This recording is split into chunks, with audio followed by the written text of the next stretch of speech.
So good morning, everyone. Teachers, special education teachers from Southeast Asia. Salam sejahtera to my fellow comrades from Malaysia, special education teachers from Malaysia, as well as the other teachers from other countries in Southeast Asia. And it is truly an honor to meet all of you, the fellow teachers, who are striving very hard to make difference and bring changes to the life of special needs students in your own respective countries. So you know, you guys are, you are excellent teachers. If you are here today in the platform, continuously seeking for knowledge, right? So we may have degree, we may have masters, we may have PhD in the field, but what most important is continuously seeking for knowledge to upgrade, to improve ourselves, for a better, in order for us to provide a better education from time to time to our students. So, dear friends, today's content is quite heavy. In fact, very heavy, right? I'm not very sure how many of you are familiar with positive behavior approach, modifying techniques for challenging behaviors, and not only familiar, but also practicing it in your classroom, right? Because we know we teachers, we are all teachers, and I'm not sure about other countries, but in Malaysia, teachers in special education, we are trained in the pedagogy of special education. That means we are trained to teach, right? So not many of us have much knowledge on handling behaviors, especially challenging behaviors, especially behaviors posed by students who are in the severe spectrum, correct?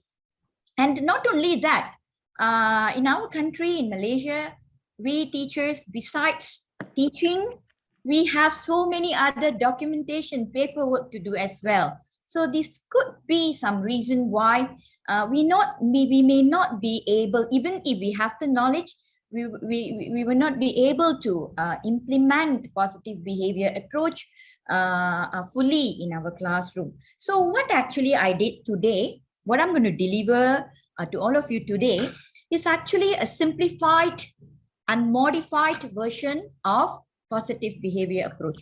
The instruments that I have sent you all earlier is actually to help to ease our burden, at the same time to be user friendly so that we can use it for our students. As for our, it is in English, and I also have a Malay translation. I apologize, I do not know any other language than Malay, English, and Tamil. So I'm not able to translate to in other languages. But since it's in English, you can always translate the instrument to your own respective languages and use it with your students in the classroom, right? So before we start, dear friends, let me brief to you some of the engagement method that we have, that I have planned for participants. So, I'm a teacher. I always go for engagement. I like to engage with my students. So I'm sure you are also like me, right? Without engagement, there's no meaning in teaching and learning, right? So it should be two ways. It's not just one way. So as much as we want our students to make two-way with us, we must practice that first. So knowing the platform that we are in, which is online, it will be a little bit, the engagement method will be a bit different compared to face-to-face sessions. So what we have here is, firstly, I encourage all of you to download the QR code application in your phone if you don't have, because we have Mentimeter as one of the engagement tool today. And then if you have some questions, to respond, or you want to ask questions, you want to respond, okay, of course, please put it in the chat box and I will try my level best to address to all your questions. And then if you want to verbally ask question or give your opinion, also please use the raise hand function in Zoom. And finally, relax and enjoy the learning and sharing session today. Right, that's the most important thing of everything, right? Enjoy, relax and enjoy. So the content, again, I repeat, the content is quite heavy, but do not worry. I provided the slides, I provided the instruments. I'm sure the recording will be there. And you are also free to message me, email me. If you are, I'm in Facebook, I'm in Instagram, you can always inbox me there if you are not able to catch me via email and so on, right? So I'm going to start. I'm going to start our session today.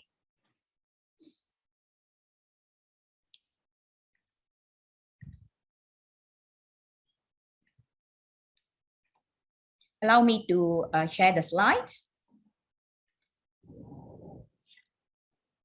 Okay, is it visible?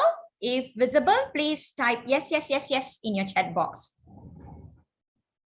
Right, thank you. Thank you, everyone. Right, if you look at the title itself. So I have divided the topic into two sections.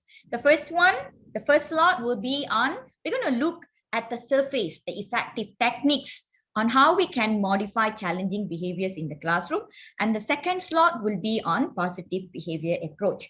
So when we talk about, if you look at the title itself, you will catch some of the variables. And one of the most important variable that is on the screen, on the title is challenging behaviors.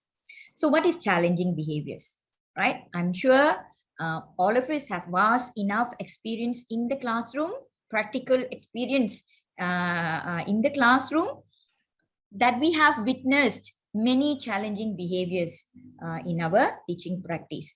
So I always believe, children who display this kind of challenging, any types of challenging behaviors, they don't usually do so because they want to. Nobody poses challenging behaviors on purpose, including us typical people, right?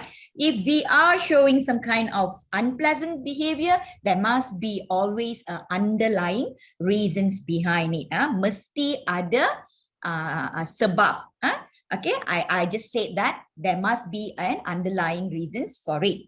So what more? Children with special needs who are not able to communicate, who are not able to express. So one way for them to tell the people around them that they are not happy with something or they need something is through the challenging behaviors, which is of course negative. And our duty now is how we can teach them alternative skills, alternative behaviors, in order for them to communicate meaningfully with the teacher, with parents, and with the member of societies in their environment. So again, there is a reason behind the behavior, and it might be their only way. Always do not get frustrated, do not get down, become down when you're not able to handle students with challenging behavior in the classroom, because that is the only way that they know to tell you that something is wrong with them. So whenever there is a challenging behavior, remember it is a message, it is a form of communication that the child is trying to say something to us. And it is essential that we must understand what causes the child challenging behavior and what strategies that we need to plan to help the child as well as to help teachers to deal with the behavior. Okay, so far okay? Are you all with me? If yes, type yes, yes, yes, yes in the group. Yes, sir. Yes. Thank you. Okay. Right, let's go to the next slide. So this will be our course outline today. What are we going to learn in this session? We're going to understand a little bit what is challenging behaviors, and then we're going to understand the functions of behaviors. This is the core of this lesson today, not lesson, session today. Okay, this is the heart of the session today. Understanding the function of behavior. No point knowing what is challenging behavior, but we don't know why the behavior is occurring. Often teachers will say, yeah, I know the child is showing some kind of challenging behavior. The child is hitting, the child is beating, the child is banging his head or her head. The child is being very disruptive. But how nice if I know, why the child is being as such. And then we're going to look at some effective classroom practices to manage challenging behaviors. These are very general, how do I say, a must practices. I would say classroom rules, classroom procedures that you need to have in the classroom. Not just teachers who are in the special education, but even teachers in the mainstream classrooms, they must have effective classroom practices. So this is going to be on a general note, right? And when we go to the second session, which is after the second slot, I'm going to go deeper into it, right? Now, next. Now, so what is challenging behavior? Basically, behaviors that refuses or ignore requests. You request something and the child, refuse to comply. The child refuse to follow instruction, for instance, and so on. And then it is also challenging. It is also known as a challenging behavior if the child behaves socially inappropriate. Okay, socially inappropriate. Okay, now, when we talk about socially inappropriate, these are all rules that has been formed by typical people like us. Actual note, okay, there is no, most of the children with special needs, what they do, how they behave in a social environment, that is good for them, right? That is pleasurable to them. But we see it as socially inappropriate because we typical people, we have structured a set of rules that brings advantage to us, that is pleasurable to us. So we are not being inclusive over here, right? So for instance, right, like taking off their clothes in the public, that is definitely socially inappropriate. And we need to teach the child the alternative. If you're feeling hot, now if you want to take off your clothes, what do you do? Where do you go? And there must be a routine, or there must be a way to make the child understand, comprehend that this is a social environment, that the child is not able to do so. And if the child does that, what will be the consequences and so on.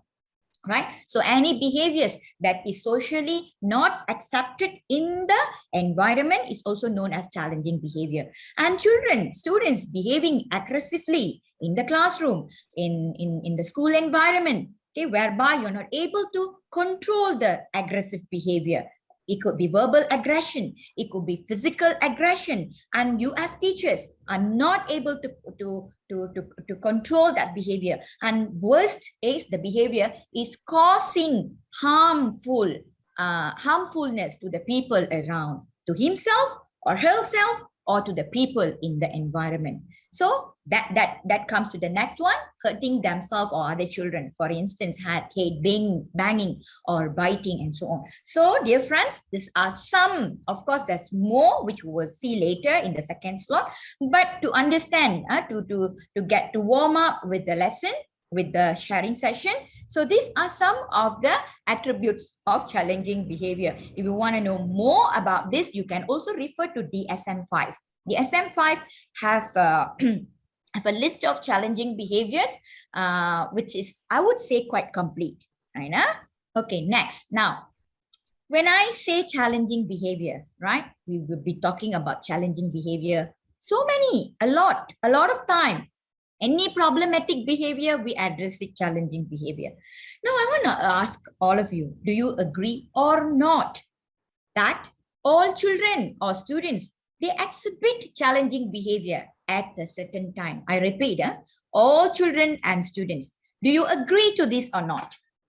Agree, not agree? Please leave your opinion in the chat box. Yes, agree. Yes, agreed. Agreed. Agreed. Not just children, not just students, but even we adults, when we are extremely angry, right? We throw things. Maybe we are angry with our spouses, with our husband, probably, when we cannot control ourselves. Simply take something and throw at them. It happens at the moment of extreme anger.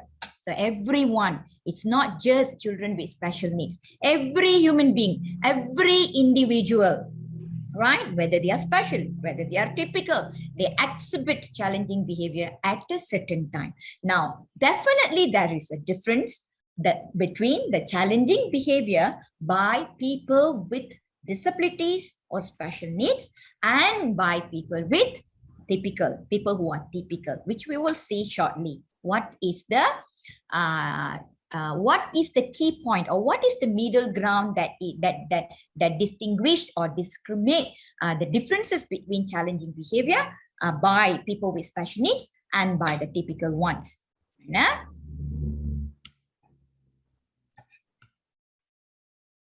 Right. So this is the indication. When we say indicator of challenging behavior, I said right just now. What makes it different? The challenging behavior posed by every individual, but what makes it different?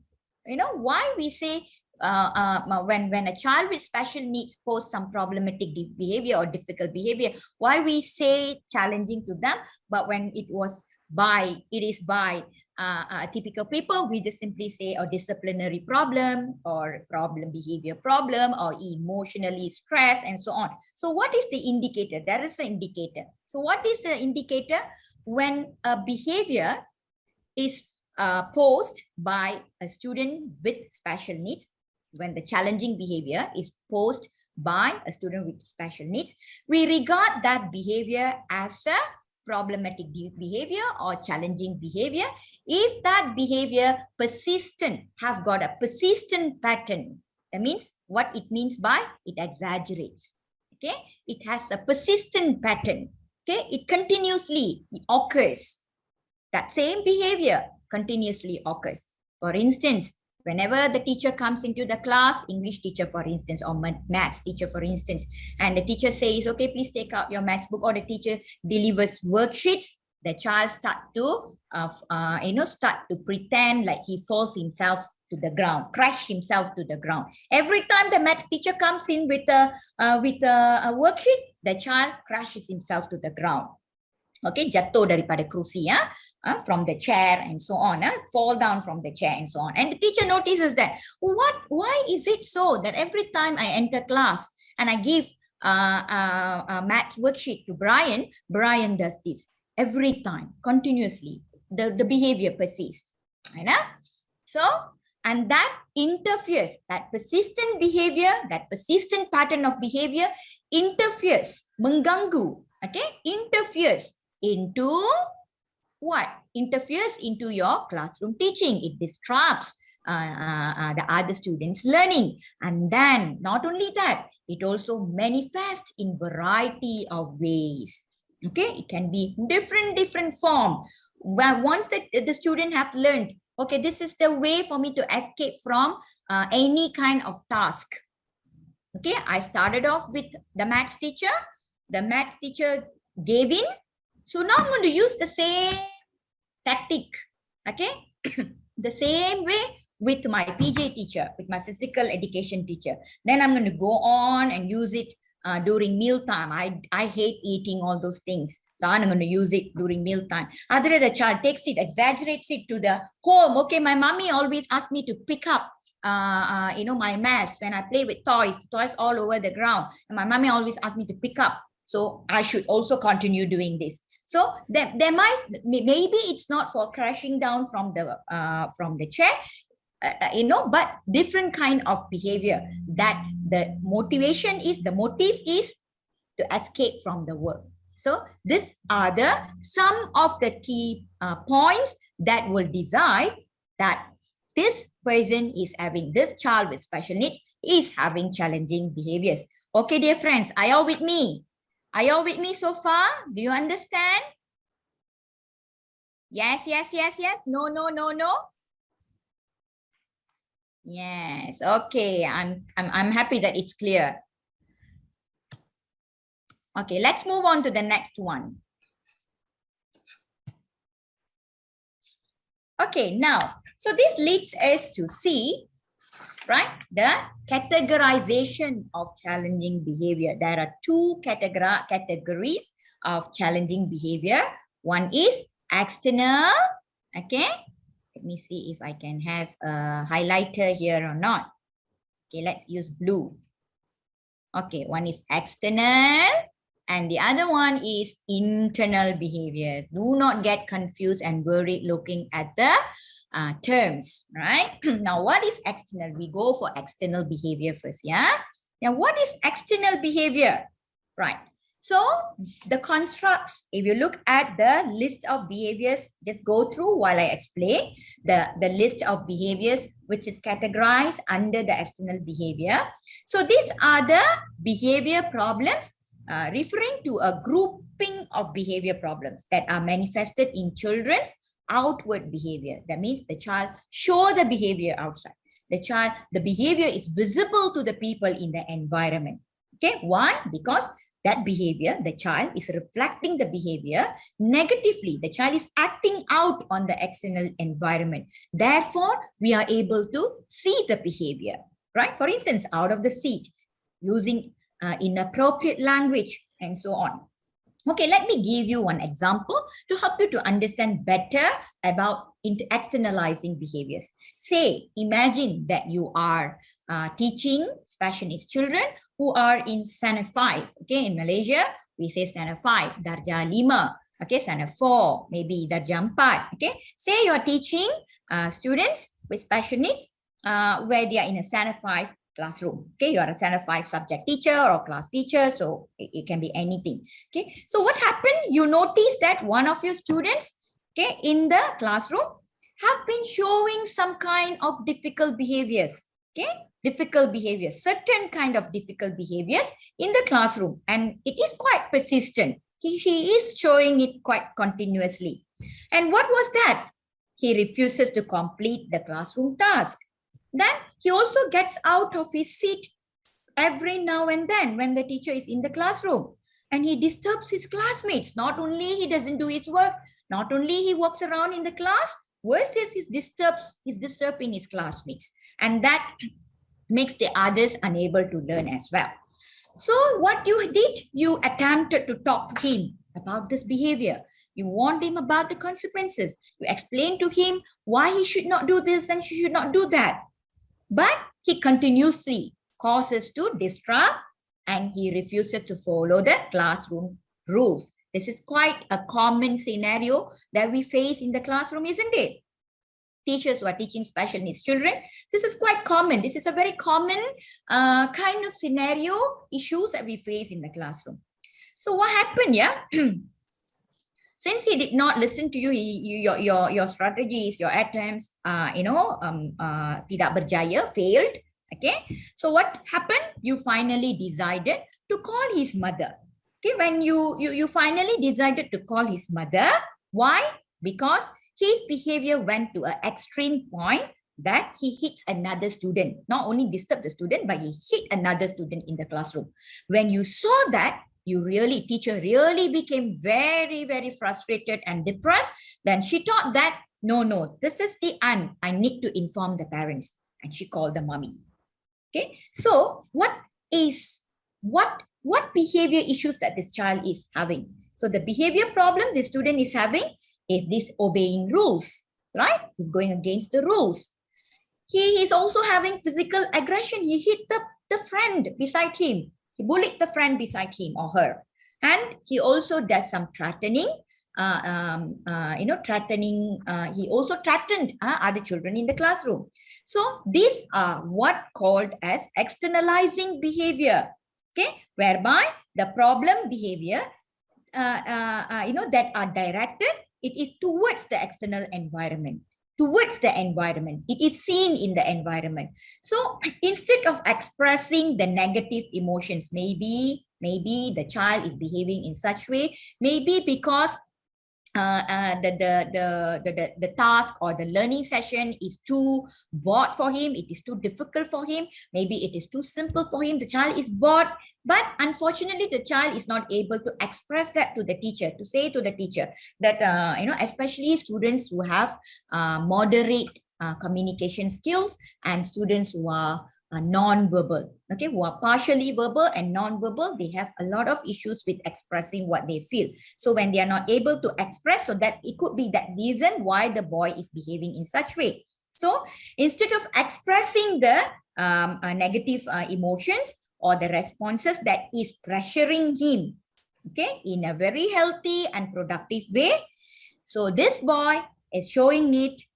People who have this externalization behavior, they direct their feelings outward to other people or things. So he showed the behavior outwardly on other people who are in his environment. So why? Maybe because the child is having troubles understanding the task or the schoolwork in the classroom, right?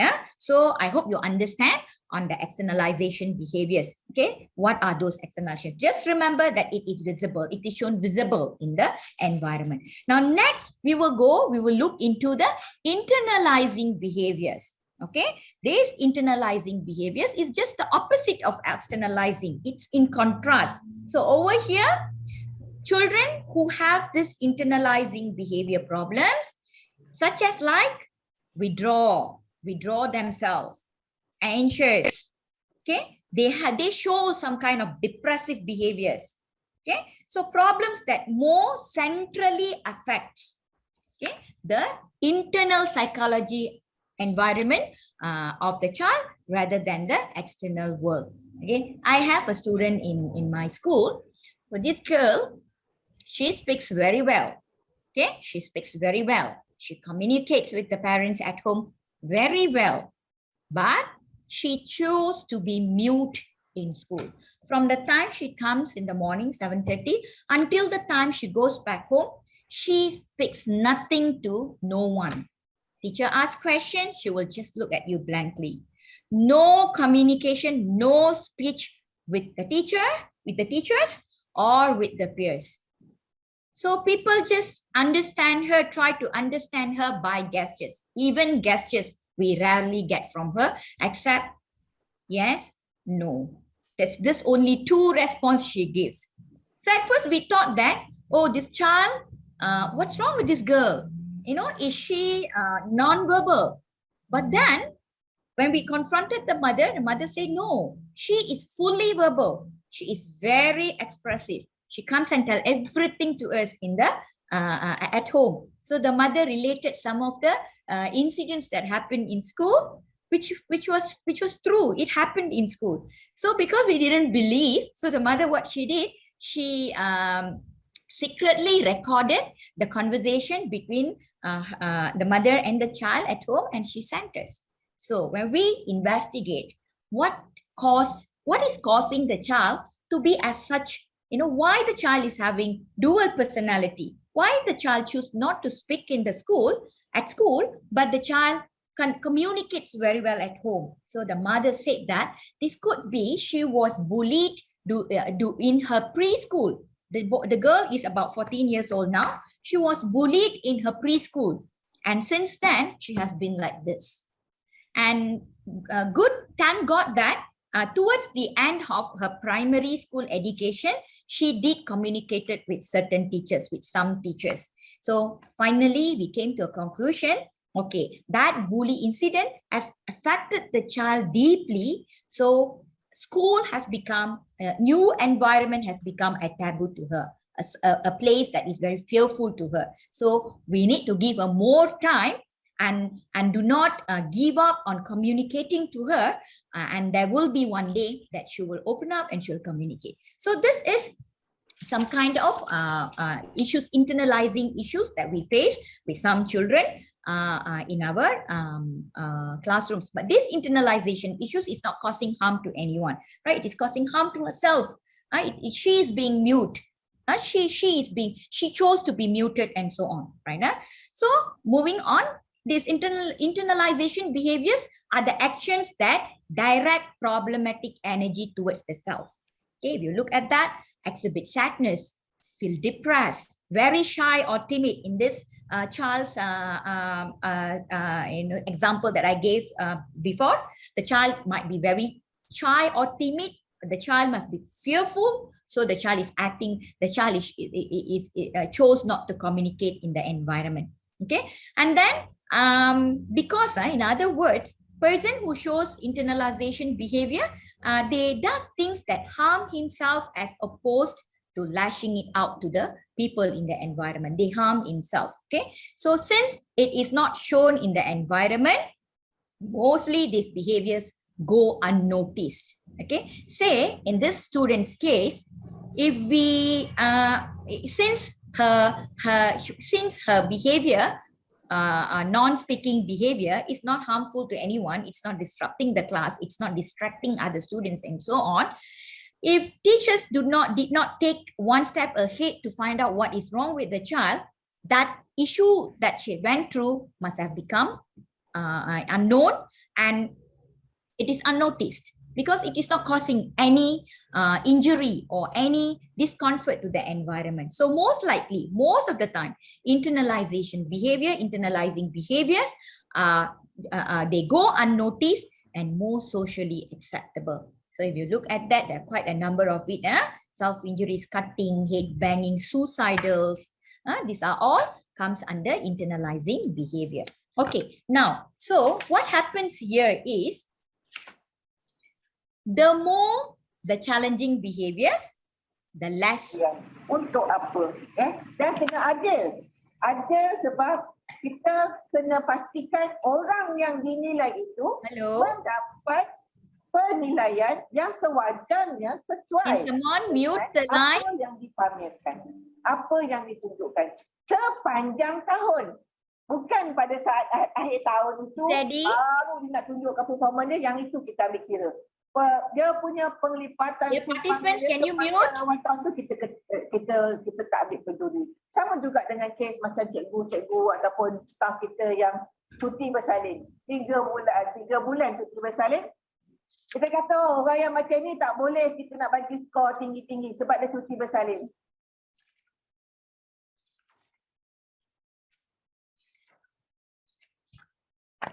Okay, sorry for the interruption. What happened? Okay, right. So over here, the higher the challenging behaviors and we are not able to control or modify or help the child to deal with it, or we ourselves, teachers, do not know how to deal with do not have the strategies to deal with the challenging behaviors, the lower the SS. Okay, because children who pose extreme challenging behaviors, it's difficult to educate them. It's difficult, to teach them new skills. Until the behavior is not conditioned, the child will not be able to learn. Will not be able to learn new things, new skills, or the child will not be. It's difficult to intervene the child. So, before the most important thing in a classroom setting is a child with conditioned behavior. A child with conditioned behavior. When the behavior, it's okay for the technical issue. Okay, so the child is not able to, okay, someone have said something. Okay.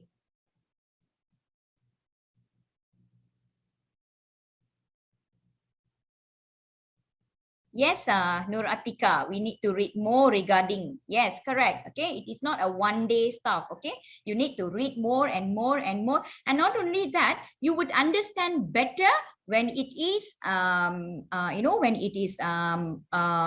when you start implementing the strategies. Okay, when you start doing PBS, when you start doing positive behavior approach and so on.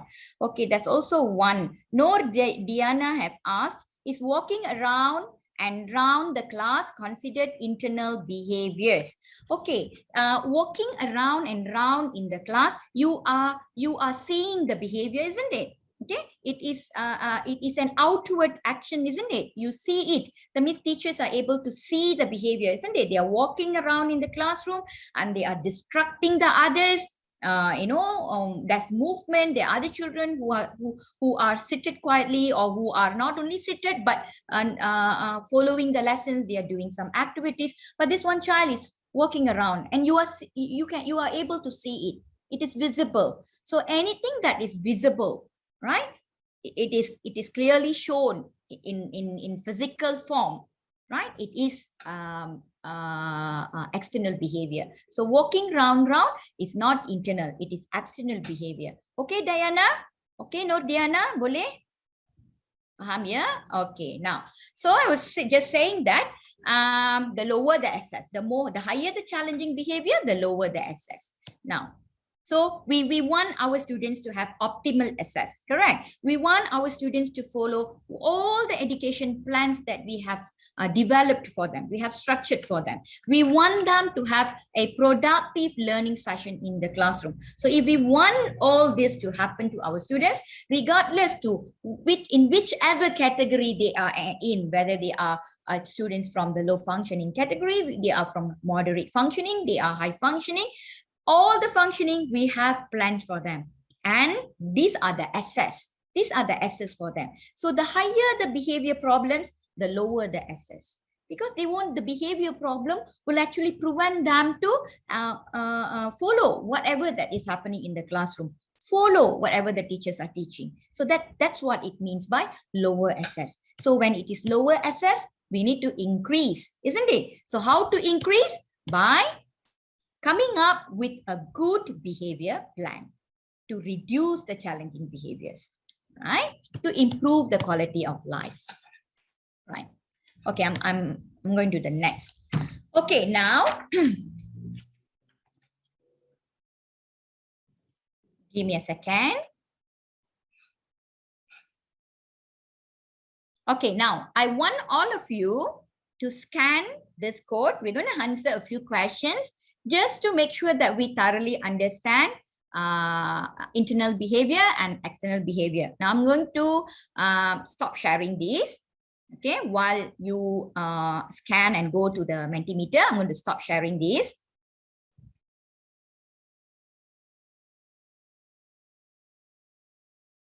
Okay, more responses are coming. So the question is, frequently hand flipping, is it internalizing or externalizing? How many participants we have? Are you all able to assess? Okay, give you a bit of time. What is hand flapping? This is hand flapping, correct? Like this. Or sometimes they do like this. I hope you can see. Okay. It can be habitual. It can be also a sensory seeking behavior. Habitual means it has been a routine. It has been a practice for them. Okay. Sensory seeking means by doing this, they find it pleasurable to keep themselves under control. So is it internalizing or externalizing?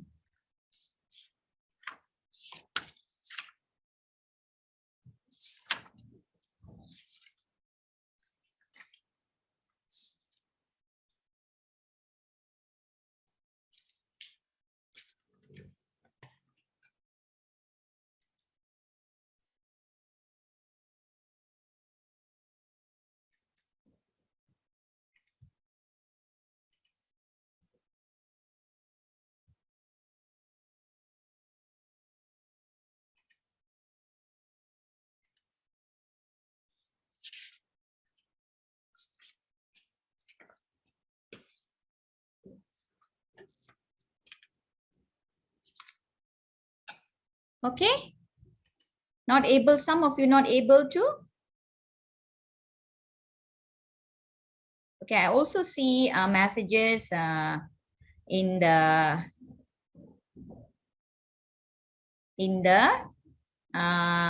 chat box.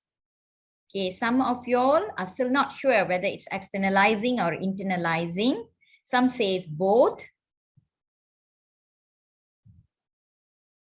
It cannot be both, it can be only one. No worries, no worries. No worries of making mistakes.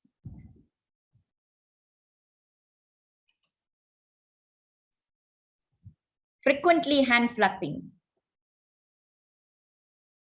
In the classroom, you are teaching and you see this child does it while making some noise, some sounds, or like this.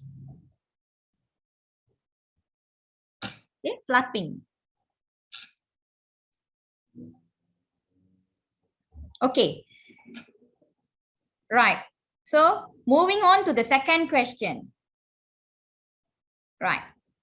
Okay, before I go to the second question, the answer for this behavior is externalizing. Okay, how to differentiate? Go back again to the key point I said. Externalizing behaviors are behaviors that is seen outwardly, which is visible in the environment. Okay, and there's some physical involvement in it, whether verbal aggression or physical aggression. Over here, okay, physical movements. Over here, frequently hand flapping is visible, isn't it? It is seen clearly in the environment, right? Right? And it can also distract other people who are in the environment as well. So it causes some kind of negative, unpleasantness and I would say unpleasantness to the people in the environment. It is visible. It is clearly seen. So, pegang kepada itu, hold on that. It is visible in the environment. Whether it is shown physically or it is shown verbally, it is seen, can be seen. So that's the difference between internal and external. Okay, right, no worries. We all are in the learning process. Now, next question, suicide attempts.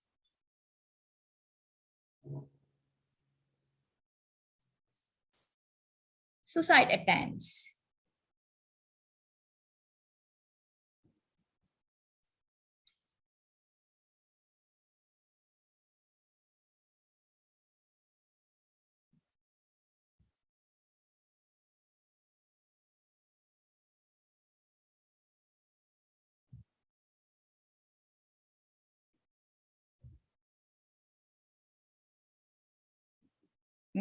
Interesting.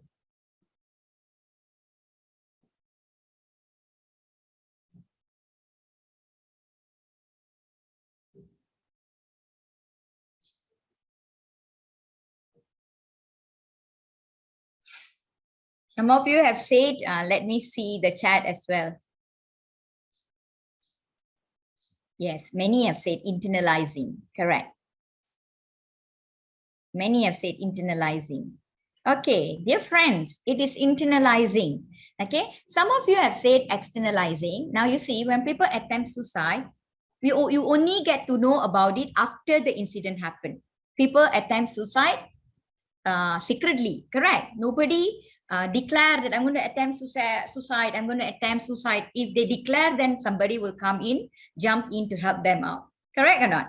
So they do it secretly, right? If they die, we get to know that, they are dead. If they survive, then we also get to know, oh, they attempted suicide. But we get to know it after that behavior, isn't it? During the behavior, it is not visible to us. We cannot see it. Correct or not? Okay. So that is, that's how you should be thinking. That's how we, that's the differences. It is not visible in the environment. Or at least we do not know why the child is behaving like that, crying to himself.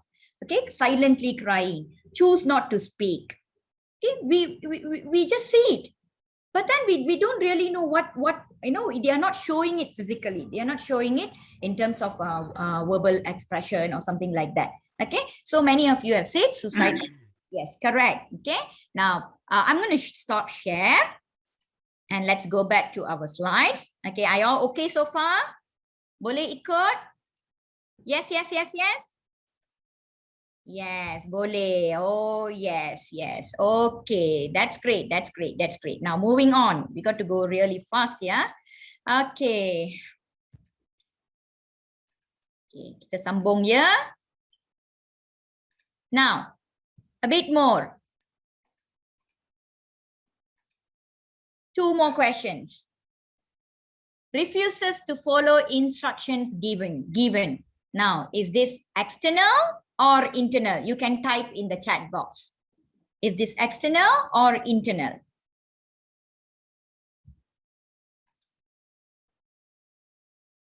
Refuses to follow. Brian, please come here. No, I'm not coming. Brian, please line up. No, I want to walk on my own.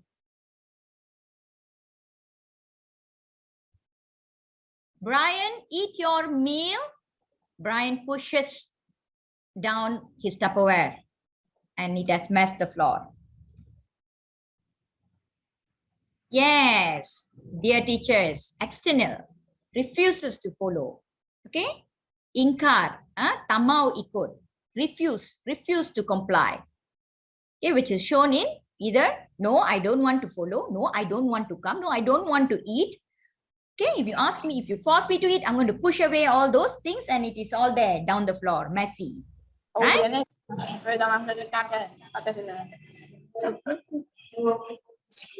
Okay, please mute your, silent your this one. Okay, the last one, the last question.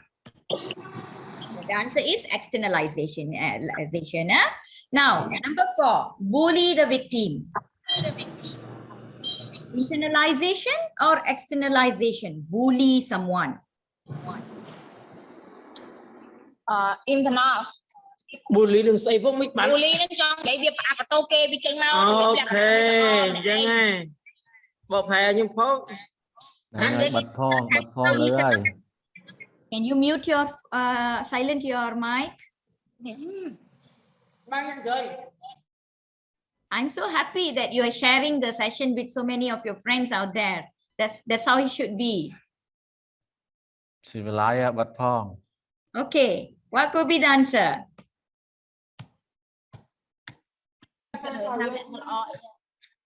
I'm discussing teacher, so Yes, I hope don't worry, don't worry. I'm very happy with that. You discuss by muting the mic.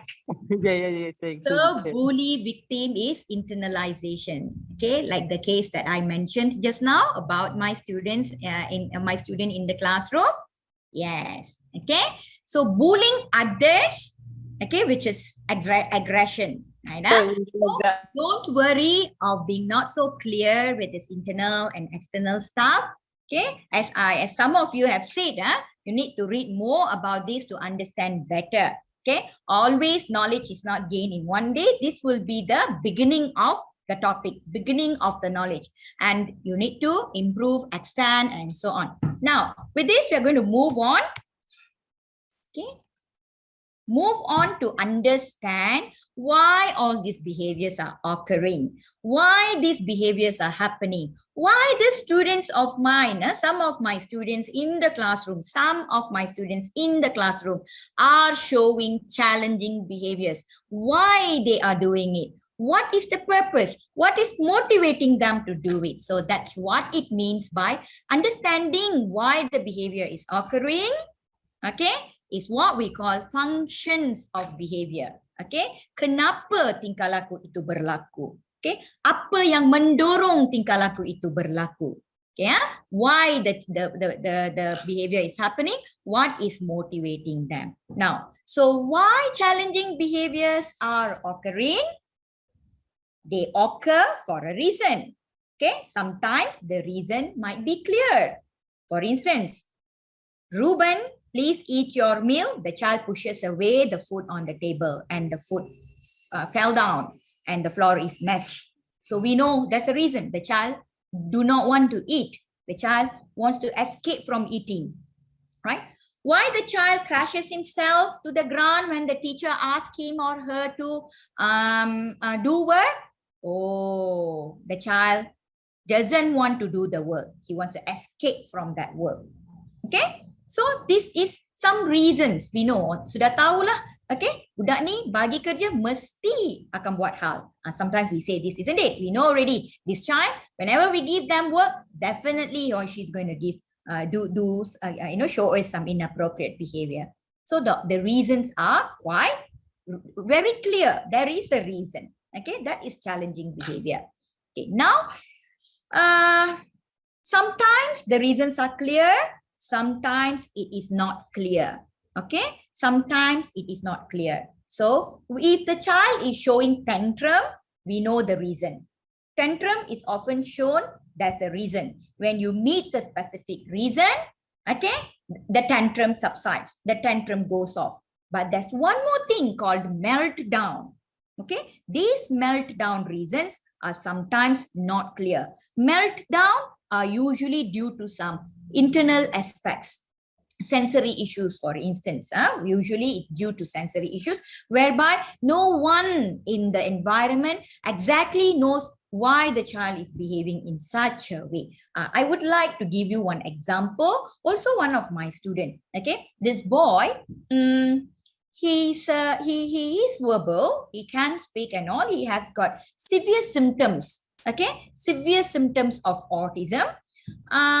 He's a very obedient boy as well. He doesn't give much issues, just doesn't give much trouble in the classroom. Very clever in maths. It's just that he doesn't communicate.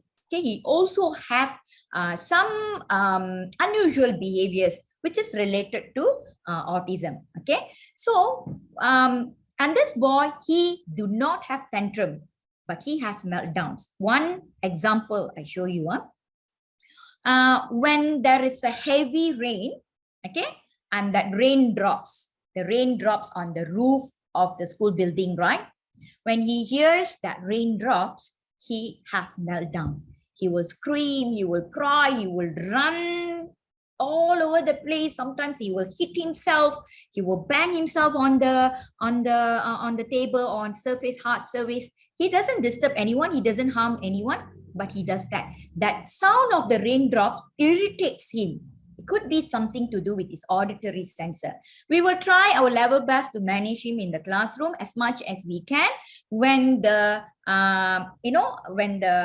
aggression towards himself exaggerates, then we would call the parents, because it distracts the classroom. We will be afraid that it might hurt him, he might bleed, and so on.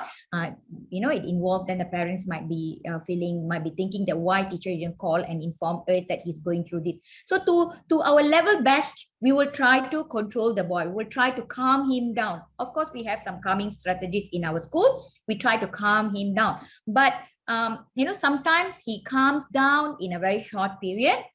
Sometimes it takes longer. Sometimes he calms down and then he relaxes and then it comes back. When it reminds, sometimes he gets reminded of that sound and he gets back. So this is one difference of meltdown. Why I say this? Because some reasons are clear. That is the child throw tantrum. Okay, that's a reason. You fulfill what he wants, the tantrum will go off. But meltdown, usually people in the environment do not know the reason. Okay, the reason may not be clear. We just guess, we just assume based on our prior experiences. So what can be said with certainty is that children who is demonstrating challenging behavior because it meets a specific purpose or specific needs. Okay, I want this, I don't want to do this. So if I post this kind of behavior, I will get what I want. It meets a specific needs. Okay, so that's the reason why, dear teachers, in order to help them, in order to teach them alternative behaviors, we educators first must understand why the behavior is happening. It is very necessary for us to understand. Okay, in order for us to select a more appropriate behavior to replace the problem behaviors. Okay. And also to create an effective and long-term plan. So understanding why the behavior is occurring is what we say as functions of the behavior. Why?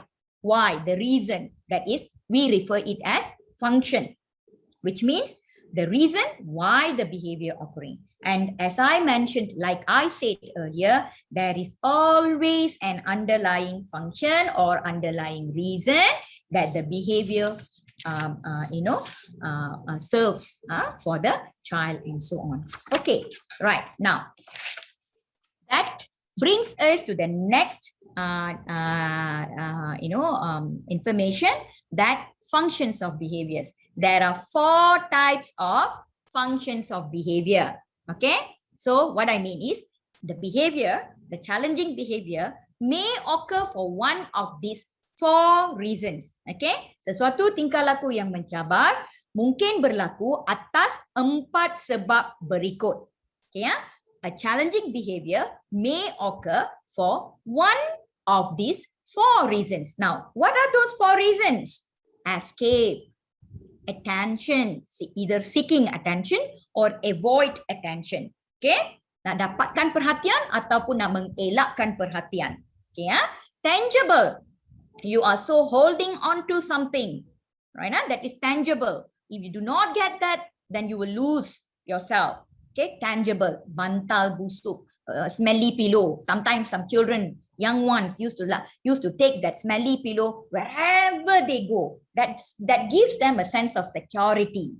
Okay, even to school they take them and go. And if you separate them with the smelly pillow, I don't know in English what they called it. In Malay we call bantal busuk, right? So when we separate it from them, they will get very overwhelmed and the behavior will start. That is tangible. Okay.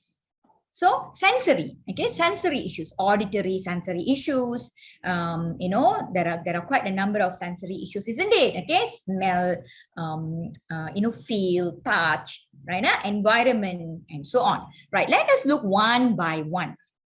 Okay, what is the time now? So that we can keep, okay, right. So let us look at one by one. Escape, the first one. Okay, escape. I don't want to do this. Very commonly, we face this in the classroom. Sometimes these children, they engage in this kind of unpleasant behavior because they want to escape from certain situations. Say they don't like to go for PE lesson, physical education lesson. So they show challenging behavior so that teacher will let them get away from that, let them go away without attending the physical session. Task, they want to get away from certain tasks. They want to get away from certain people. Maybe they do not, they're not very comfortable with the English teacher, for instance. Maybe they are comfortable with teacher shy, for instance. Teacher shy always force me to do work. I don't like teacher shy. So every time teacher shy comes into the classroom, the child does something unpleasant. Okay, let us see the example like a child throws food on the floor, okay, and is told dinner is over, for instance, or during break time in the classroom, so you do not have food. Here, when the responses are, it's over, dinner is over, or your food is over, the child will learn that, okay, next time, when I don't want to eat, I would just throw my food on the floor, and my teacher or my mommy will just let me go. Okay, so over here, the adult's action, letting him go, when he throw the food, is actually reinforce the behavior. That means it's actually allow the behavior to continue or encourage the behavior to continue, whereby the child will repeat it whenever he or she doesn't want to eat. Okay, so other than this example, there are also some other examples that teachers show, students show challenging behavior in the classroom. That is, when you give difficult tasks, the child is not able to do it. Okay, the child want to escape from that. Okay, or the task is too many times, teachers are repeating that task with that child. Sometimes we do repetitive activities, isn't it? Okay, a lot of pengulangan, repetition, isn't it? We want the child to master the skill and so on. So what happens? The child is not interested any longer. Maybe the maybe teachers are giving the task repeatedly with the hope that the child will master the skill. But we didn't know that repetitive stuff, that the same exercise has actually, which is very difficult, has actually bored the child. So for that reason, the child may show challenging behavior. Prolonged work. Okay, it's as same as what I mentioned. Okay, it's difficult, but you're giving it again and again and again, or the work is not finished. So, the child gets to see the same work again and again. So the child doesn't want to do it. Okay, prolonged work. Reading, for instance, the same book. Okay, the same book maybe for 5 days. In your perception, teacher's perception, let's do it, again and again, so that the child will able to recognize some words in the storybook. Okay, but we didn't know that the child doesn't want to do it because it bores him. He wants to escape from that. Social demands. Okay, come here, go there, sit down, follow me, do this, do that. Right? Then force the child to be in certain places. The child doesn't like to go to the sensory room. But because it is the lesson, and we must make sure all the children are taken to the sensory room, we also force the child to go to the sensory room, so the child doesn't show tantrum, or the child show unpleasant behaviors to escape from that. Forced to be with certain person, like that he or she doesn't like teacher shy. Teacher shy is very strict. Teacher shy, make sure that the child finishes the work and so on. So the child shows some challenging behaviors. Now let us look at this scenario. Let us look at this picture.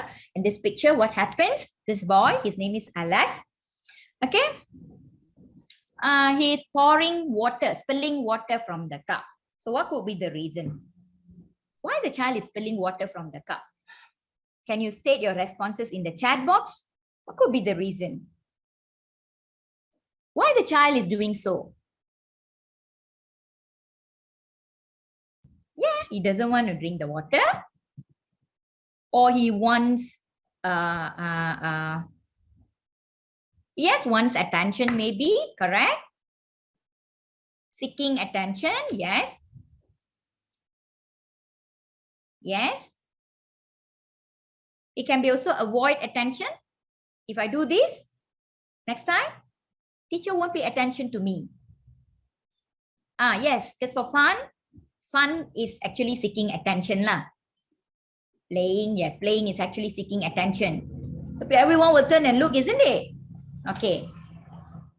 Yes, maybe he wants something else. Correct. Azlina, correct. Okay, he wants something else. Maybe the water is chill. He wants hot water, perhaps. Okay, so in this situation, the student doesn't want to drink the water. Okay, so when the teacher forces the child to drink water, it is break time now. All the children, please get your cup. Please drink your water from your water bottle, water tumbler. So this particular child, he doesn't want to drink water. Maybe the water is already chilled. He likes to drink hot water, perhaps. Okay, so in this situation, the child pours the water down. There's another picture. Wait. So he pours the water down. He spills the water.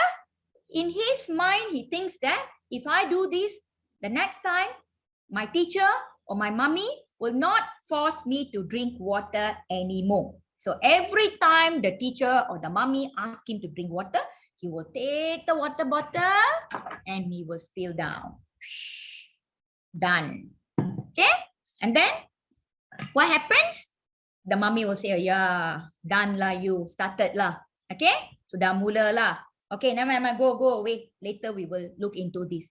But instead of doing so, if the teacher say, okay, Alex, so when I ask you to drink water, this is what you do. Now I'm going to ask you to clean your own mess. You pour the water, you clean it. Come on, Alex. Even though the child roll over the floor, refuse to do it, okay, the teacher make sure that in a very calm state, in a very calm situation, okay, not showing aggression, not showing frustration, not showing anger to the child, but focusing on the behavior of cleaning up. That will tell the child, give some information to the child. Oh no, if I spill the water to escape from drinking, I am the one who needs to clean it up. So might as well, next time, I will just drink the water, or I express to the teacher that the water, this is not what I want. The water is too chill. I want hot water. That will be more meaningful, right? Where the teacher will teach alternative behavior later on after all this mess has been cleaned up. Okay, so dear friends, always remember how we react to the situation decides whether the child continues the behavior in another day, on another day, in a different situation or not. If you want to prevent that, be very careful with how you react to the behaviors. Now, that is a little bit of escape, which I hope that you have understood. Now, let us look at the second one, that is attention. Okay, perhatian, attention.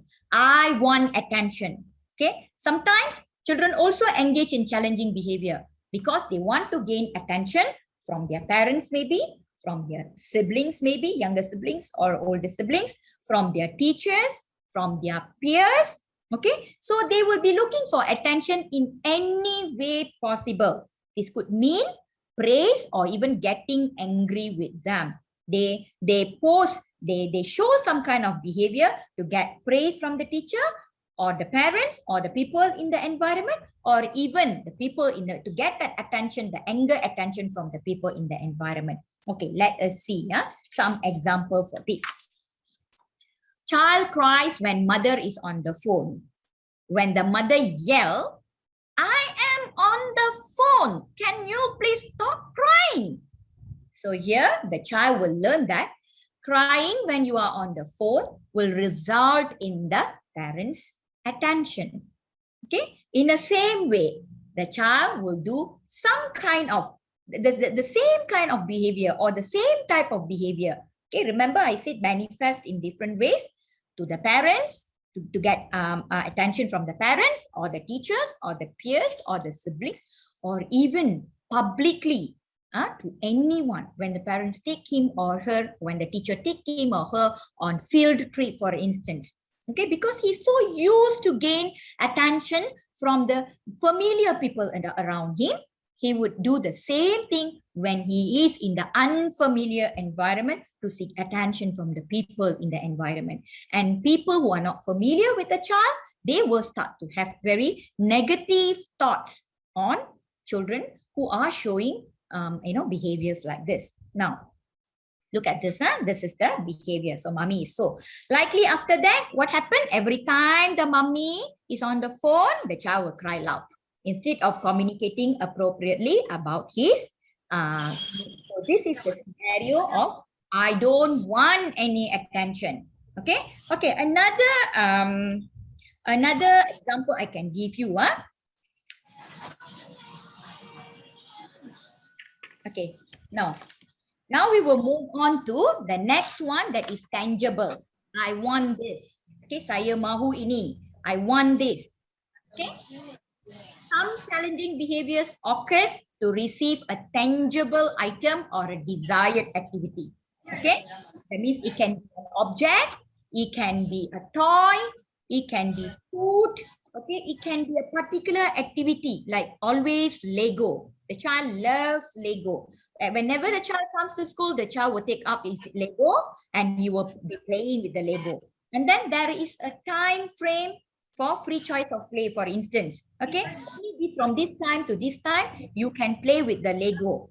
After that, you will have another lesson to follow. So when the transition happens, when the subject transition happens, the child doesn't want to transit to the next subject, the child still wants to hold on to the Lego, the child will try to throw tantrum.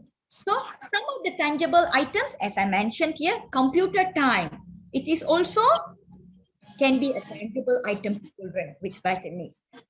Taking turn at a game, taking turn at a game. Okay, say in a game there are about 2 or 3 people and you need to take turns. And this particular child who doesn't understand the concept of turn taking or engrossed with the game, okay, he wants to conquer the game. Okay, he shows some kind of unpleasant behavior. Okay, roll over, cry, throw tantrum, and so on, in order to communicate with the people in the environment that he wants this. Yeah. Okay. Or it can be also situations like goes up to his peers at school and pushes them, and as a result, he gets the toy car. Okay, he gets the toy car. Okay, look at this picture. Okay. So this person, yeah, this boy or this girl, okay, this is just a picture, but I'm going to share one of the story of my students, okay? Okay, this person, she can speak, oh yeah, I have actually related this example. It's about the girl who muted herself. Okay, now if you look at this picture, this girl, he or she wants to be, she's quite tangible with the cycle. Now, when a younger sibling or a younger child in the classroom or whatsoever tries to get the toy that she's playing, she pushes him away. Okay? Okay. Now, the last one is on sensory or rangsangan. Okay. We cannot also avoid having children who are showing challenging behavior because it is internally reinforcing. Okay, remember that girl I mentioned? Okay, she is she's supposed to be to mute herself in the classroom. Okay, why? Because that is internally reinforcing her. She, by not speaking to the people in the environment, makes her feel safe and secure in the environment because of the bully incident that she had earlier. Okay, that's one example. And the other example, a child sensory who are showing the behavior externally. That is the boy who cannot take the rain. Okay, can the particular person off the mic, please? Mute the mic. Okay, mute the mic. So, on the other, can mute the mic, please?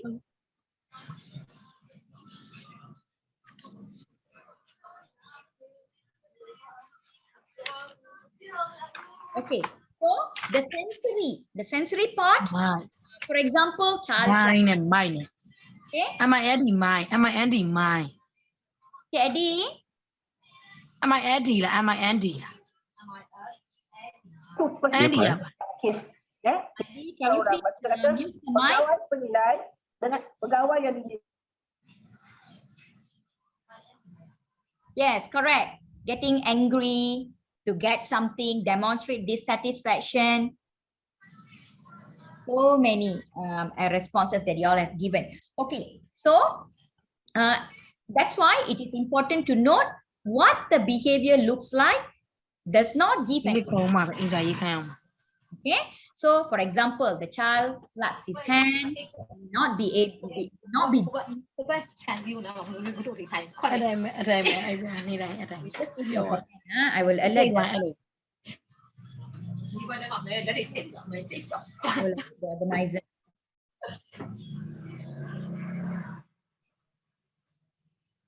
Okay, stop. Okay, so if your child is flapping his hands like this, he will not be doing so to meet an automatic need. Okay, rather it depends on.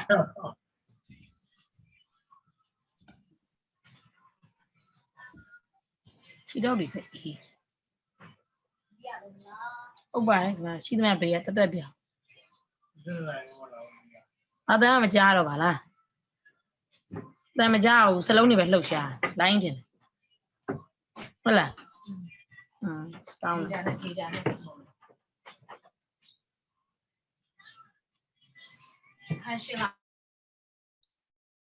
Okay, thank you. So, where I was.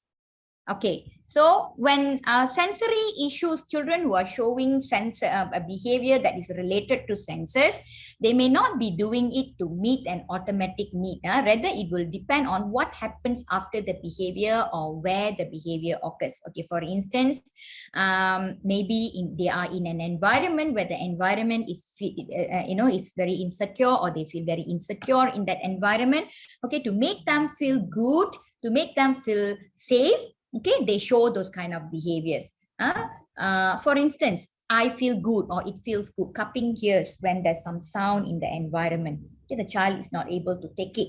Okay, and the child, the sensory is overloading. The child is not able to regulate what the child, what he or she is going through. So we see behaviors like this.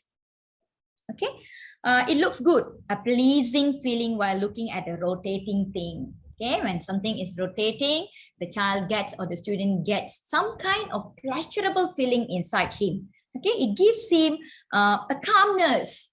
But to us who are in the environment, we find that the child is not paying attention, the child is not focusing on what we are teaching. Instead, the child is looking at something that is rotating. We may not know, the child may be looking at that, but that's the way the child is learning. Whatever that the teacher is teaching in front may enter.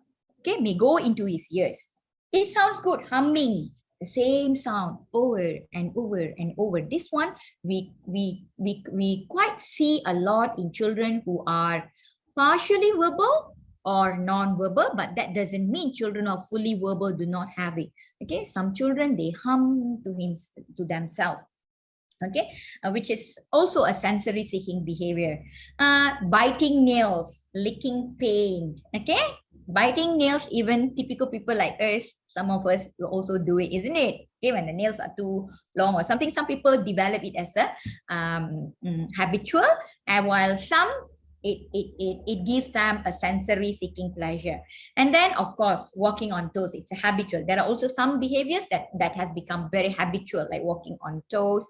Okay, and this can be due to some physical issues, some health physical issues, or it can be also due to habitual. Okay, sorry for the interruption.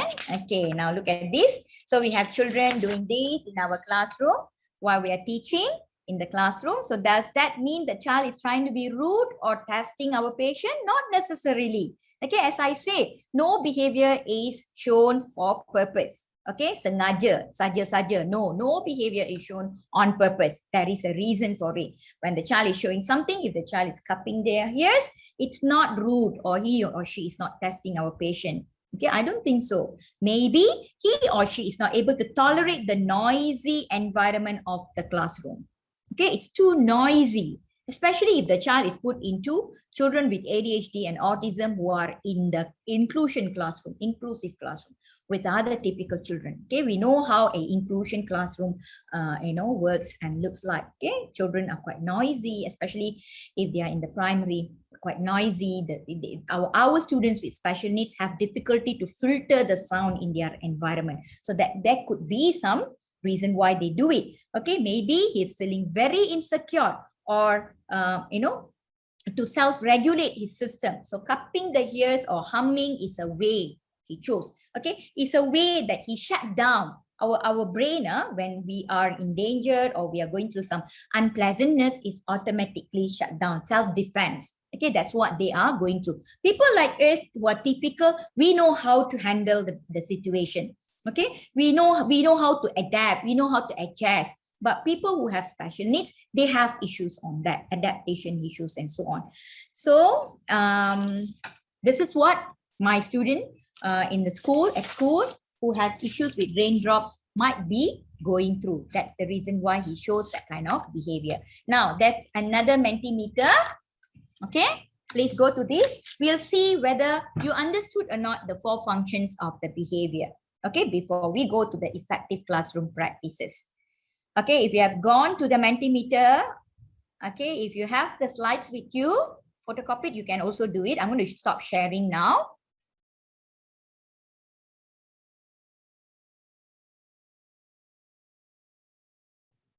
Okay.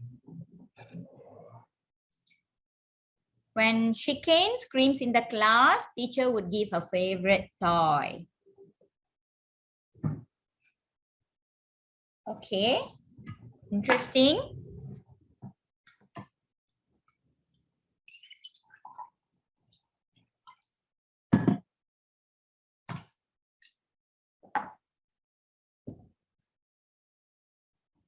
Okay, dear teachers, some of you have said escape, sensory. Most of you have said attention. Most of you have said tangible.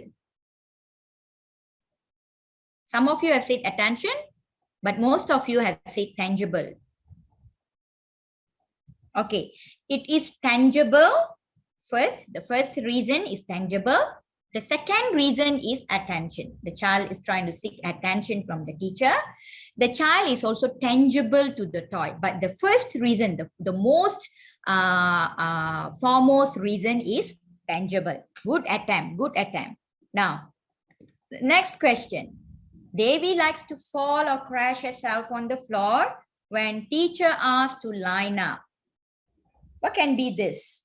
What can be the function of this behavior?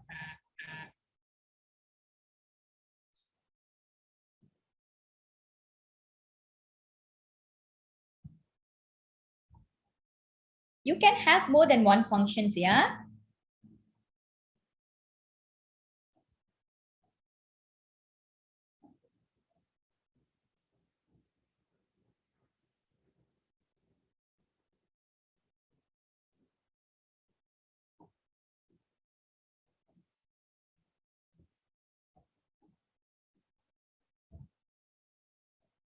Yes, okay. The first and foremost reason, that means the first top reason is escape. Davy doesn't want to line up. Davy doesn't want to follow teacher's instruction. Okay, Davy doesn't want to comply to the rules that have been set by the teacher. That is correct. That's the first top reason for the first top function of the behavior, the first top reason for the behavior to occur. The second one is, yes, attention is also. That means over here, he or she, Davy, is not seeking attention, but avoid attention. So in her perception, she feels that if I do this next time, teacher would not pay attention to me because she would know I'm the kind of girl who doesn't follow the instruction that she gives. So she might just forego me. She might just let me go or do whatever that I want to do. That is also as avoid attention. Okay, so the first reason is escape, second reason is attention. Okay, right? Okay, thank you so much for participating in this Mentimeter. I'm going to stop sharing and continue. Okay, I'm going to continue with the slide today.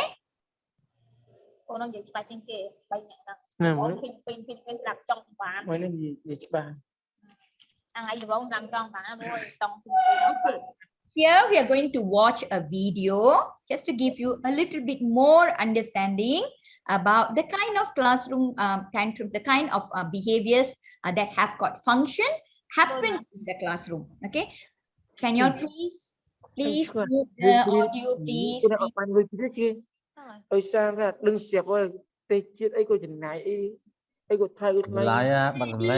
ask first to mute the participant?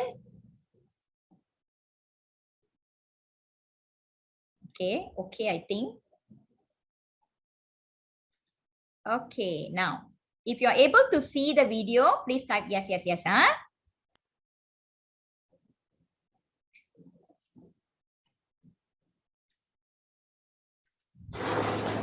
No! Angelina! No! Stop! Give me that. She's so mad. Why are you sitting there? Don't. You have one more question to do. Don't. Yes, you do. Don't you yell at me. Sit down at your seat, please, so we can work on it. You're not going to special. You have to finish your math that you refused to do earlier. Girl, think I won't send this to your mama. Come sit down at your desk, please. Angelina Smith. I'm done. No, you have one more to do. You have one more to do. Dear teachers, watch every action of Angelina. I repeat, yeah, watch every action of Angelina. That gives you the message. Continue. I am done. Girl, you are not done and I'm trying to help you, so come sit down. Stop hollering at me.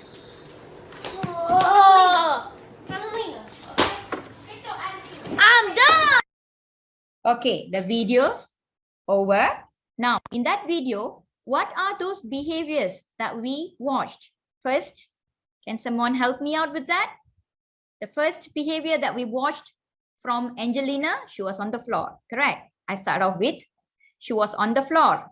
And then she used verbal, yeah, she stomped her feet. She was walking away. She threw her book, correct? She threw her book. She pushed the table. Yes, she had verbal aggression.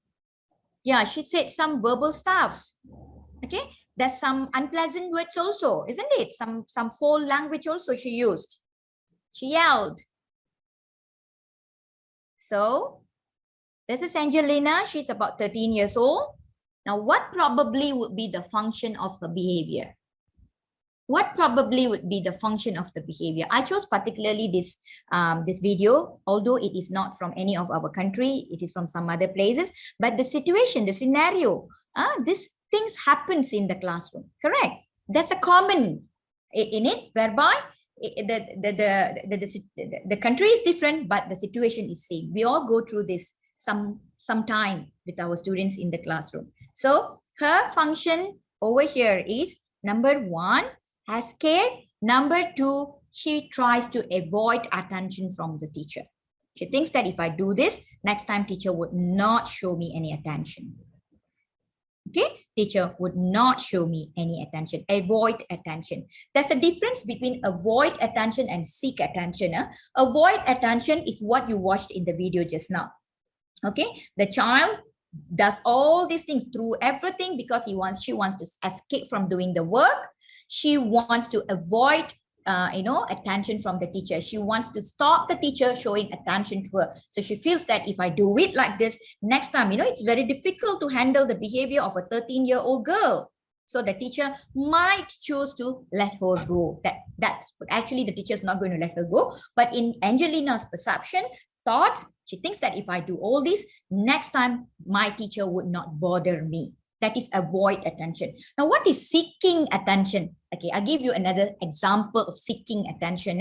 In a group, okay, teacher have put the grouped the children in several groups, okay, and teacher is with some children in another group, right? And one child with special needs over here from a different group is laughing inappropriately for no reason. The child is laughing and laughing and laughing and laughing and then crashing himself to the floor. Okay, doing all kind of things. So the first time the child laughed, the teacher turned and looked. Okay, when he or she knows that, oh, my teacher is looking at me, let me do it again. I'm bored here. Why is she sitting there with that child? She should be coming here and entertaining me. Right? So let me do even more than before, more louder than before. And the child does it. This is seeking attention, right? The child just now who cried when the mother was over the phone, that is seeking attention. He cried so loudly. She cried so loudly. Melalak. Dalam bahasa Melayu kita panggil melalak. Okay? In English, cried loudly until the mother cannot hear what the other person is saying. That is seeking attention. Okay, are you clear with avoid attention and seeking attention? Right? Okay, now we have learned about function. What is challenging behavior? Functions of behavior. Now I'm going to teach you a very quick strategies, very quick strategies on, or I would even say it as the must strategies, the must practice that every teacher, should have in the classroom. Every teacher must establish in the classroom. Still, we are not addressing the individual behavior over here, but the strategies are to actually help you to keep your class under control generally. Okay. Now, let us watch. These are what we call as effective classroom practices. Okay. Okay, so what are those? There are about 7. Setting clear classroom rules, classroom procedures, encourage expected behaviors, redirect the behavior, give a lot of opportunity to respond, task difficulties, and visual support. Now, let us look at classroom expectations. Okay, so we know that as much as we should try to find ways to prevent challenging behaviors. Prevention is always better than cure. We know it, right? So to minimize the occurrence, why we need to prevent? Because we want to minimize the occurrence of the problem behavior, which can actually interrupt the classroom, disturb the teachers. So in order that, teacher must develop a good classroom control. So classroom control can only be achieved. How? With adequate skills on classroom management. If you're not able to manage your classroom well, then your classroom control will go haywire. Okay. So there are some handy strategies. That's what I mean. These are all handy strategies. Now look at that. What can teacher do? While you read whatever that I have on the slides, I'm going to explain a little bit to you. So teacher give,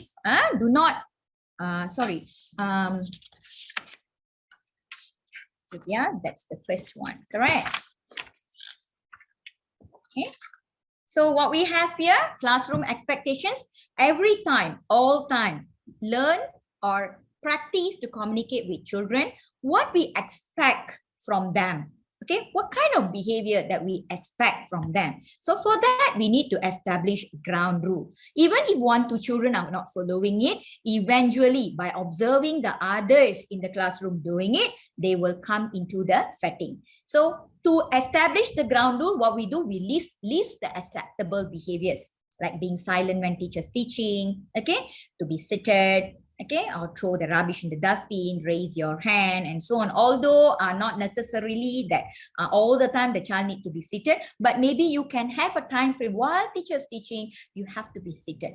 And then I'll give you more time to, to have activities, hands-on activities, and at that time you can move around. So it is also unfair to expect children to be seated all the time, the whole day. That is definitely unrealistic, especially having children with special needs in the classroom. And then also just don't list the behaviors verbally, display the ground rules. How? Less the words, more on visuals, and have it pasted, okay, on several places, and make sure they are the same ground rules. Have it pasted on several places in your classroom. And then every day in the morning when the child comes into the class, okay, when during your circle time, okay, in the morning, go through the ground rules. Dear children, okay, welcome to school today. Good morning to all of you. May we have a blessed day today. Let us just go through the ground rules. Let us just go through some of the expected behaviors. Show them, okay, show those things to them. Have them in a circle, or have them, even if you don't practice circle time in your classroom, that's all right. They will be there in their own places, seated comfortably, go through without failure. And be consistent with the ground rules, okay? Do not like one time, do not have compromise. Don't compromise with the rules. Otherwise, you will have trouble handling them. Otherwise, our children are very smart. Our students are very smart. They know how to manipulate the teachers, right? So modeling the desired behaviors are also one good way to teach children with special needs to understand and comprehend what are those expected behaviors. Okay, and then always identify children who are complying to it, right? The second one is similar to the first one. These are more on procedures and routine. I'm sure we have procedures on task completion and so on. For example, after the task completion, okay, what are the procedures to follow? Okay, once you have finished, okay, there are some steps when you are handing over the book. Okay, list down those steps and go through with the child as well, so that when there's no mess happens during the time where teachers' attention are less on the students. Like when we are teaching, our attention are over there. When we are giving them some hands-on activities, we are moving around, then our attention are also there. But when the time comes that we wanna let them do independent work, or we want them to hand over books, or we want them to walk to the canteen for recess, for during assembly, during group activities. So it is good for us to set procedures, and also to show them the routine. Okay, today Monday, so what would be the Monday routine? So this is what we call as classroom procedures. Okay, without a structured classroom procedure, without a structured classroom ground rules, then it is definitely difficult for teachers to manage. And then whenever the child is showing good behaviors, celebrate those behaviors. Okay, pay attention to those behaviors. Acknowledge the desired. This is what you wanted, isn't it? You had your ground rules on expected behaviors. So don't you think that we have to celebrate when the child is showing the desired behaviors? We must also understand it is not that easy for the child to condition to whatever desired outcomes that we have established. So when the child have done it successfully, it is our duty to celebrate. Okay, notice, acknowledge, celebrate. How? Use privileges. Like, okay, you have done very well today. You have been so complying today. I let you be teacher helper. I give you extra computer time. Okay, I let you read your favorite books during story time. Okay, these are some meaningful privileges for positive behaviors. It can avoid griefs, avoid praises. Okay. So why? Because we want the behavior to be shown or to be understood willingly, not due to some other reasons of gifts or reasons of incentives and so on. Okay, if you want to have incentive program, you can have once in a while, like 3 months once during the year break or year term end. Okay, we can have stickers, we can have prizes. Okay, we can also use reward chart. Okay, I think I have sent you all the reward chart. There are quite a number of reward chart from Ability. Other than that, you can also find, you can also do something on your own. Okay, refer to all the available ones and you find something on your own. Okay, number 4 is you redirect the behavior, which means just now we celebrate the desired ones.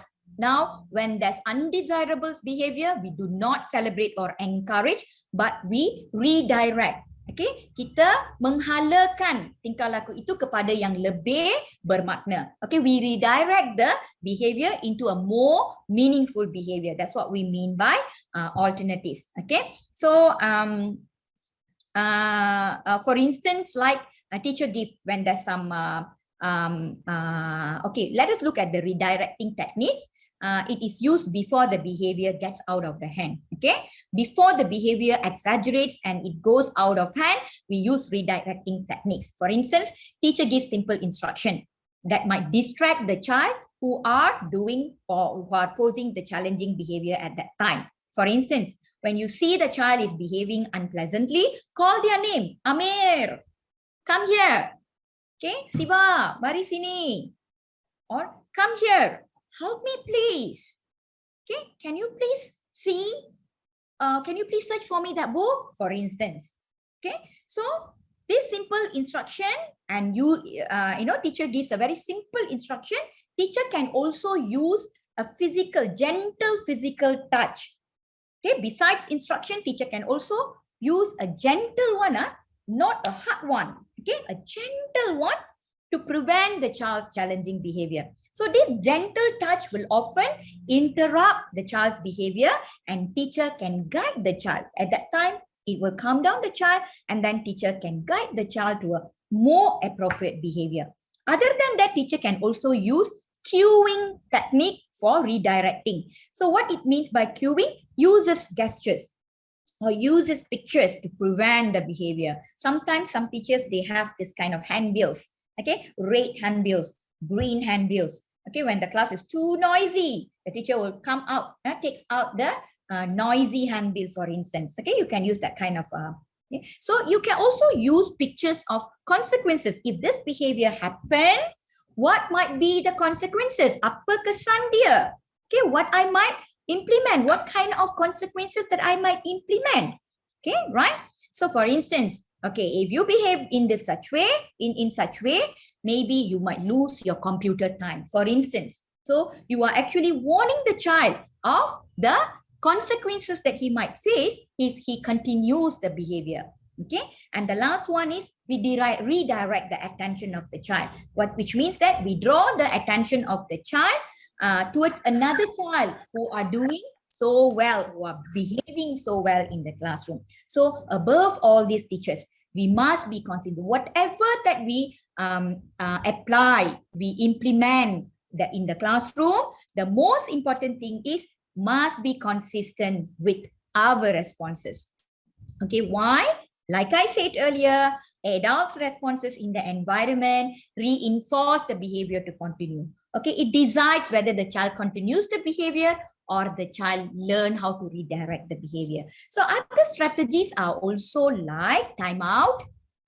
We can also use timeout, but timeout techniques are usually not so effective for children with autism because they don't really understand the meaning of timeout, especially students who are non-verbal, partially verbal, and who have severe communication delays. Okay, so if you're applying timeout, you need to know which student to apply and so on. Sometimes you can also ignore the disruptive behavior if the behavior is not so severe. Okay, but if the behavior is like the child is hurting himself, then you cannot definitely ignore or ignore. Yeah.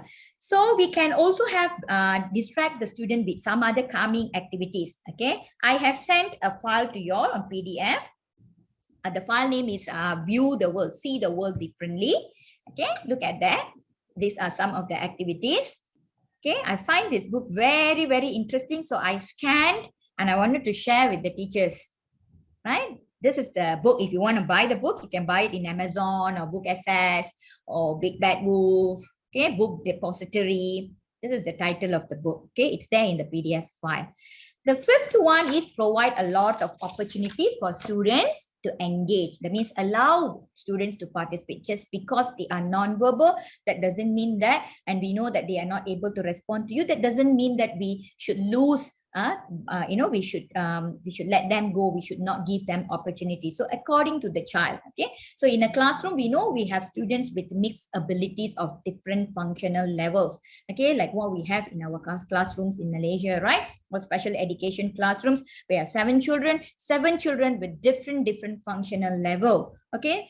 So we have to find ways to engage all of them in teaching and learning process. So that for our lesson, we have to differentiate the lessons that we are conducting in the class so that it will accommodate all. Avoid using one lesson or one plan or one program fit to all. When we use one program fit to all, that's where our students who are who have very low functional level, they loses the opportunities of engagement. And when they loses the opportunities of engagement, that's where when they cannot respond, when they cannot follow what is happening in the classroom, that's where teachers get to see the challenging behaviors. And no one benefits if children continuously show, or too many students continuously showing challenging behaviors, right? So besides the distracting activities I mentioned earlier, we can also implement project-based activities in the classroom. Project-based activities,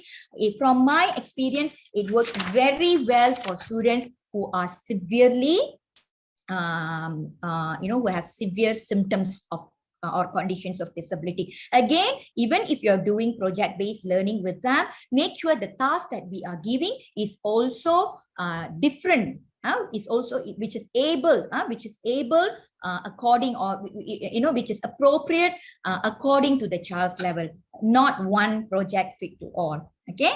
Right. So plan it appropriately. And the final one, okay, for the session is task difficulties. This is also one reason why mostly our students, communicate with us that the task is difficult through challenging behaviors. So when we are preparing tasks, consider the mental age of the child.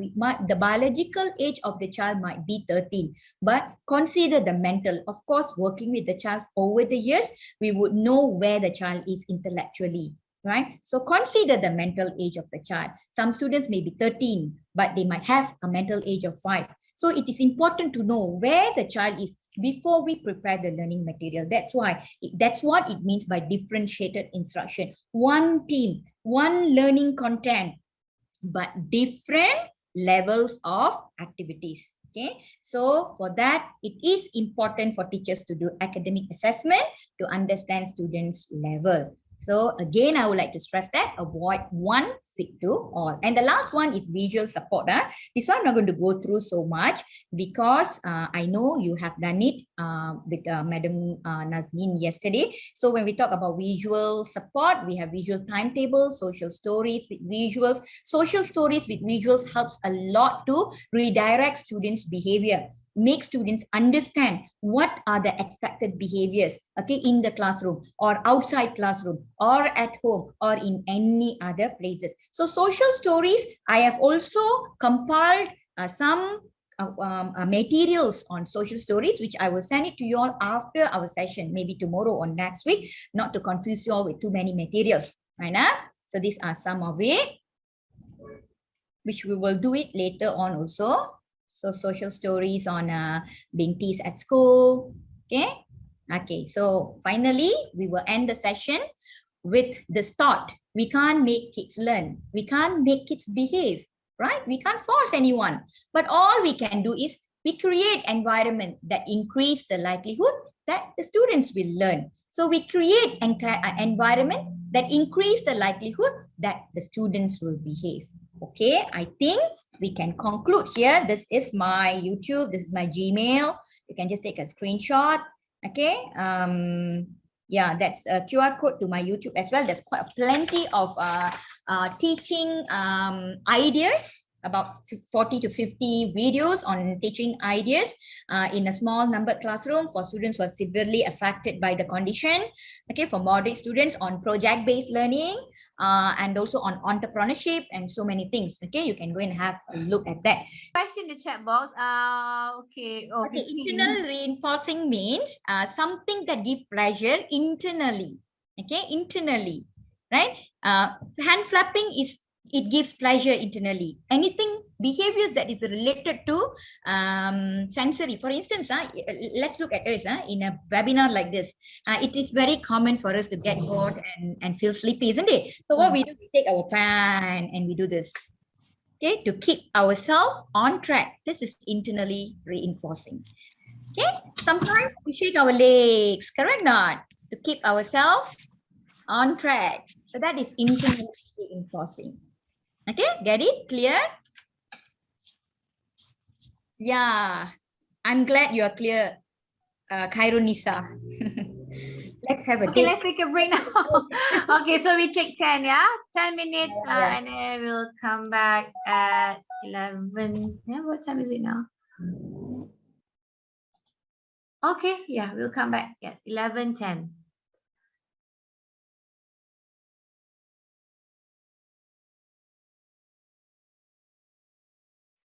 Okay, I hope all had a good short break. Let's start. Now, we have in the first slot just now, in the first session, we learned about functions of behavior, right? How, what are the underlying reasons for some of the challenging behaviors occurring in the classroom. Okay, after this, in this slot, we are going to look at how to conduct a systematic behavior assessment, how to conduct behavior assessment in a most simplified way. As I mentioned earlier, that is what PBS, positive behavior support. And what I'm going to give you today, what I'm going to deliver to you today is the simplified and the modified version of PBS, right? So allow me to share the slides now. For this session, I want participants to have with you, okay, the positive behavior support instrument, right? There are 4 templates there. Positive behavior support instrument, have it with you while we go through this, okay? Right, so don't worry of getting too much into your head. In the third session, afternoon session, we will go through again on that. I will show you again how to rate that instrument. Then only I will let you to function by yourself in your own groups. Okay, so enjoy, relax, and enjoy the lesson, the session.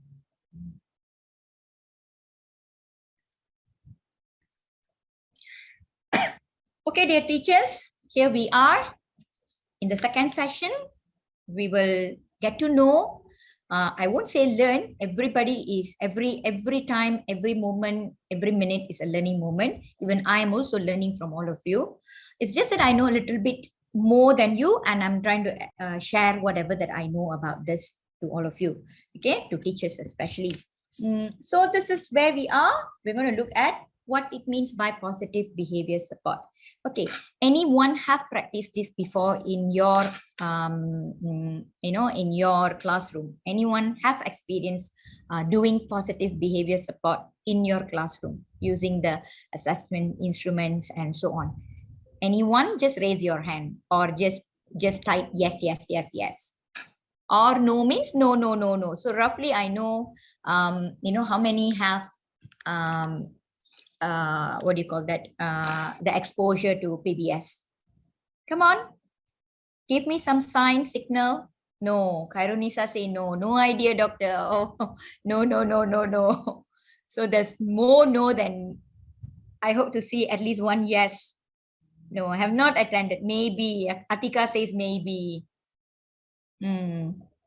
Okay, that's great. That's great, my friend. Thank you for giving me some idea, rough idea, some response. Okay, so this positive behavior approach is actually an evidence-based approach. Okay, most of our interventions that is recommended by pediatricians, clinical psychologists, okay, when a child is being assessed and so on, they are all evidence-based. Okay, and positive behavior support is one of the evidence-based, whereby the main goal or the primary goal is actually to increase the person's quality of life. Okay, that's the main goal. Main goal of PBS is to increase a person who has disability, a person with disability in terms of their life, to increase their quality of life. And the second goal is to decrease the frequency of the challenging behavior. Remember in the previous slide, okay, I said the more the behavior challenges, the less the assess, the lower the assess. Can you visualize that slide? The more there was a slide like this, and the more the challenging behavior, the lower the assess. So behavior support is actually to improve the quality of life of a person with disabilities, and the secondary is to decrease the frequency of the challenging behavior so that we can increase the assess. Okay, so we have heard a lot about challenging behaviors in the previous session, maybe even before you attend this SEAMEO SEN courses. Must have read about it, or you even plan to read more about it to gain efficacy on it. So as a teacher, I'm also a teacher like all of you. As a teacher, like I said before, challenging behaviors, to me, I view it as a message. My students are telling me important things about him or her and the quality of his or her life, especially the ones who are non-verbal, partially verbal, and who have severe conditions, severe behavior conditions. Because why I emphasize on this? These are the students that most often in the classroom tend to left out from the academic benefits, because maybe we do not have enough skills to conduct their behavioral issues. When the child is conditioned in terms of behavior, the more the child will absorb from whatever the teacher is providing in the classroom. Okay, so people who sometimes engage in challenging behavior, they are actually telling us something that is wrong with them, something that is missing in them. And it is a message that they are giving us that they need help from us. Okay, you and me who are fully verbal, when we are depressed, when we are not fine, when we are not in a good shape, we express, we tell, or we explain what we want. But people with special needs, especially the one who are non-verbal, and also the one with severe communication delays, okay, they also need to tell us what is wrong with them and what they need. And challenging behaviors is a way that they tell us. So now the thing is, we know these children are having challenging behaviors. Now we already know why the behaviors are occurring. We learned about the 4 functions of behavior earlier, correct? Now the challenge for us now is, educators like us now, is how to give the support, how to build the support for our students with disabilities, and should not forget the families also, because whatever intervention support that we are implementing in the school, in the classroom, there must be a continuation at home also, and it must be also consistent when the child is, or the student is, or the people is in the environment. Okay, and because we are all trained pedagogically, we are trained in the aspects of pedagogical, we are trained with our syllabus, with the activities, lesson plans, and so on. So I understand that not many of us have the efficacy, the skills to provide the right behavior support. And not only that, adding on to the kind of classrooms that we have right now, Okay, the number of students in the classroom with different functional level, and then we also have other tasks. So these are all some reasons why we were not able to actually focus on the aspects of behavior of the child. So we often expect when the child comes to us, the behavior is conditioned, because our duty is to teach the child. It's not our duty to condition the behavior of the child. But seriously, really, my friends, teachers, the behavior and the academic, it has to come together. It cannot be separated, right? Even if you don't like it, even if you say that the behavior part, that somebody else must do it, you cannot avoid some behavior. Maybe the child is conditioned before coming to us. And as the child grows, there will be new behaviors emerging. So whether we like it or not, if we want our classroom to be in a good condition, we are able to control the classroom, we are able to deliver meaningful lessons, we also must have at least minimum level of behavior knowledge on and how to help on the children or the students to handle their own behaviors. Okay, now let's move on. Now, so what are we going to look at in this session? We will learn some skills on how we can provide meaningful support for our students in the aspects of behavior along with our teaching. So it coordinates with our teaching. When the behavior support coordinates with our teaching or integrates with our teaching, that will be the most beautiful classroom that you will experience. Okay, so as I said earlier, I'm going to deliver to the teachers today a modified version of PBS. So we will look at what is positive behavior, the framework involved in the positive behavior approach, and the process of PBS. In the process of PBS are the one that you're going to use the PBS instrument which I have provided. Okay, all right. So what is PBS? Before we know how to use the instrument, we also need to know what is PBS exactly. Many of you have said that I have no idea. I have not heard about it. Maybe have heard about it. So you might be thinking that PBS is the same as behavior techniques, which I promoted to you in the last slide. Even remember the effective teaching techniques and all those things.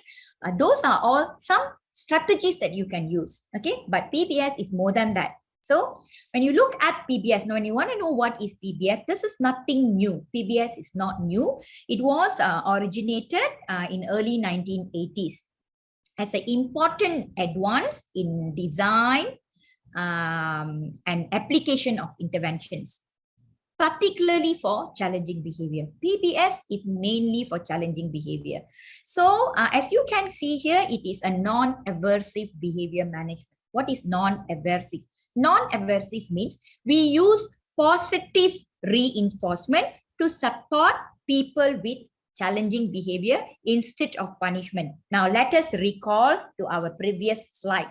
Does this child, he spilled the water, Alex, right? His name, he spilled the water on the ground, and then the teacher asked him to clean his mess. Ask him, the strategy of asking him to clean his own mess is what we call as positive behavior. If the teacher punish him, if the teacher scolds him, yells at him, or put him at the timeout corner, uses some kind of verbal words on him, that is punishment.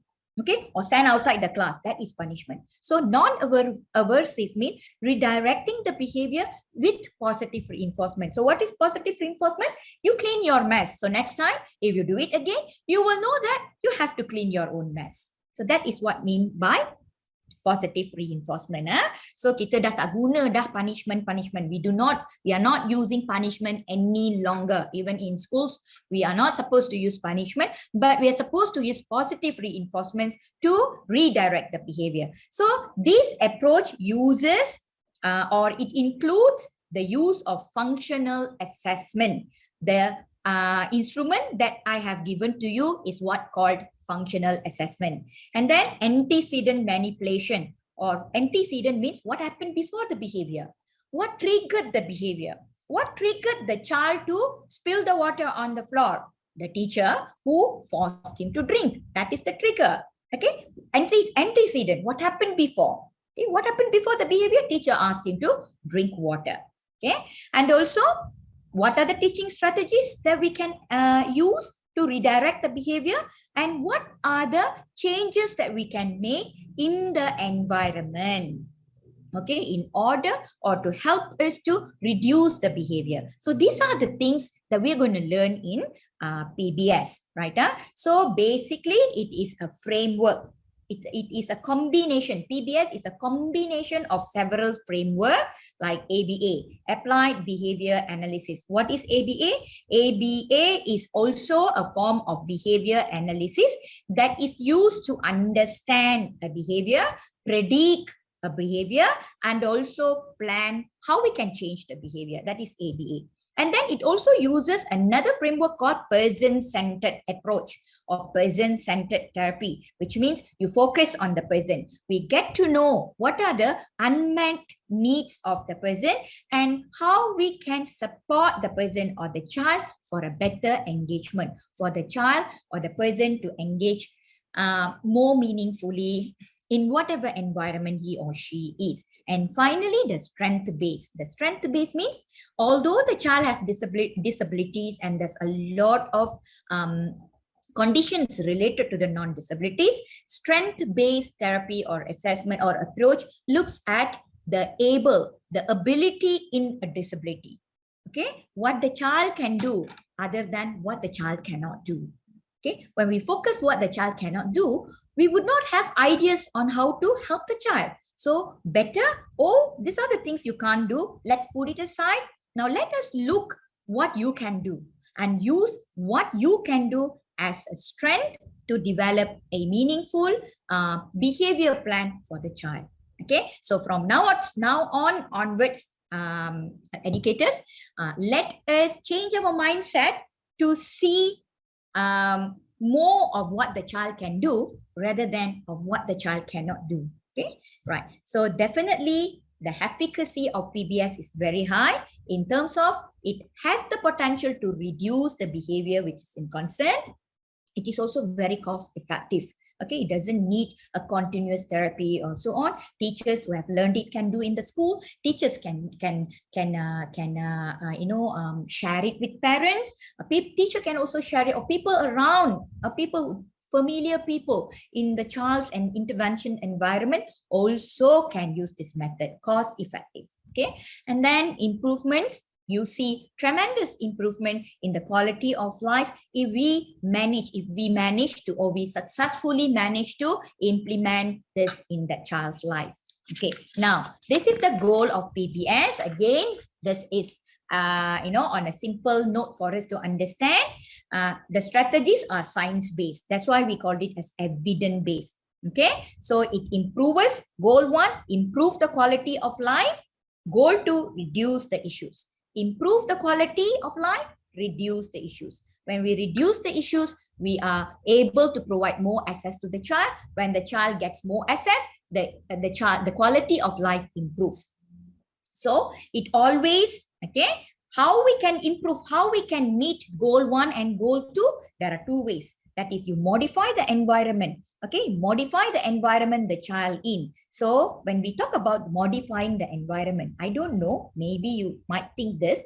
It's always that we feel the environment must accommodate to the student's need, not the students. What I mean is the environment must be altered, must be modified to accommodate the student's need. Not that the child tried to find ways to fit in the unmodified or existing environment. Okay, now let us think about this.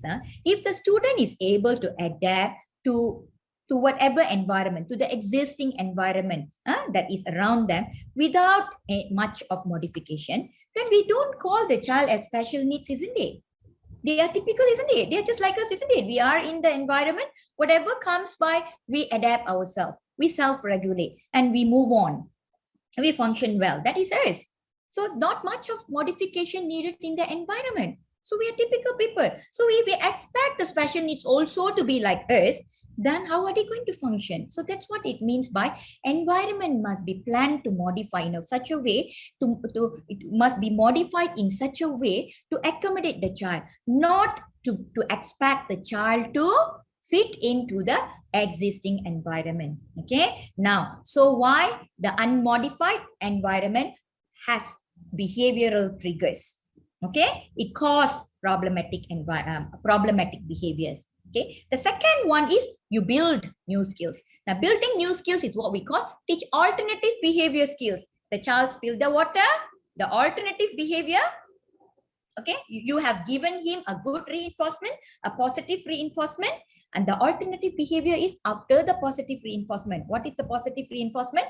Teacher asked the child to clean his own mess, isn't it? That is the positive. After the reinforcement, teacher talk to the child. Now, if you don't want to drink the water, what is the problem with the water? Okay, is it cold? Is it chill? Is it hot? Now, what do you want? So, okay, next time, if you want something other than what you have, use this cue, use this visual, use this picture to actually explain what you want. Maybe the child has some visuals on his table and the teacher redirect the child with this alternative behavior, alternative skills, which will be more meaningful, teaching the child to be more verbal or more communicative with his needs and thoughts. Okay, now a little bit more, some more facts about PBS for us to understand better before we go into the how to conduct the assessment. Okay, so I have mentioned earlier, it is applied behavior analysis where they have a behavior management system, and the system helps us educators or parents or anyone in the environment involved in the intervention process of the child to understand what encourages or maintains an individual's challenging behavior, what encourages the behavior, what motivates the behavior to continue, and how to change it. Okay. The second one is people's inappropriate behavior. We know it is not that easy to change because there is a function to it, right? So they serve a function for them. So this is the reason why we it's difficult to change. This is the reason why we need to do functional assessment, functional behavior assessment, to understand why the child is behaving in such a way. Okay, just looking at the behavior itself doesn't help. It's not going to help. Just looking at the behavior will not help us to plan the modifying strategies. We need to understand. The one that I showed you all in the previous slide, the 4 functions of behavior, those are not the assessment. Those are just to make you understand the 4 functions of behavior and how to identify them. There is a complete instrument. There is a separate instrument used to do this functional behavior assessment. That is where in your template 3, in your instrument, in the instrument that I provided, if you can see motivation assessment scale, that is the scale that we use to do functional behavior assessment to children, and we understand why the child is behaving in such a way. Okay, so using the functional behavior assessment tool or screening tool, it helps us to clearly describe the behavior. What is the behavior? And where the behavior occurs, the event, the time, the situation, in what situation, which will help us to predict when the behavior will or will not occur. Will the behavior will occur? Will the behavior will not occur? Is it a momentary behavior or is it an exaggeration behavior? And finally, it helps us to identify consequences that maintain the behavior. Consequences means the responses adults in his environment giving that is motivating the behavior to exaggerate or continue. Okay, now that has come lead us to why we use PBS. Why we need to use PBS. Now look at that. Look the visuals on the screen. There are about 3, 4, 5, 6, 7 visuals, 8 visuals on the 8 information on the screen on the benefits of PBS. Now there are a lot of benefits of PBS which can bring, where PBS can bring in improving the quality of a person with disabilities. So at the end of the day, that is our goal, isn't it? That is our end goal, isn't it, for every teacher? At the end of our students' schooling session, when they leave us at 18 years old or 17 years old or 19 years old, we want to see our students to be independent, to function well in the society. We want our students to be one of the members who can actually contribute to the economic development of the country. This is what we want to see, isn't it? And the product. We want the child to be developed as a person who can function in his or her environment. Kita nak lihat kemenjadian murid. Itu adalah objektif kita, objektif akhir kita. Betul? Okay. So, experts see PBS is a promising approach to support individuals with disabilities in terms of behavior and social competency. And it is also evidence-based. So, in order to grow, or in order to raise a child who are fully functional by the time they leave us, okay, or by the time they graduate high school, academic approach alone is not enough, because like I said earlier, behavior and academic goes along. Okay, seiring, right? Tak boleh dipisahkan. So what is evidence-based means? We have enough research findings, okay, to prove that this method is truly efficient. Okay. Besides PBS, there are also many other behavior interventions like RDI, relationship development intervention. We have something called floor time. We have something called sunrise, but they are all seen as an alternative approach. Okay, sampingan, sesuatu yang sampingan, bukan mainstream. Unlike PBS, whereby PBS is recognized as a mainstream intervention method for behavioral issues. Exclusively for behavioral issues. So the visual slides is helping us to understand the benefit of PBS. Okay, these are also the points, the variables that you see on the slide. They are also the key components of PBS model. So the first one, value-led. What it means by value-led? Every person as a valued member of society. And as such, they have the right to be respected and treated with dignity. Every person, whether you are disabled or you are a typical person, everyone under the base of human rights, you must be valued as a member of society and must be treated with dignity.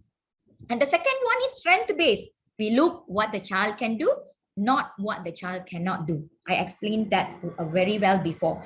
So proactive and reactive strategies. What is proactive? We observe the behavior, we identify why the behavior, the reasons are happening, and then we find solution. Reactive means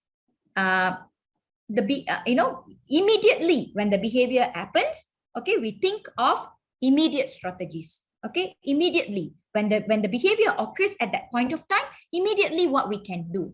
Okay, handy. What are the strategies that we have handy? Okay, so we can intervene the behavior. That's what it means by reactive strategies. Okay, then the collaboration. Okay, are we going to collaborate with the other teachers in the setting? Are we going to collaborate with some other organization, for instance, National Autism Society, for instance, or are we going to collaborate with some other organizations under our Ministry of Education who are able to provide, okay, support as well? And then, of course, the PBS is a long-term focus. That means not a short-term. Short-term, maybe you solve one behavior issues, but it continues. Okay, it continues until the child's behavior is stabilized. There will come one time that the child is fully stabilized. Okay, and then dignity and inclusion helps a lot when we are doing inclusive education. Okay, now in Malaysia, inclusion is being well promoted and well celebrated as well. And I believe it's the same in other countries as well. Right? So when we are doing inclusion, positive behavior approach knowledge comes in very handy for teachers who are doing inclusion. For resource teachers, if you're one of them, okay, you may pay attention to this. You may give some priority to this. And then, of course, it helps us to come out with meaningful outcomes and improve quality of life. Yes, it combines several interventions. Okay, that's the beauty of it. No one program fit to all, but we combine. And when we combine intervention, they are also individualized. Okay, it's this plan A is just for this B, Ryan, this boy, Ryan. Okay, Ryan's behavior plan may not match Siva's issues. Okay. Okay, so we combine interventions, we come up with the best intervention. And finally, the PBS is based on how you understand why the behavior is occurring. Okay, now, are you all clear? Are you all with me still? Okay, so far, can go? Can go?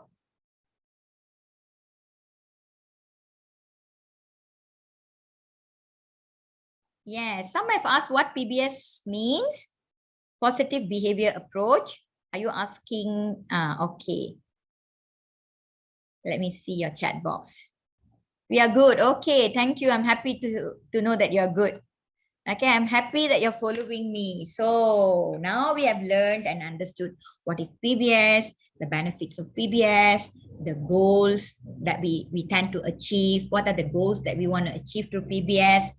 So we need to know now, isn't it, how to do PBS? You might be wondering, a lot I have received, quite some, quite a number of informations I've received. Now I want to know how to do PBS, how to implement PBS. Yeah, that's why we are here today. So from your previous responses, I know that most of you here are not practicing PBS currently in school.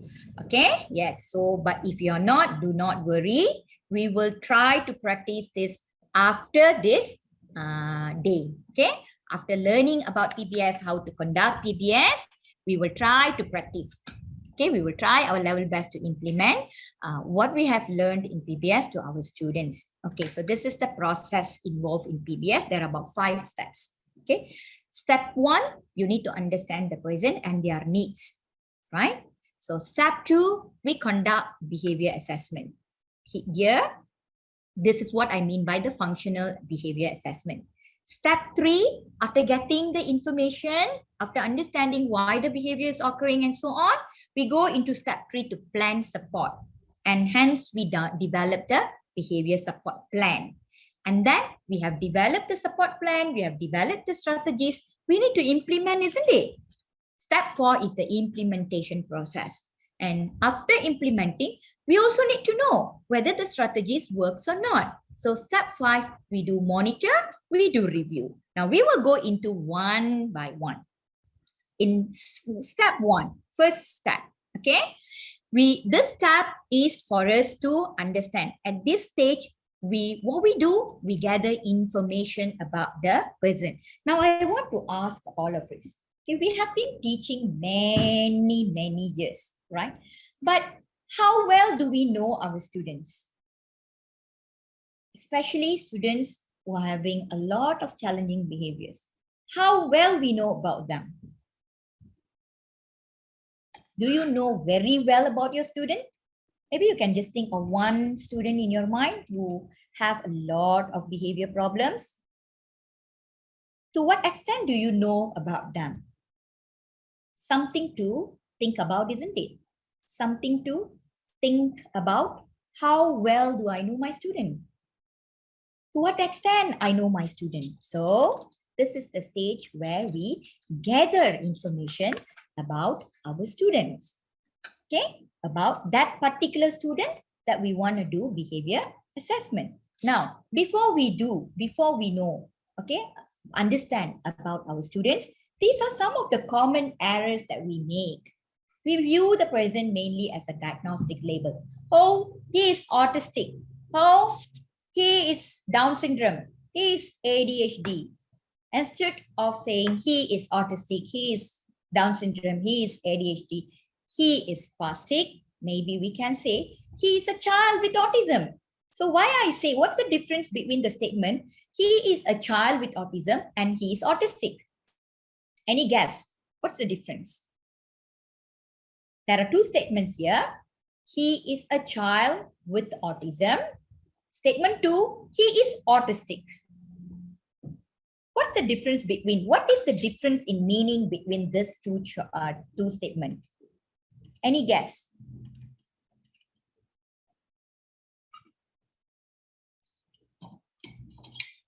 Give few seconds.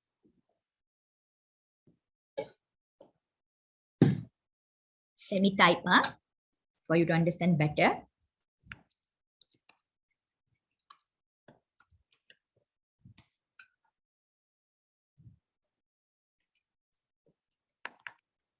Statement 1. Statement 2 is he is autistic.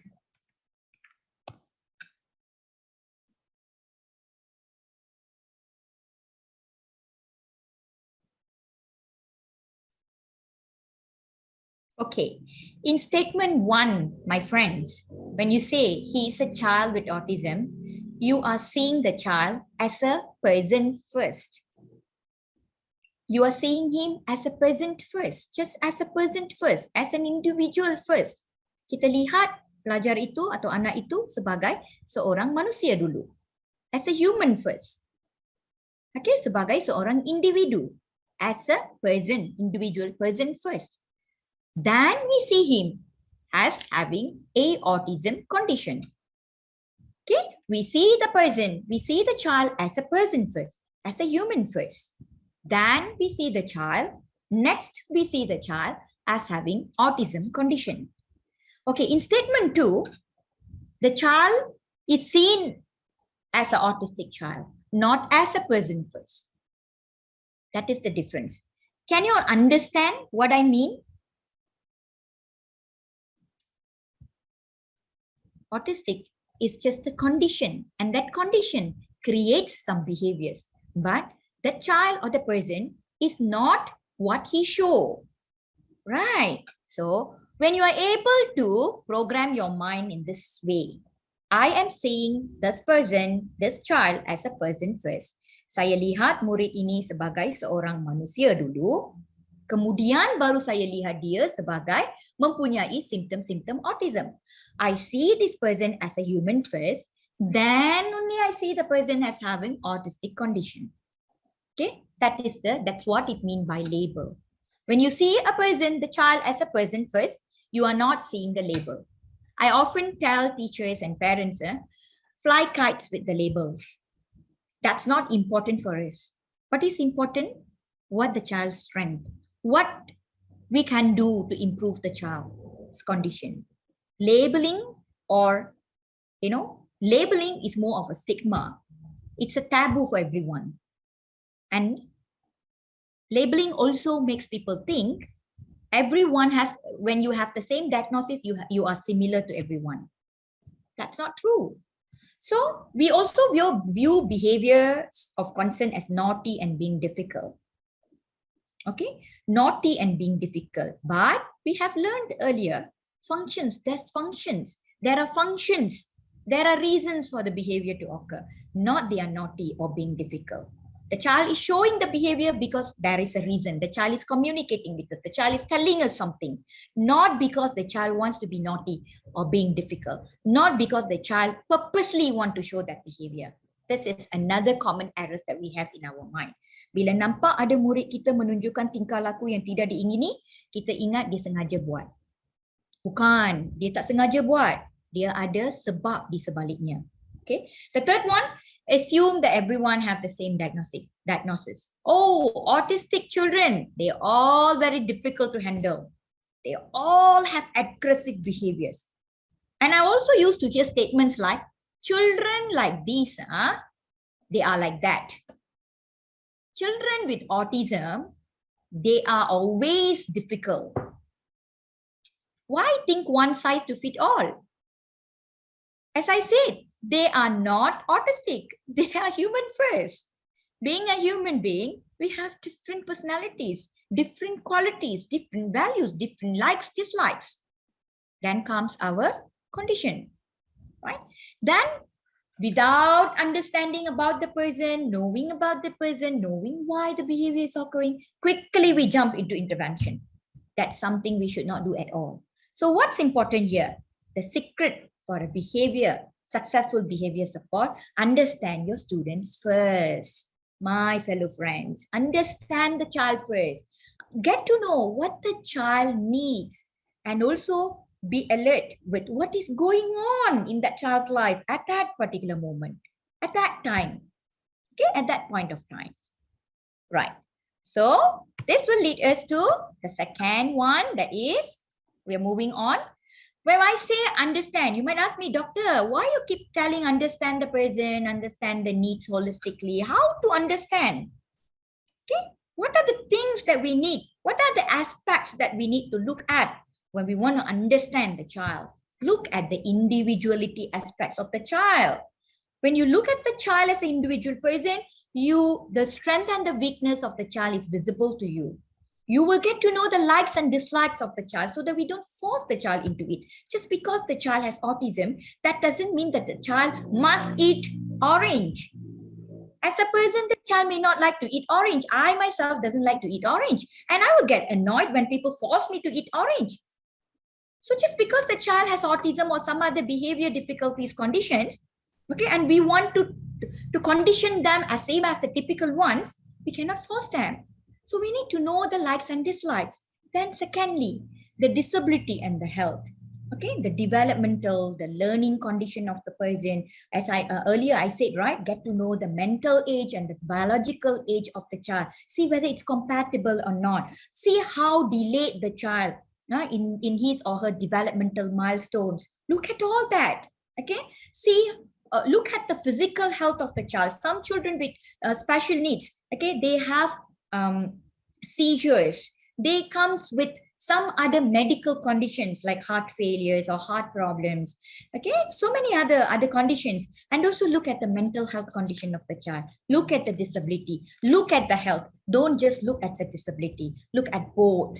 Okay, right. Secondly, look at the environment the child is in. How calm the environment is. How difficult the environment is. And how we can support. What are the support strategies that currently available for the child? Okay, is there any? Okay, is there any in the first place?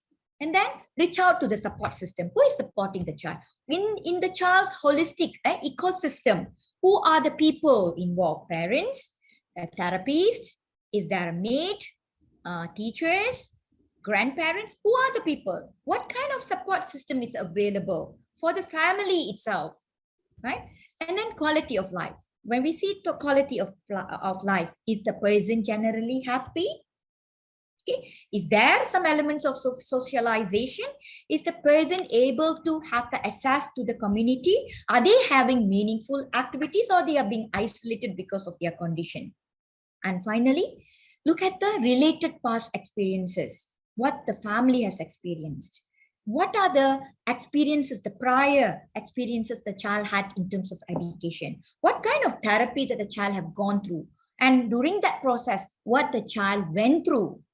So these are the elements that we need to keep in our mind when we are trying to understand the person and their needs holistically. Okay, so in next time when someone understand the person, you should be able to know what are the elements to look at, what are the points to look at in order to understand, okay, or how to understand that person in different aspects, or what are the aspects involved for us to better understand our students. Okay, now this will bring you to template 1. Later, we will see how to use this template. Okay, when you want to understand your student, you cannot just understand and keep it in mind. You need to do a draft. You need to scale out, right? So over here, this is a very simplified version of it, right? Interests, likes, dislikes, and describe the behavior, and so on. You have this template. So I'm not explaining about this now. Okay, now I'm going to go straight into the second one. That is, okay, second one. Okay, that is how to conduct the behavior assessment. Okay, now just now we have looked at the first template. That is the template that we're going to use to record what we have understood about our students. The second step is, now with the knowledge that we have about our students, now we have understood very well about our students. Okay, now we are prepared. We are ready to conduct behavior assessment. Now before we conduct behavior assessment, let us look at some common behavior difficulties that we encounter with our students in the classroom. Verbal outbursts, meaning that screaming, crying, okay, swearing. Physical outburst, hit, punch, okay, bite, bang, property damage or throwing things, vandalism, snatching toys from another child, from another person, wandering around, okay, walking about aimlessly, wandering around aimlessly. Okay, it interrupts with the classroom instruction. Difficulty to follow instructions. Do not want to come to school. Parents have a lot of difficulties to send the child to school. When the parents force the child to school, teachers have a lot of difficulties in calming the child down. Okay, when there's some task, when there's some pressuring situation, the child isolate himself, crawl under the furniture. Very commonly we see this. Some repetitive behaviors. Okay, it can be a physical, it can be physical, it can be verbal, but repetitive behaviors. So these are some of the common behaviors, not limited. There are more. As I said before, go through the DSM-5, you'll find even more. Right? Now, what can we do now? We know how to assess, how to understand the student. Then we also have seen what are those behaviors categorized as difficult ones. Now, we are going into the behavior assessment method. Okay, for the behavior assessment method, there are 3 things that you need to remember. Okay, first, the student profile. We have filled up that. Now, we are going to, from the student profile, if you see the 3rd box, okay, you are required to list down 3 most challenging behavior. Now, from the student profile, select one dominant behavior or one behavior which is giving you a lot of concern. Use the behavior observation chart, ABC chart. A stands for antecedent, B stands for the behavior, C stands for the consequences. Okay, so we're going to look at the behavior, we're going to look at what happened before the behavior, and we're going to look at what maintained the behavior. See what consequences, what are the consequences of the behavior, which means what made the behavior to continue. From the observation chart, now we are going to understand, we already understood from the observation chart, from the ABC chart, that, oh, the behavior occurs whenever the teacher enters the class. Then when the teacher scolds the child uses the behavior exaggerates, for instance. Okay, you get that idea. Now you want to know, okay, fine. I already know this is the behavior. I already know when the behavior occurs, okay, or what happened before the behavior and what happened after the behavior. Now I need to know why the behavior is occurring. Why? So here I do functional behavior analysis because I want to identify the functions of behavior: escape, tangible, attention, sensory, the 4 things. Okay, now the 4 things is organized systematically for us to identify the functions of the behavior in terms of data. We use the motivation assessment scale by Mark Duren, MAS. Okay, you have this. Template 2 is your ABC chart. Template 1 is your student profile. Template 2 is your ABC chart. 3 is your MAS scale. And the 4th one is the behavior support plan. After knowing why the behavior is occurring, the reason behind the behavior, now we will develop the supporting strategies, the redirecting strategies, the proactive strategies, the behavior replacement strategies. We will modify the condition and so on. Okay, now this is the ABC observation form. Okay, template 2, this is the motivation assessment scale. Right? Okay, now let us look what is motivation assessment scale. This is by Mark Duren. Okay, this is his PhD novelty, Duren and Cremins. Okay, they are both psychology professors. Now, who can use? An occupational therapist can use mask. ABA therapists, of course, they use mask. Teachers can use mask. Speech therapists also can use mask. And others like parents or anyone, any individuals in the environment of the child who are having severe behavior problems. Okay, so why mask can be used to assess mostly children with ADHD, autism, children who has mental retardation, children with Down syndrome, children who has other behavioral and emotional difficulties. Okay, these are the categories that you can use mask. Now, why we use mask? Because we want to find out why people are having problems in their behavior. And then we can recommend interventions or treatment based on the functional analysis. We have known why the behavior is occurring. Okay, so that information is what we call functional analysis. Then we can suggest what treatment or intervention that we can give. So it also provide information on things that serve as effective reinforcers. Okay, so positive reinforcement. Remember, I mentioned just now. Okay, so the content, there are 16 questions. There are two types of masked instrument. The one that I'm giving you is the simplified version, whereby it has only 16 questions. The second, that means the revised version, it has almost about 58 to 60 item questionnaires. But the one that I'm giving you is only 16 questions, and it is very teacher-friendly, user-friendly as well. It has got 6 Likert scales, 6-point Likert scales from 0 to 6. So every question, it has a rating scale. Okay, this is the questionnaire. So over here, you need to write your name, the child's name, the rater, when, and then you describe the behavior, specifically describe the behavior, like hitting, Ryan hit Sandy, for instance, or Shy banged her head on the table, or Shy banging her head on her table. Okay, so setting description means where it happened. Okay, so you have to fill up all this information. Don't worry, I'm just going to go through briefly, sambil lalu. Okay, the third session, we will see one by one. Okay, so these are the questions. There are 16 questions. Okay, for instance, over here, when you are rating using this instrument, you need to keep in mind the behavior, the hitting behavior, or the spilling water behavior, for instance, a child spilling the water. So keeping that in mind, you read first question. Would the behavior occurs continuously over and over if the person were left alone for a long period of time? So you find the responses from 0 to 6.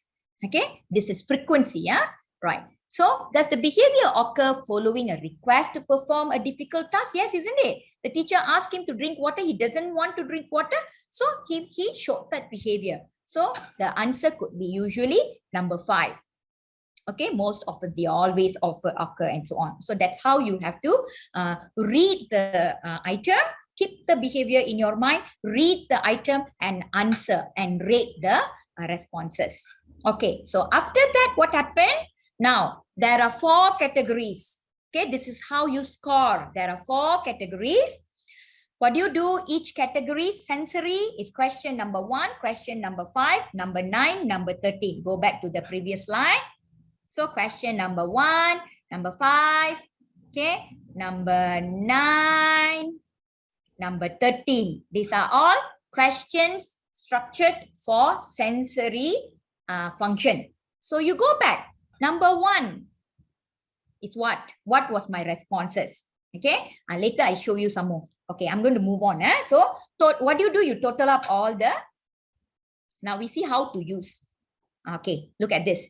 The person's name is Morgan. Teacher name is Jessica. Date rated September 10. Then the behavior description. Morgan yells very loudly when other child tries to play with him. Specifically, detail the behavior. That means state the behavior, what the child is doing. And then where? It's in the childcare. Now I have rated. Okay, the teacher have rated. Teacher Jessica have rated the instrument 0, 3, 4, 3, 1, 4, 5, 6. Now just now we saw every question is divided into 4 parts. Sensory behavior questions are question number 1, 5, 9, 13. Escape questions 2, 6, 10, 14. Tension behaviors 3, 7, 11, 15. Tangible 4, 8, 12, 16. Then what do? Sensory. Go back to the sensory question. Number 1. Question number 1 is sensory question. The response is 0. You write it down there. Okay. So after you have write it down, the responses that you have given, okay, under each categories of functions, we total up the scores in each category. Okay. We total up the scores in each categories. And then what we do? Okay, we divide. Okay, this one, there's a bit of a mistake. It should be 2 only. 2. Okay, we see here, escape. 3, 4, 4, 2. How much is that? 4, 4, 8. So 13. The total number of responses under escape is 13. Correct? Let me use the highlighter. Sorry. So it's 13. Correct? Okay, it's 13. Then what you do? You divide 13 into 4. Why? There's 4 questions. Divide 13 into 4. We will get the mean value. This is the mean value. Okay, based on the mean values, we do the ranking. Ranking 1, ranking 2, ranking 4, ranking 3. We do the ranking. Okay. Okay, so look at this. In this example, attention. Where's the attention? Attention has got the highest score, suggesting that Morgan is yelling probably because he wants to seek attention from the teacher. So that comes as the first top reason for the behavior to occur. Attention is the first top reason for the behavior to occur. Okay, right. The second top reason for the behavior to occur is number 2 here, escape. Okay, the ranking shows escape as a number 2. Escape is at the second rank. That means the second top reason why the behavior is occurring is because probably the child doesn't want to complete the task given by the teacher. So he or she yells. Okay? Okay? He or she yells. And then the third one, maybe he or she is tangible with whatever that he is having in him, or whatever activity, maybe he was doing some kind of activity at that time, and that transition happens, and the student Morgan refused to, so he or she yells and screams at the teacher. So he is tangible to the activity that he was conducting, or he was involved at that particular time. And the last one could be also some reasons, some things related to sensorial issues. But when we are doing behavior assessment, we always address the top 2 reasons first, which is the attention and the escape, which we know. I gave him task. He showed me this behavior. He wants to avoid attention from me, and because he wants to escape from the task.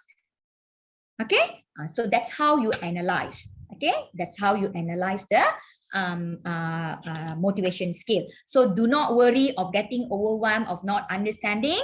In our afternoon slot, we are going to practice using the instrument, where I have also sent you a sample, Brandon's sample behavior assessment. We will go through that first. We'll watch a video.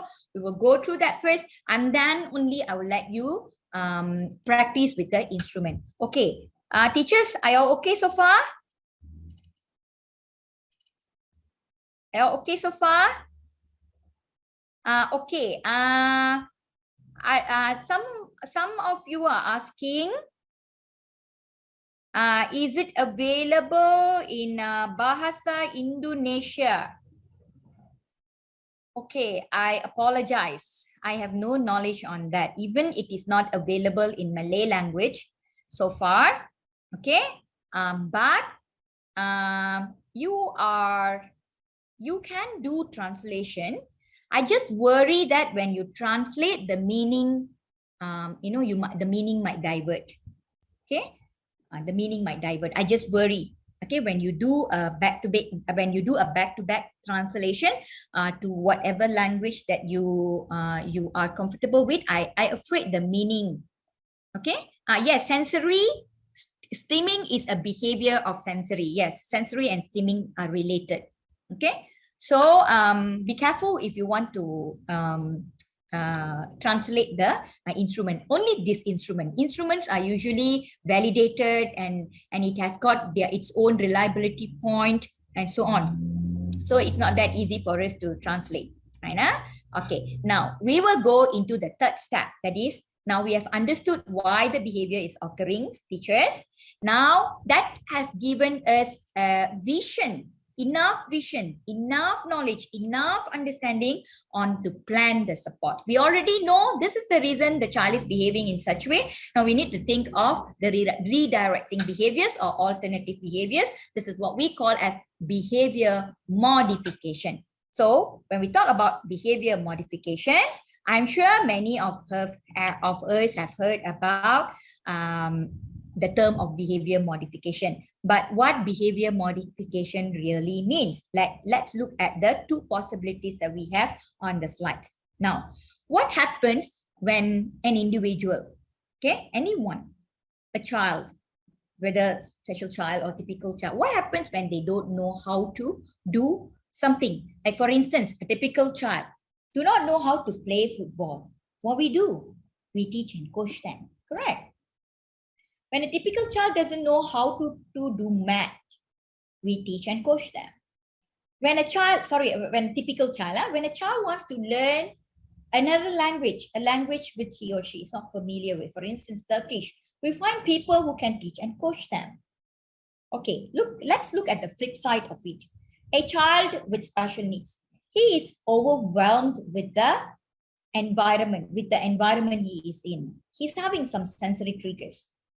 Okay, he's overwhelmed. Maybe the task is too difficult. Maybe the situation is too pressuring.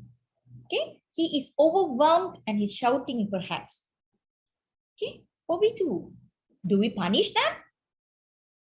What about loud noise in the environment? You as a typical person able to withstand that, but not a child with special needs.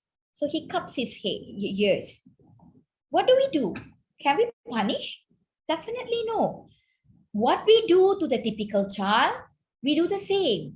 Here also, we coach and teach, although the understanding level of children with special needs is far behind compared to the typical ones. So over here, for children with special needs, when they are facing overwhelming situations, when things are triggering in their environment, we also should coach and teach them.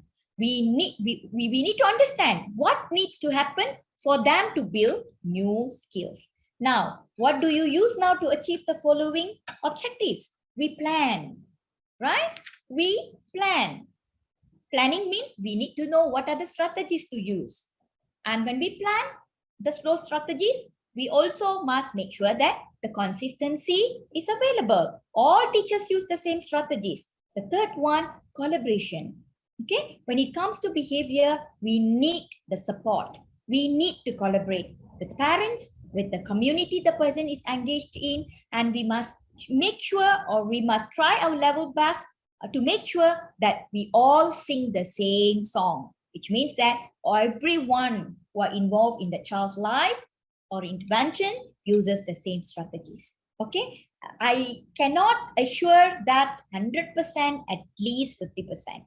Okay, at least 50%. Start with parents and family first, then gradually move on to the community. Now, this helps us to see what are the combination, okay, in order for us to develop a behavior support. So if you look at the statement there, the framework brings in all your best practices and strategies and combine them into one helpful plan and intervention. Whatever that you have learned previously, whether you have attended courses, whether you have learned it from your experience, prior to your experience being a teacher, combine everything. Combination of strategies from different disciplines. Okay, behavior, speech, psychology, sensory, learning. Okay, we combine all to support the child. This is what we call eclectic. Okay, combination of several strategies. We call this as eclectic. Now next, this is what behavior support plan is all about. It is all about a written document where we develop for a person with disability that helps everyone involved to have a consistent understanding of what behavior is occurring. What behavior is occurring, understand what is happening and what needs to be done when the behavior is occurring. So we need to come up with specific or specifies a range of strategies addressing that particular behavior in the planned document. So the document helps us to plan on that. We cannot keep everything in your mind. Okay, we can't do mind mapping. It has to be documented so that you see it visually. How the behavior, how the plan is going to kick off, and what are the shortcomings that we might face. So there are core components, that is the individual behavior profile, the 3 top behavior issues, what happened, the behavior, the ABC chart, and then the mass instrument to analyze the function of behaviors. And finally, in the behavior support plan document, we do supporting strategies. We come up with supporting strategies. Those are some of them are the proactive strategies, whereby we modify the environment, and we also think of the alternative behaviors on how to help children to build skills on alternative behavior. And also not forgetting the reactive strategies. Some behaviors are not planned. It happens on the moment, in the moment. And what are the strategies that we can use? Okay, for reactive strategies, usually the classroom procedures, the ground rules, these are all will be very helpful. Okay, now, so look at this, the two strategies, proactive and reactive. Under proactive, we have two, that is modify the behavior and then help the child to build individual skills. And the resources are all listed down there. You can even go through their websites and read even more, okay, understand even more.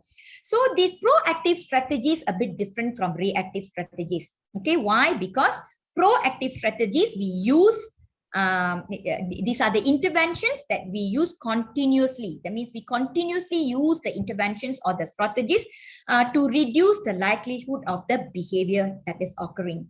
Okay, it's not a one-time strategy, right? We continuously, each time we see until the behavior disappears.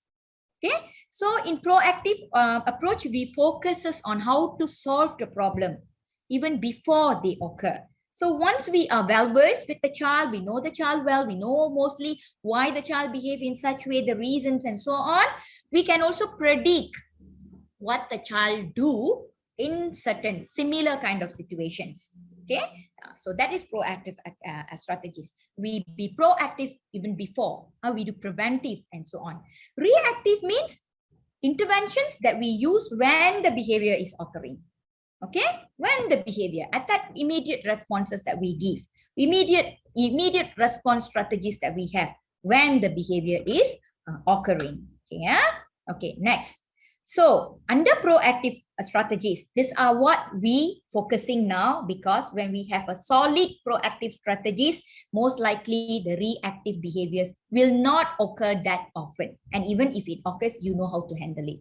Okay, so this is about the modifying the environment. So one strategy, the first strategy to support the child in terms of behavior, we modify the environment, which means we set the scene. Okay, what it means by setting up environment and the people, we create a inclusive and supportive environment. Okay, when the child is not able to adapt, we have somebody, okay, to support the child emotionally, mentally. Okay, imagine the child is in an inclusive classroom, okay, overwhelmed with the noises, with the amount of tasks given by the mainstream teachers. So that's the reason why we send a shadow aid or a support teacher or a resource teacher, where the resource teacher will help the mainstream teacher on strategies, on academic lessons modification, on differentiated instructions and so on.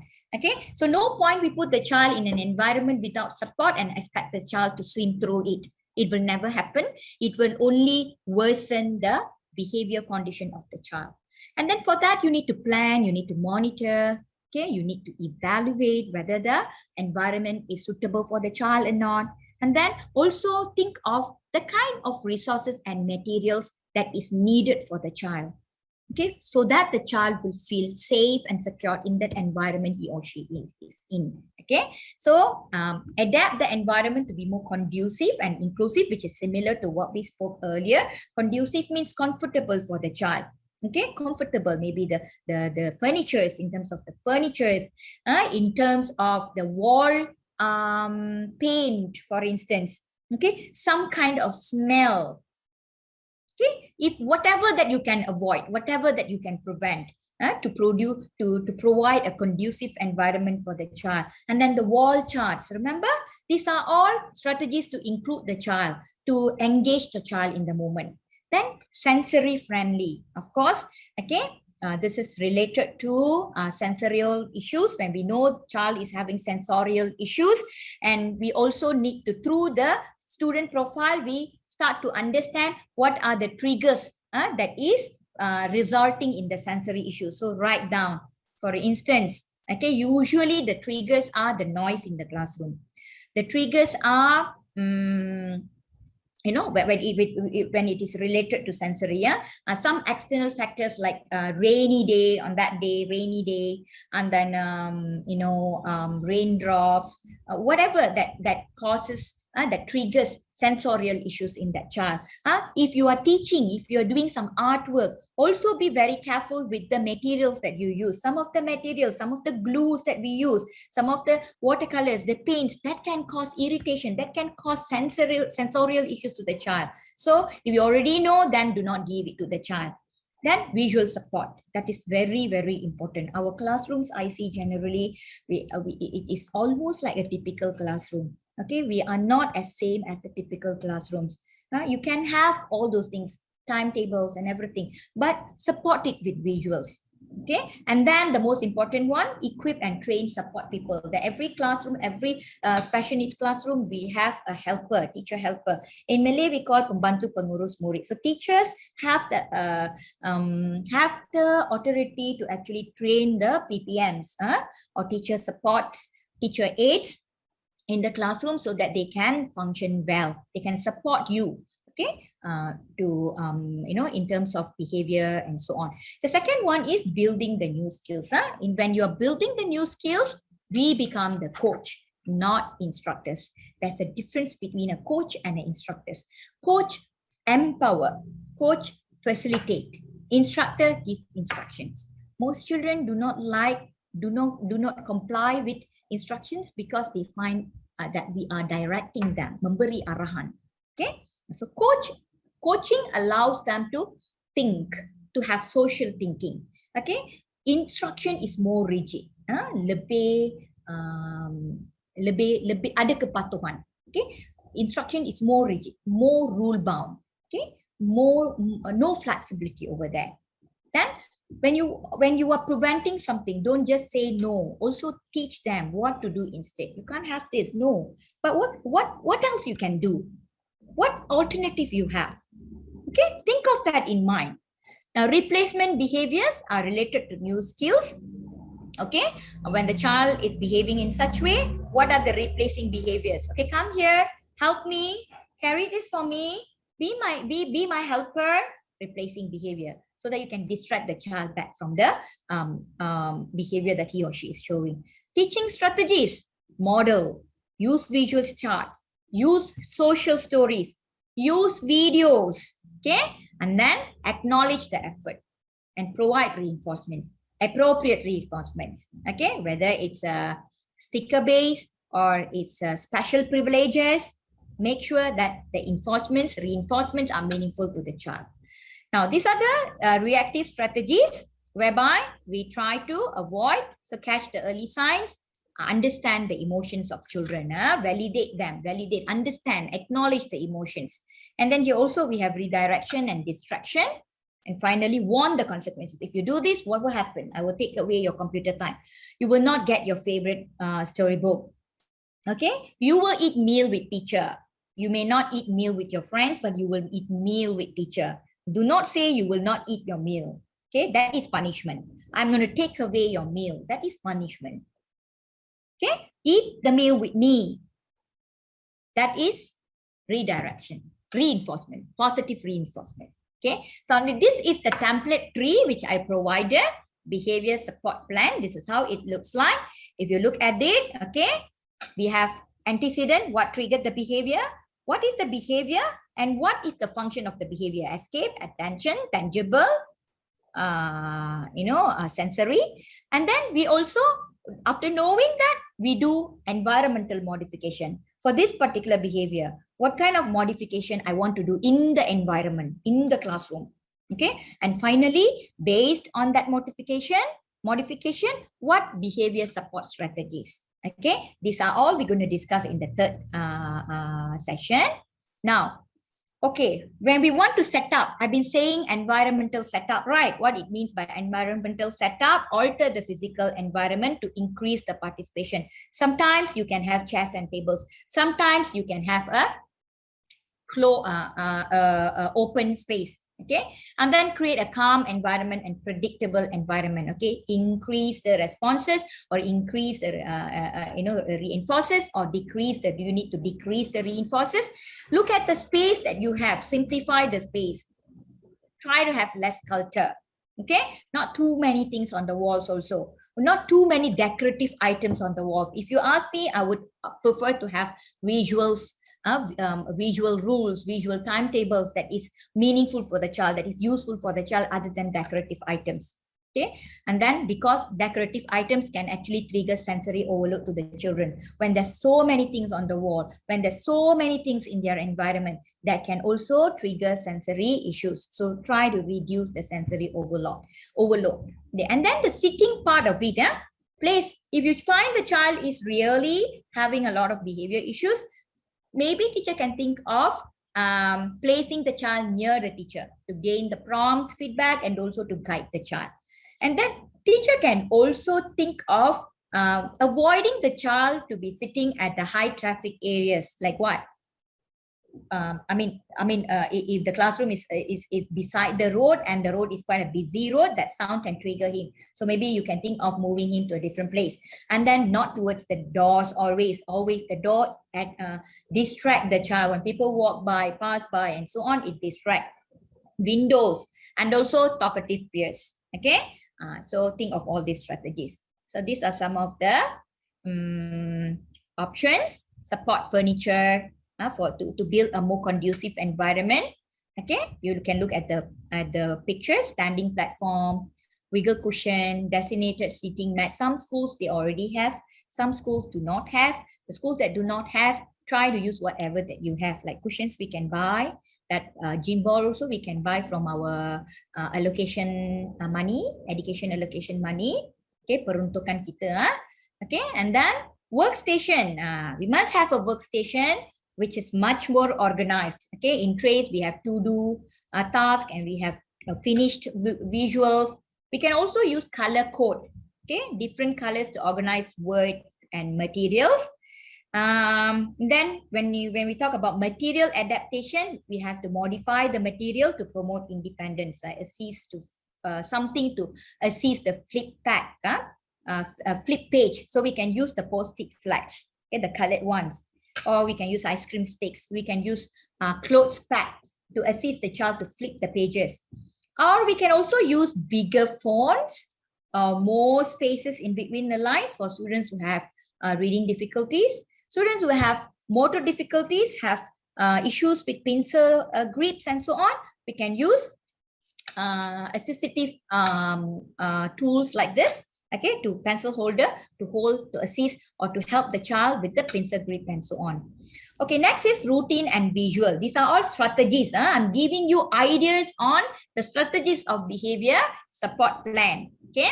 So routine and visuals, we increase the structure. We have a proper routine, so that a proper routine and a predictable one. So all this we prepare in advance. Okay, at all if there's a change. Say the Bahasa Melayu teacher, Malay language teacher did not come to school on that day, and she will be replaced by, relieved by an English language teacher. So what can the English language teacher to do to reduce minimize the behavioral issues, to help the children to adapt the transition better, to accept the changes? The teacher can go in advance. Okay, maybe in the assembly time, during assembly time, the teacher can say, okay, today Bahasa Melayu teacher did not come to school. So for class 3 rows, I am going to relieve your class, and so on. Okay, maybe you can also have the pictures of the teacher. Okay, if you're handling children classes where they have very poor communication skills, you can use the picture of the teacher who did not come, the Bahasa Melayu teacher, and show the picture of the teacher who going to replace the class. That will make the child understand better. And that's what it means by visual support. Visual support can be also provided for lessons. Now, first you do this. Next, you do something else. Okay, first, next chart. And then daily schedule. As you come to school, what are you going to do? Weekly schedule, visuals on washing hands, okay, and so on. These are some of the examples. So I'm sure you have seen a lot yesterday with Puan Nazmin. Okay, this is choice board, what I want, helping children to communicate. Okay, then Children who are very late often have issues completing tasks. We can use visual timers because they don't understand the concept of timing. Okay, so visual timers help them to complete tasks and also help them to support in transition. When they are so tangible to one activity, they have problems. They show behavior problems when teachers say, let's go to the next activity. So visual timers like this help them to understand, okay, my time with Lego is over. Now I'm going to go move on to art and so on. You know? And they also encourage them to express their feeling with charts like calm, I'm okay, are you okay? Please, slide and show us how do you feel today. And over here, these are all some pictures, okay, to teach children on some self-help skills. Okay, next is again routine, but this time we're going to talk about activity. The activity that we give our students also causes behavior issues. Okay, so try to minimize or prepare less, okay, for high risk time. But you know, on that day, the child is not in a good condition, emotionally not stable. So try to alter the activities that you have prepared. Maybe you minimize or you prepare something less. Okay, and then look into the child's individual preferences and interests. So child, mainly if they are visual learners, and they struggle when only verbal words are used. Okay, for visual learners, they cannot cope with more words, verbal words. Okay, when you keep on talking, they will lose contact with you. So always provide visual information when you are teaching. Okay, pictures, photos, list, post-it notes, and so on. And children also learn better when we give them hands-on activities. Okay, but not all like slimy or dirty textures. Textures like this can also trigger their sensories, okay, which can cause them to have burst. Okay, then now we will go to the behavior modification. First, you establish the expectation, the home expectation, what you expect them to be, how you expect them to be in the school, the display board. Remember, we discussed in the previous lesson. And then we provide the positive reinforcement for the desirable behavior, like you give verbal praises, positive gestures like high five, thumbs up. We can also use reward system, reward chart. How many days of good behaviors and you receive the token of appreciation. Okay, and also beside reward chart, reward the effort itself. Okay, reward the effort itself. Reward efforts to use a tool to cope, but even if it is not successful. Sometimes not all trials are successful. Some also fails, but that's all right. We learn out of practice. Okay, if this is not applicable or not suitable for your classroom children, then try to think of something else. Okay, until we don't try, we are not able to. So undesirable behaviors, what we do, we say no and say what to do instead. We don't compromise with that behavior just because the child is throwing tantrum. Okay, example, no jumping, but you can sit down. Here is a pleasing cushion for you. You can sit on the gym ball if you don't like to sit on the chair. Give them options. Okay, alternatives. No hitting, no. Communicate appropriately. Show me what you want if the child is not able to speak. Show them pictures. Show me what you want. Okay, the choice board we saw just now. And then apply consequences. You spill the water on the floor, you have to wipe the floor. I warned you already. You want to do this? Okay, you push away. You don't want to eat your dinner and you push away your meals. You have to clean it up. I'm warning you in advance. Okay, for instance, object out. Okay, throw toys instead of playing nicely. So what happened? Remove toy for 1 minute. Oh, you're throwing the toy. Okay, I'm going to take it away for 1 minute. Okay, you count 1 minute. When time's up, model to the child how to play appropriately. And praise him if he follows. Okay, if the child follows, then you praise him. Very good, Ryan. This is what teacher expected from you. Okay, good job. If he throw the toy again, remove the toy for a longer period. Okay, 5 minutes. I'm going to take it away from 5 minutes. You can't have it. You will spoil it. will damage the toy. Next person cannot play it. Okay? And observe. If it persists, extend time. Not more than 15 minutes, you will be able to. Okay? But of course, it takes consistency and also a lot of practice. Then we go to the calming corner. This is mainly for children with autism. Timeout might not be very helpful, but calming corner instead. Okay, when the child is overwhelmed, okay, with whatever reasons to be in the environment, have a calming corner. Have some drinks, water, or some gym balls or something like that over there, and help the child to calm down. Okay, help him or her to reduce the sensories that he or he is having. Okay, that's the reason why most schools they have sensory room, right now. Okay, now we are going to go into the fourth step, that is implement. We have developed the plan. We have come up with the intervention plan, strategies, behavior support. We have altered the environment. Now time for us to implement. So what we do here while implementing, there are four implementing strategies. First, when we are implementing the strategies, we have to identify the key teacher, the main teacher for the individual. Okay, the main teacher who's going to carry out the plan for the individual. Usually the teachers who identify the behavior and they want to find remedy lah. So, and then besides that, what we do, we select. Okay, we select the team. We establish a team. Okay, we have a team leader or a senior staff. It can be a team leader, it can be a senior staff, it can be a principal, where he or she will provide the necessary support to you, to the teachers. Second, we build a team to collaborate. Okay, we jointly gather information and then we develop shared understanding. How is this person, how is this child in maths class?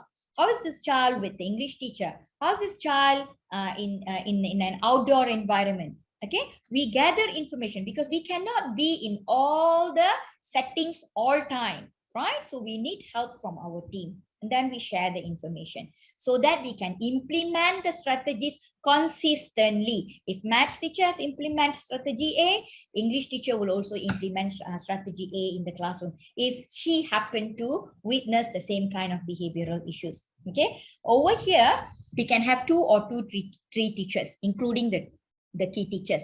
Okay, to jointly assess the behavior, to develop the behavior support plan, and also to motivate and empower each other. Okay, to counsel each other also, right? And then we can also include relevant stakeholders like parents mainly. Okay, other teachers or relevant people like clinicians, doctors, pediatricians, and so on. Okay, even if we cannot have a face-to-face meeting or virtual meeting with them, we can always communicate with documents. Right? The third one is hold every 2 weeks once regular PBS brainstorming meetings.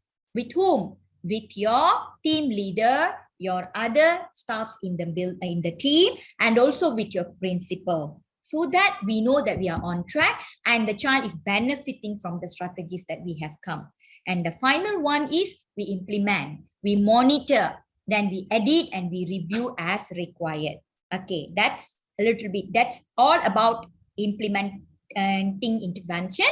The next one is, okay, we are just about time. We are going to do monitor. Fifth step, we're going to do monitor and we're going to review. Okay, monitor is very, very important. And what are we going to monitor? What are we going to look at? And how are we going to evaluate whether our behavior support plan is functional or not, is usable or not, is feasible or not? How clear is the behavior identified? Okay, how well you have identified the triggers? How accurate is the function of the behavior that teachers have identified through the MAS instrument, motivation assessment skill? And then you teachers come up with strategies. So evaluate, review. Do the strategies build the person's quality of life? Are the strategies supporting the person's needs?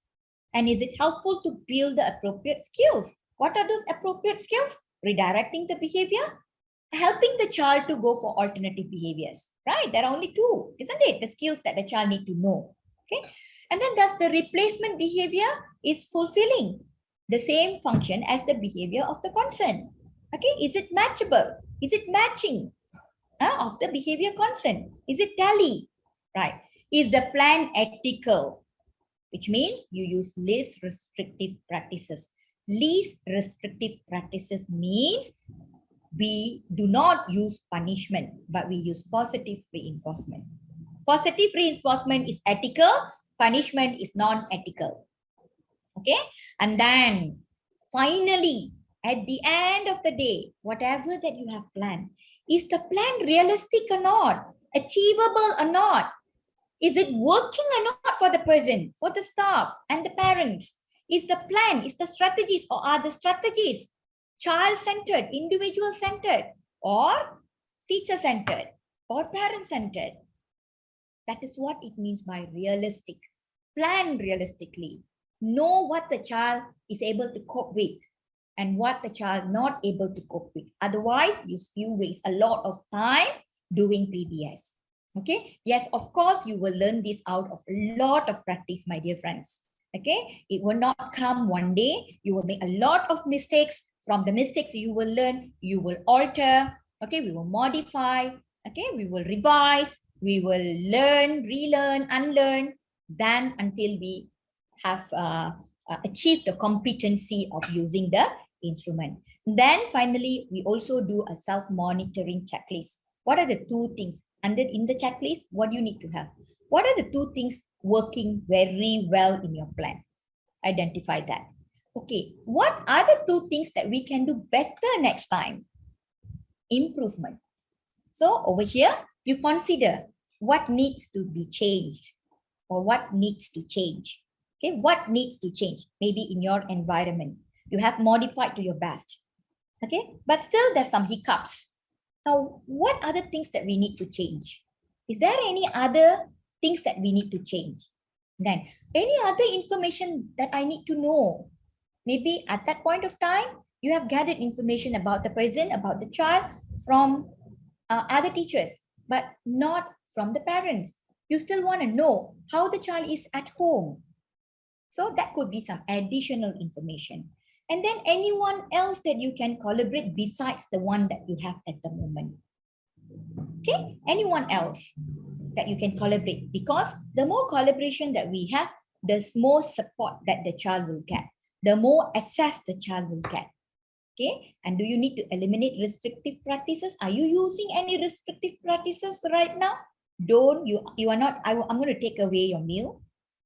That is restrictive practices, punishment. Eliminating restrictive practices means punishment. Okay.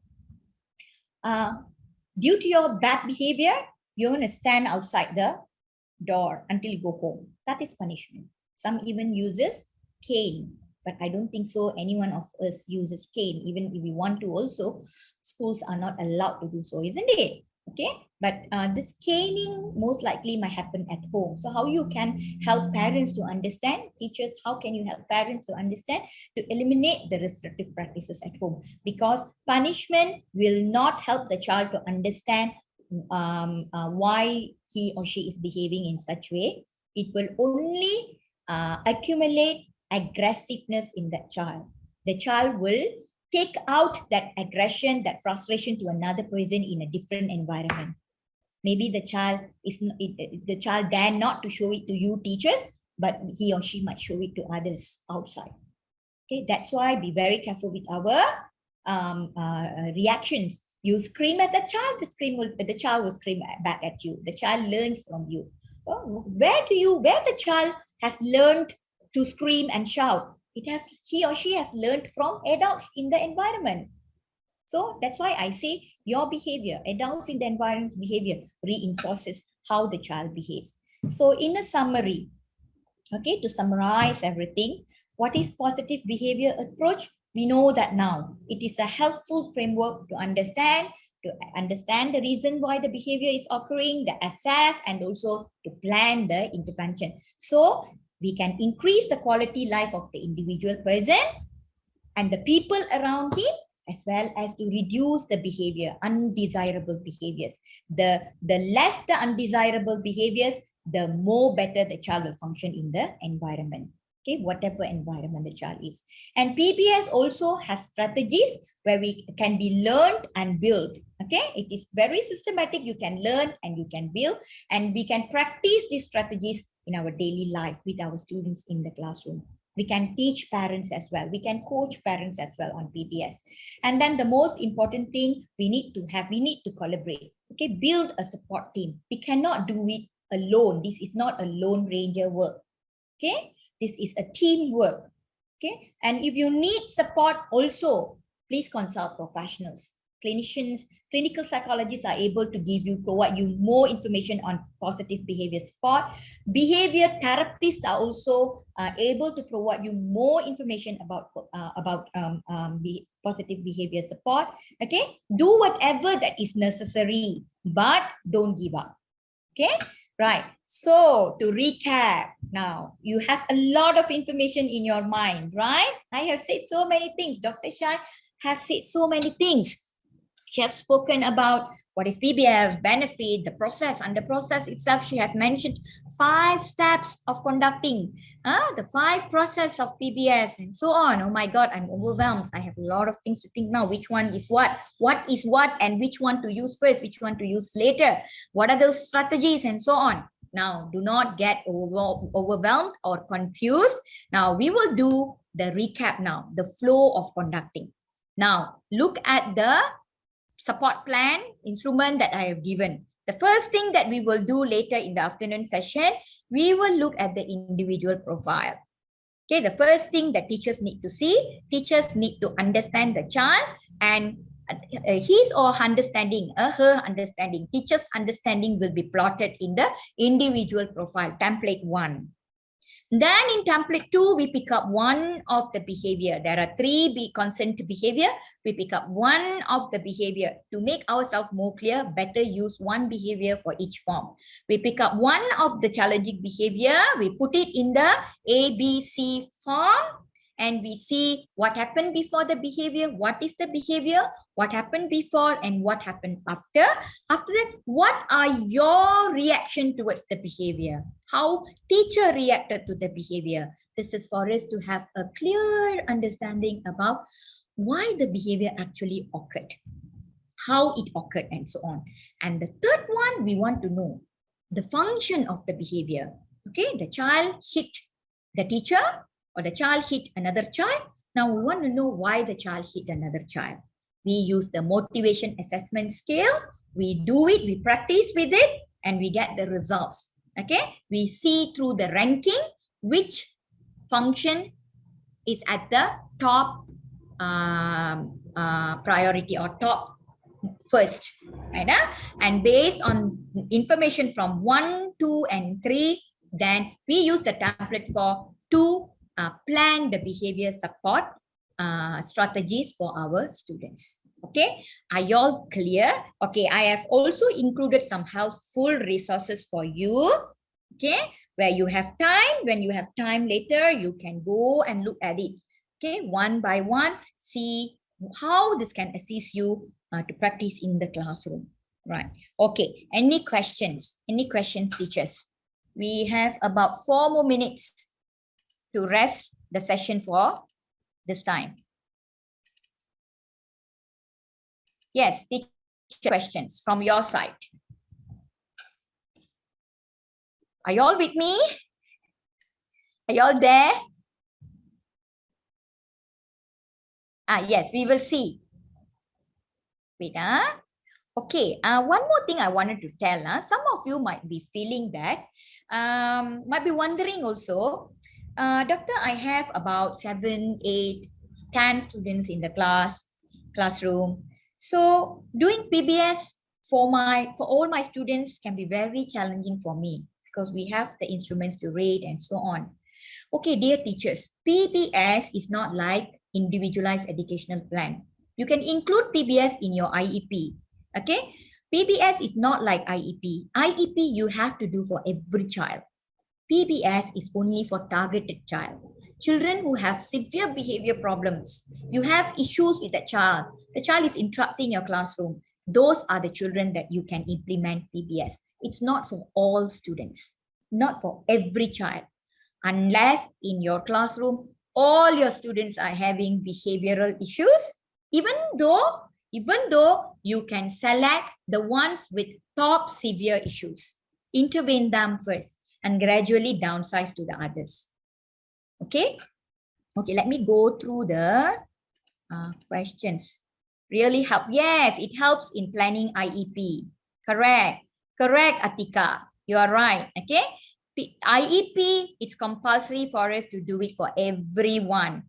Okay, but PBS is only for targeted students, not for everyone. Okay, let me see what are the questions. Oh, there's a technical issues.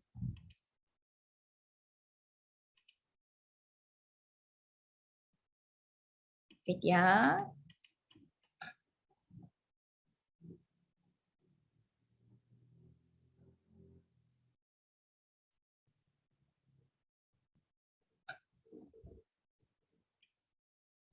I'm going through the messages.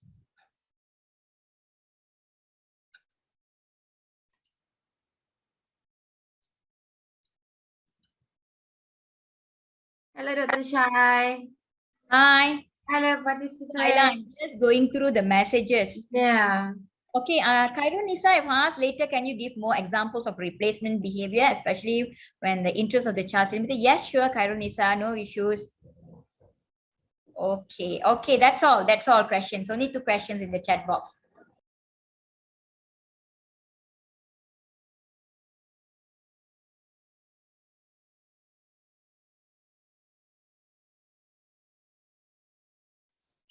Okay, meantime, waiting for the others to join in, I think I can address, I can answer Cikgu Khairunisa's question on examples of replacement behavior. I've also sent the notes in the chat box if you're able to read. So replacement of what do you call that? I mean, examples of replacement behavior is basically based on the functions of the behavior, right? Like for instance, let us see if the student is trying to escape from task, the student is trying to avoid a task. Okay, so when say you're supposed to, he or she supposed to do an English task. Okay, right. So when the child saw the English task, the child tried to start off with the behavior issues. And we know the function is because the reason is because the child do not want to do the task, right? So over here, situations like this, what we can do is we can give them choices. That's why I say prepare several tasks. Okay, and when we give them choices, okay, of the required task, like include the task that they refuse to do, and then have also another 1 or 2 more tasks and give them choices. Okay, there are 3 tasks over here. One is the one that you refuse to do, that teacher gave just now, and there's also another 2 more. So now, if you don't want to do the one that I gave you to do, I give you option to choose which one you want to do. You see, so over here, the child will also feel that, oh, the teacher is actually respecting the opinion or the desire of the child. Okay, the teacher is alert, paying attention to the emotion part of the child related to the task that the child doesn't want to do. So that could be one example. And of course, we must also make sure the task that we are doing is ability appropriate. That means the student is able to do the task. We know, the teacher knows very well that the student is able to do the task, including the choices, including the task choices that you're going to give. Okay, if you continuously give all the 3 choices a difficult one, then there's no end to it. It's going to come back again and again to the point 1 where the child refused to do and so on, right? So, okay, say there's a situation where there's another context where the child is trying to avoid situations. Okay, the child is trying to avoid situations for like what kind of situation? Situation not to go to art room, for instance, art room or music room. The child doesn't like music. The child doesn't want to go to that music room because maybe the environment of the music room, or maybe the teacher, or could be any reason. You need to know what are the underlying reason for the child. Avoid situations. Maybe the child avoids going to assembly. Maybe the child doesn't want to go to certain therapy sessions, okay, and so on. So here also, again, it's involving giving choices, okay, opportunity to take a break. So that's a visual card.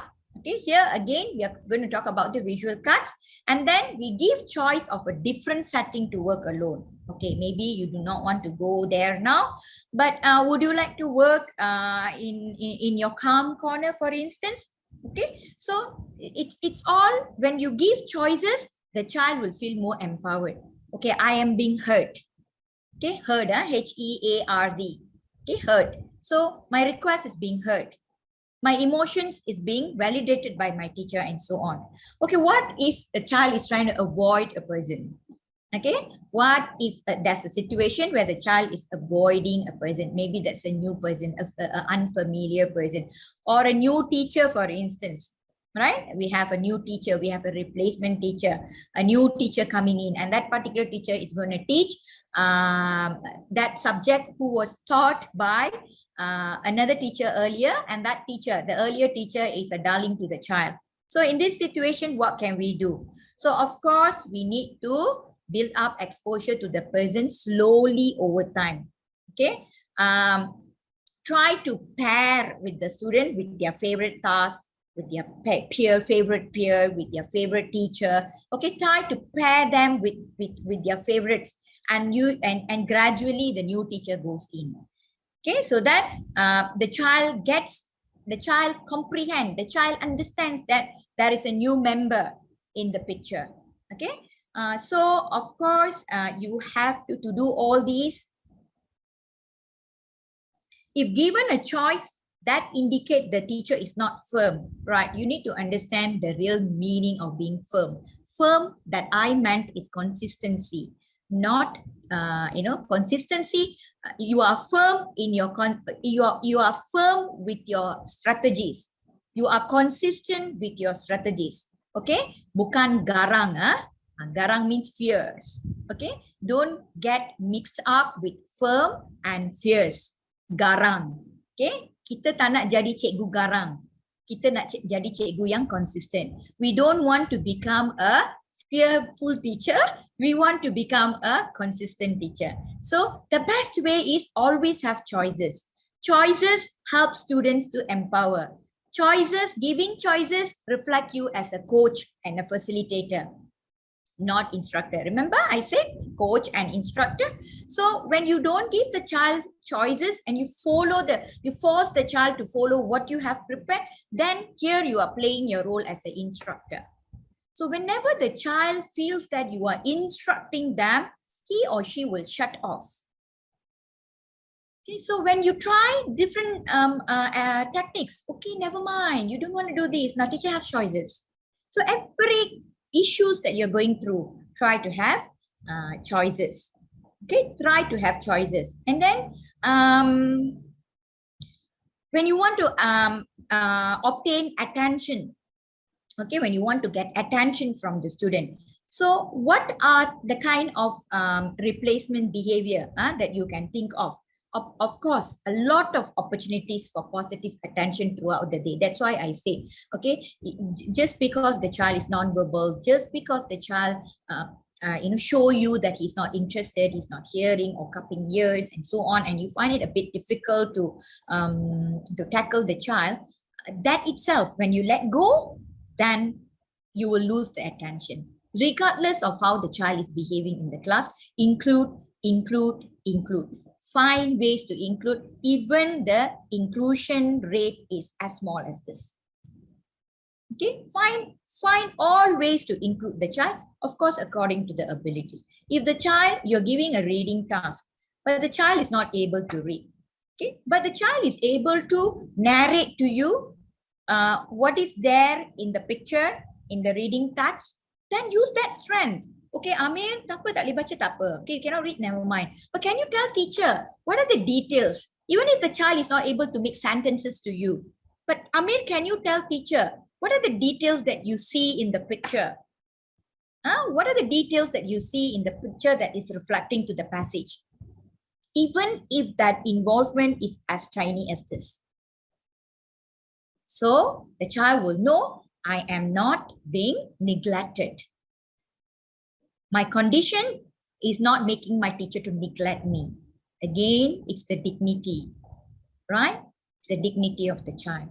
So include the child and praise. Even a small improvement the child shows, praise for to increase the success. Okay, right? What else I can say? Okay, what you can do, replacement behavior that you can think of to assess items, So, okay, of course, you can use communication strategies with visual support to encourage the child to ask for the items that he or she wants instead of just pointing. Okay, we don't want that. So if we know that the child is not able to speak up or not able to, not fully verbal, then use the visual pictures, visual cards, okay? And show them, okay, which one do you want? Or put it on the table. Okay, Amir, what do you want? Show teacher, which one do you want? Which item do you want? Pick up the card and give it to teacher. Oh, Amir, that's nice. You want to play with the ball? Can you show me where's the ball? Then you can move on. You show me where's the ball. Where can we find ball? That's how we increase the communication in the context, right? And then you can also use tangible items as a reward. Remember I said one of the function is tangible. Now turn instead of eliminating the object totally from the child, use that tangible item as a reward. Okay, Amir, I'm going to give you what you want. You want that car, isn't it? Okay, that's good. That's nice. I'm going to give it to you. But please help me to finish the task first. As soon as you have finished the task, teacher is going to give you this for 5 minutes. You're allowed to play with this for 5 minutes. Use tangible. Use the strength of the tangible item. Redirect it to gain what you want from the child. So for sensory issues, replacement behavior for sensory issues, you can use strategies of sensory breaks. Sensory breaks means some kind of physical activity, like for instance, switching. There are so many types of activities that you can learn from YouTube. Okay, if you go through some rhythmic movement training activities, some brain gym activities, some cognitive training activities, or just simply a dancing to a chicken dance, some dance, chicken dance, to just break the sensory pattern that you can do, that's also a replacement behavior. Okay, Khairunisa, I think I have given you good examples, and you can always Google up and see for more. And some examples are also you can obtain through your experience, trial and error. To try it out. It doesn't work, then you think of something else, right?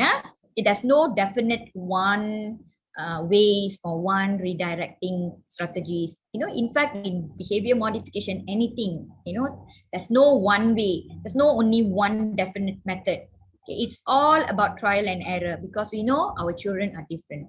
Each child is different. No one fit to other. Okay, no one program fit to all, right? And no one child is the same as the other. Okay, so I think we already gained about 91 participants over here. Okay, no more questions on the previous one. If there's no more question on the previous one, we're going to start the session by watching a video. I want to show you 2 videos, dear friends. One video is about Brandon, how he was before the behavior support plan was implemented. And the second video that I'm going to show you, how is Brandon after the implementation of behavior support plan. Okay, now stay with me.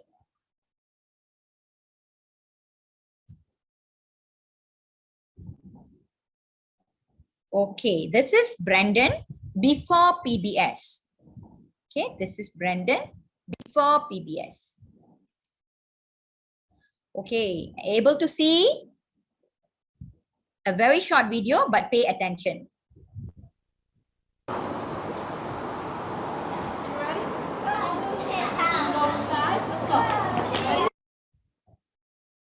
Sorry. Are you able to see?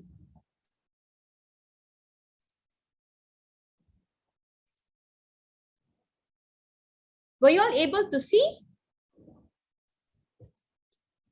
Yes, Doctor. Yes. Sekejap ya.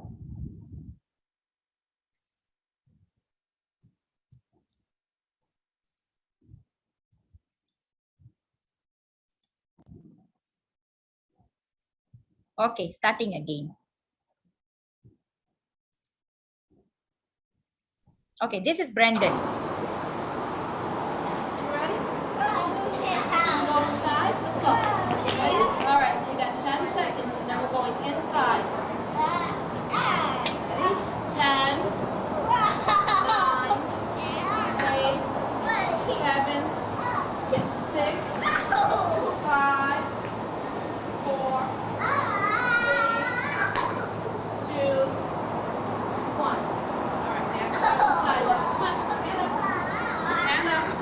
So over here, the mother is using counting strategy. 1, 2, 3, 4, 5. That means she is giving enough time for Brandon to behave as how she expected him. So once the counting strategy over and Brandon is still with the prior challenge, with the prior behavior, now this will be her next move. She just tracking him.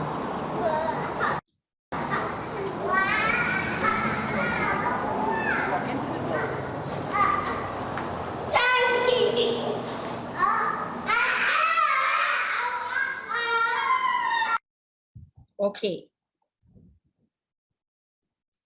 So you watched what happened in that video. So this is a very common, typical kind of scenario we face in school, isn't it? Parents pulling the child into the classroom, the child throwing tantrum, doesn't want to go to school, school refusal, and so on. So over here, obviously, Brandon's mom, or she could be Brandon's teacher also, okay? Not necessarily mom. I think she's the teacher. So the teacher do have a bit of, some initial ideas, initial knowledge on behavior modification, behavior strategies. That's where she used the counting strategies. So counting strategies actually gives time to the child to actually comprehend what he or she needs to do, or to recall the expected behaviors that they have. But then what happened in this context, in this video, the counting strategy did not work, right? So the teacher planned, the teacher did some assessment, individual assessment, the teacher did ABC chart, and then the teacher did motivation assessment scale to know why the Brandon is behaving in such way. Finally, she came up with a behavior plan. Now, we're going to watch another video on how Brandon is after the implementation, after the intervention of PBS. So it took a bit of time, because when we see in the second video, we see a grown-up version of Brandon. Maybe the intervention took about 1 year, perhaps. He's a little grown up. Okay, so just watch the other video, the second video. Okay.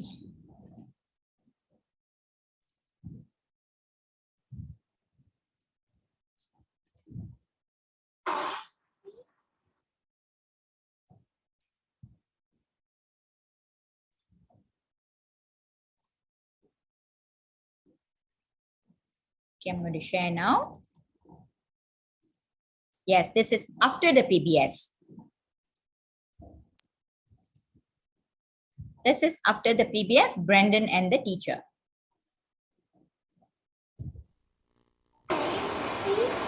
Oh, it is. Yeah, it's longer. It's right here. Okay, now, so this is a little grown-up Brandon.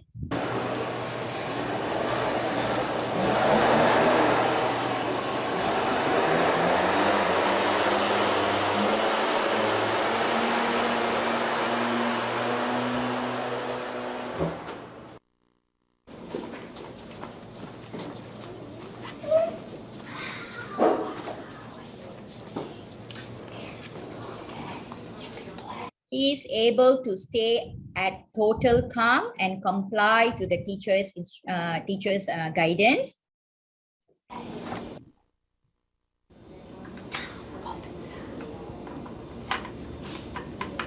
There's supposed to be a quiet place, maybe a library. Teacher is whispering to Brandon, and Brandon is also responding to the teacher by whispering.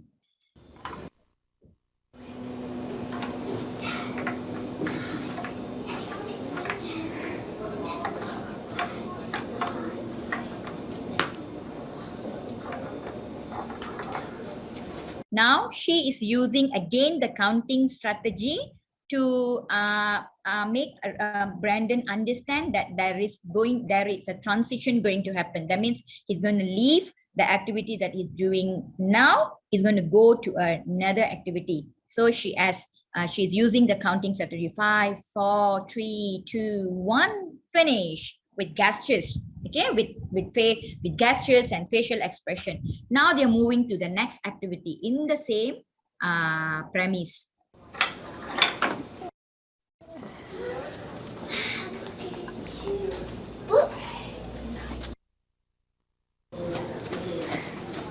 Here he takes the book, okay, and he walks out. See how conditioned he is, how well behaved the boy is.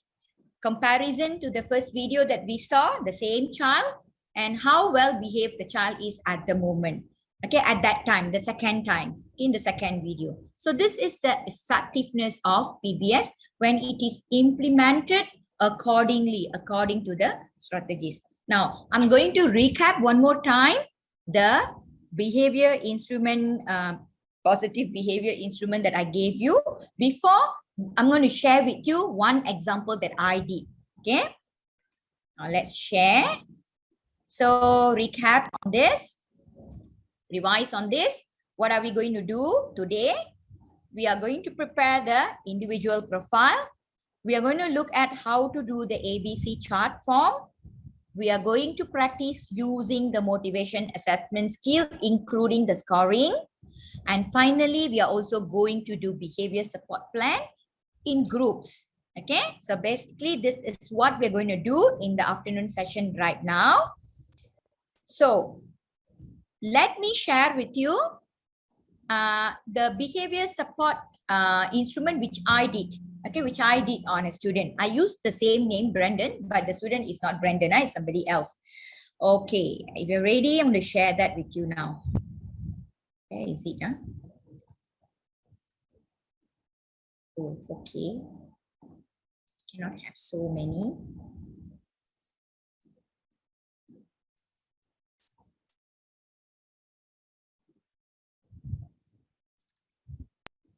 Okay. Can see? Yes, we have. Okay, right. Now, look at this. This is template 1. Okay. In template 1, remember I mentioned we are going to plot our understanding about the person and the needs. Okay, our understanding about the child. So student's name is Brandon. Okay. Teacher who rated or who did this profile is me, myself, teacher Shai. The age of the child is 5-year-old. Date of birth 22nd 7. Date of plan 25th January. Okay. Then what happens here? I have written down what I have understood about the child, the interest and the strength of the child, minat dan kekuatan. So this child likes to play with Legos and trucks that makes noise. Okay, the child also loves movement activities. Okay, physical movement activities. It can be dance, it can be sports. Child also likes to sing. Okay, he loves to sing. He hums. He basically memorizes all the nursery rhymes, and he can sing effortlessly. Okay, child also able to follow instructions at the moderate level. Okay, that means he understands instructions. He complies, and so on. So this is a little bit about his interest and what is his strength. Okay, And then I have also narrated, or I have also described about his likes and dislikes. What he likes to watch nursery rhymes. He likes numbers. He dislikes loud sound. Okay, he also dislikes stuff like others not paying attention to him. Okay, these are some of his dislikes. And what is his disability? He has autism and ADHD, but the child do not have any underlying health issues. He doesn't have seizures. He doesn't have any allergic. He doesn't have any heart issues or any kind medical issues. Okay, he doesn't have. So what is his diagnosis, or what is his disability? He's a child with autism and ADHD. Then what I did, I described the top 3 challenging behavior or concerned behavior of the child. The first one is Brennan likes to bite his friends in the classroom. Okay, Brennan also likes to shout and cry when given a task to do. Brendan also likes to bang his or her own head towards others. Okay, he bangs his head towards others. So I have completed the understanding, the step 1, that is understanding, from understanding the child and the needs. From what I have done over here, I would get a rough idea about the child, and also an opportunity to understand the person better, the child better. Next, I'm going to move on. After I have understood the child, I have also listed out the top 3 behaviors according to the severity. Okay, according to the severity, according to the frequency of the behavior, how often the behavior occurs, and so on. Now, moving on to know more what happened before the behavior. I want to analyze the behavior. Okay, so again here I have student's name Brandon. I have his date of birth. I have my name over here as a teacher, the teacher who rated him, the teacher who did the analysis. And over here is the date of birth of the child. Okay, now where is this incident happen? Okay, you have in mind, I've selected bite the student in the classroom. Okay, so where this happened? During English lesson in the classroom. What happened?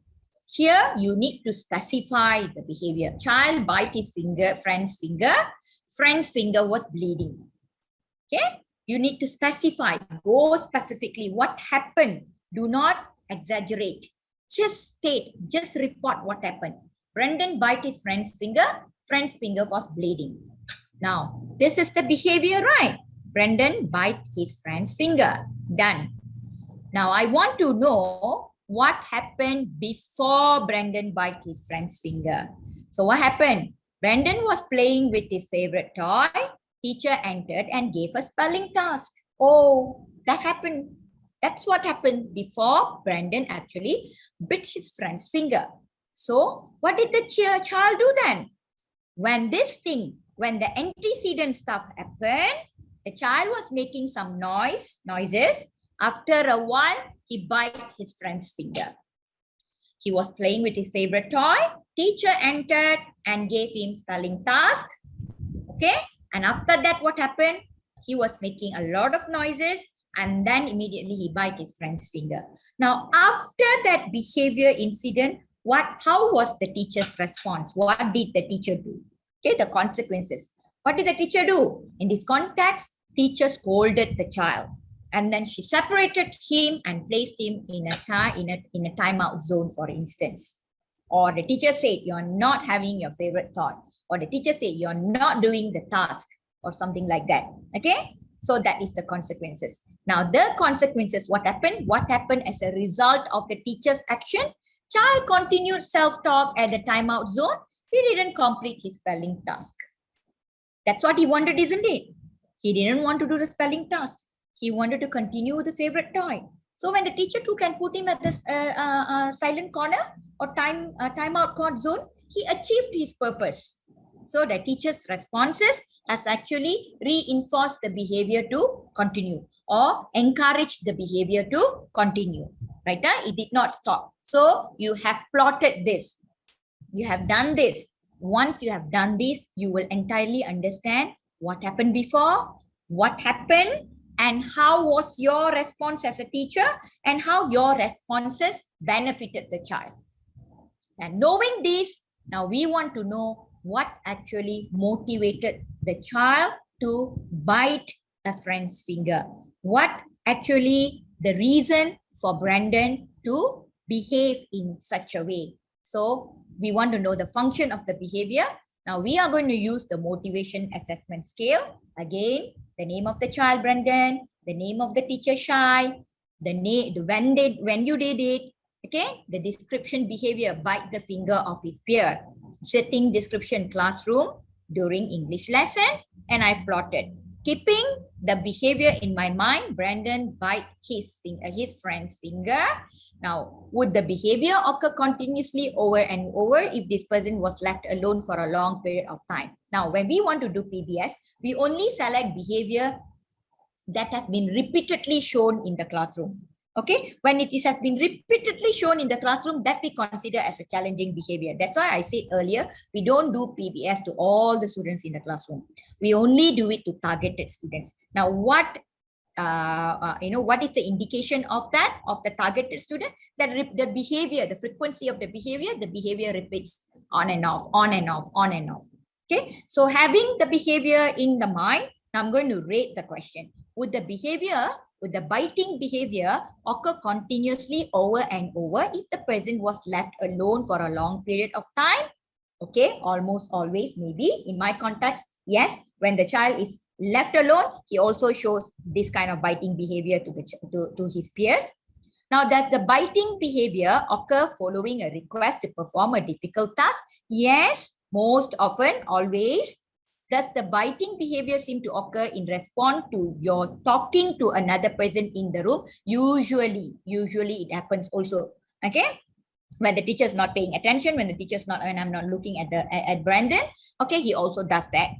Now, does the biting behavior ever occur to get a toy, food, activity that this person has been told that he or she can't have? Okay, in Brandon's context, upon my observation, almost never. So that's how you move on, keeping the behavior in the mind, and you read. While you read, you keep the behavior in the mind. That's why I mentioned when I'm reading the items, I am reading it as with the biting behavior occur repeatedly, so that it will continuously help me to recall the behavior, right now? And it's up to 16 items. Now, after that, I rated the items. Under sensory, I go look for question number 1. Question number 1, my rating was number 5. For question number 1, I gave a Likert scale 5. So I put it here. I write it down here, number 5. For question number 5 under sensory, I go back and see the question number 5. Here's the question number 5. My responses, the response that I gave.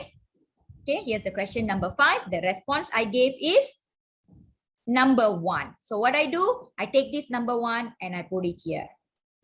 Okay, for question number 9, I go back and see question number 9. Yes, this is question number 9.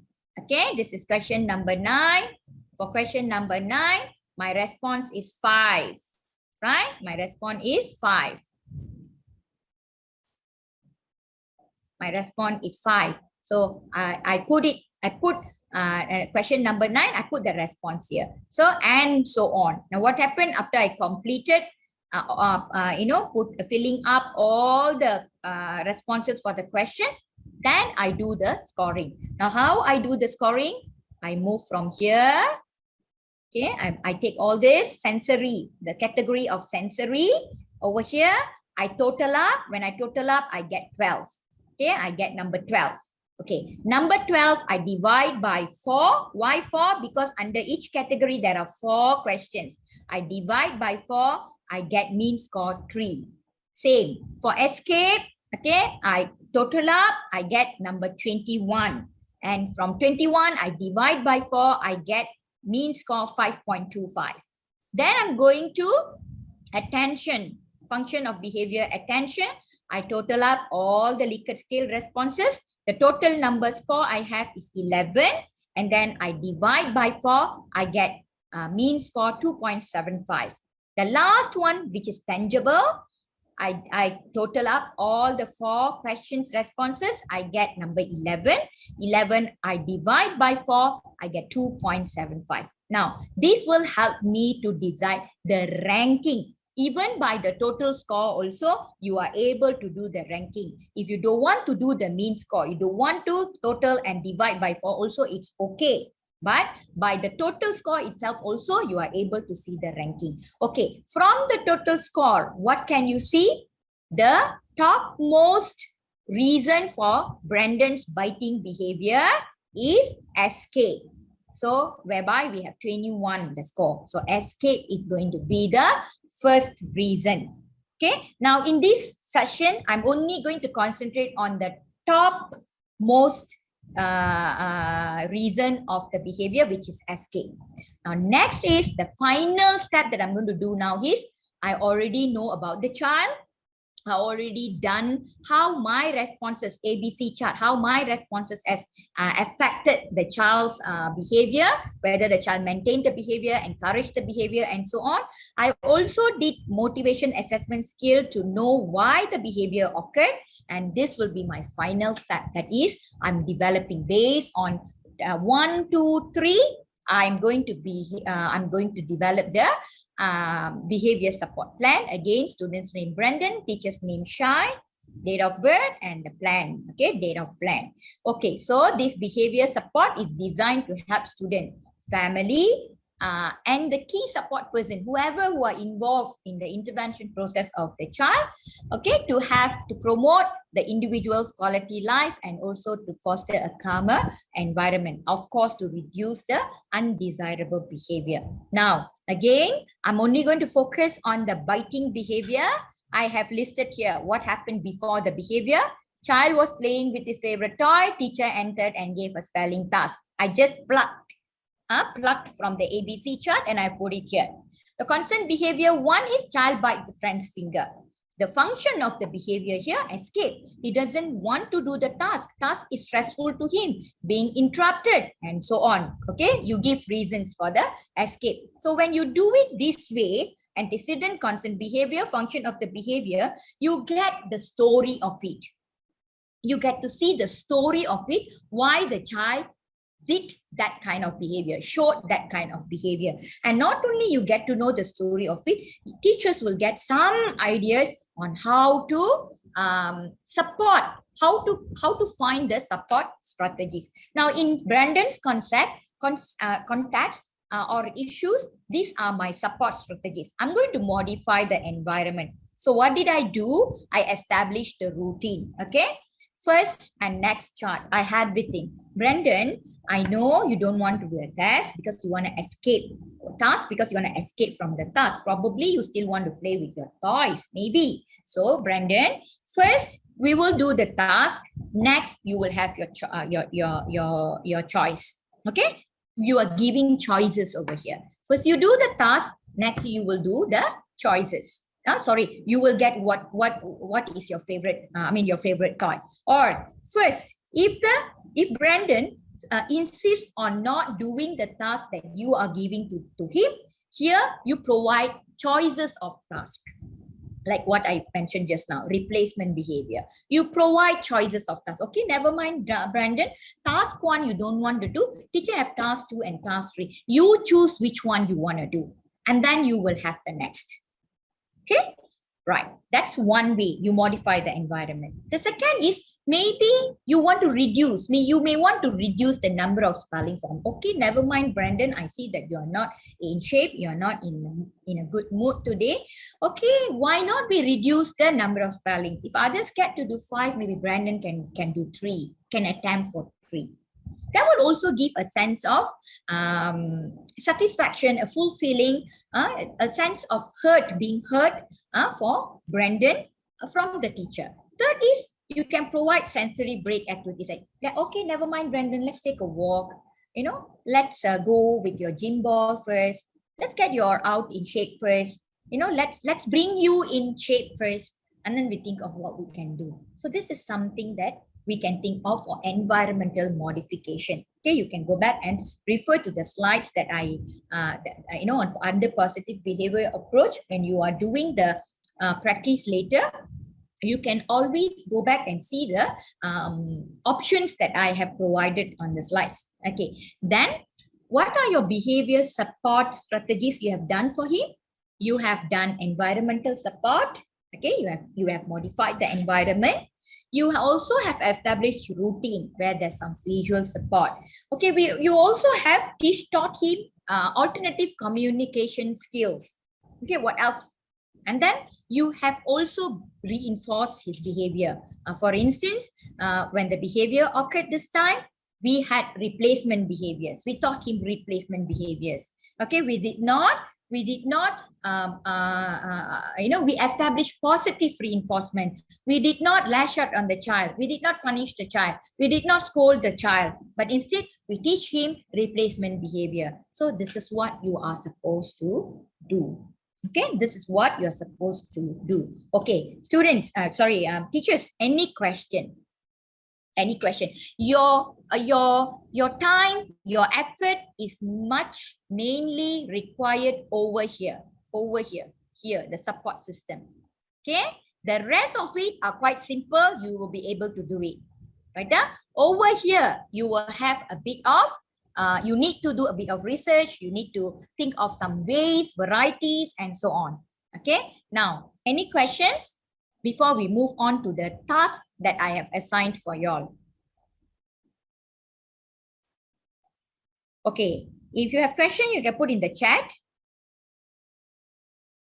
Thank you for sharing an amazing method. Okay. I had an experience. Who is this? Atika. Where there was a student who did not want to follow instruction and always wanted to sit under a table, sitting with a sour face for no reason.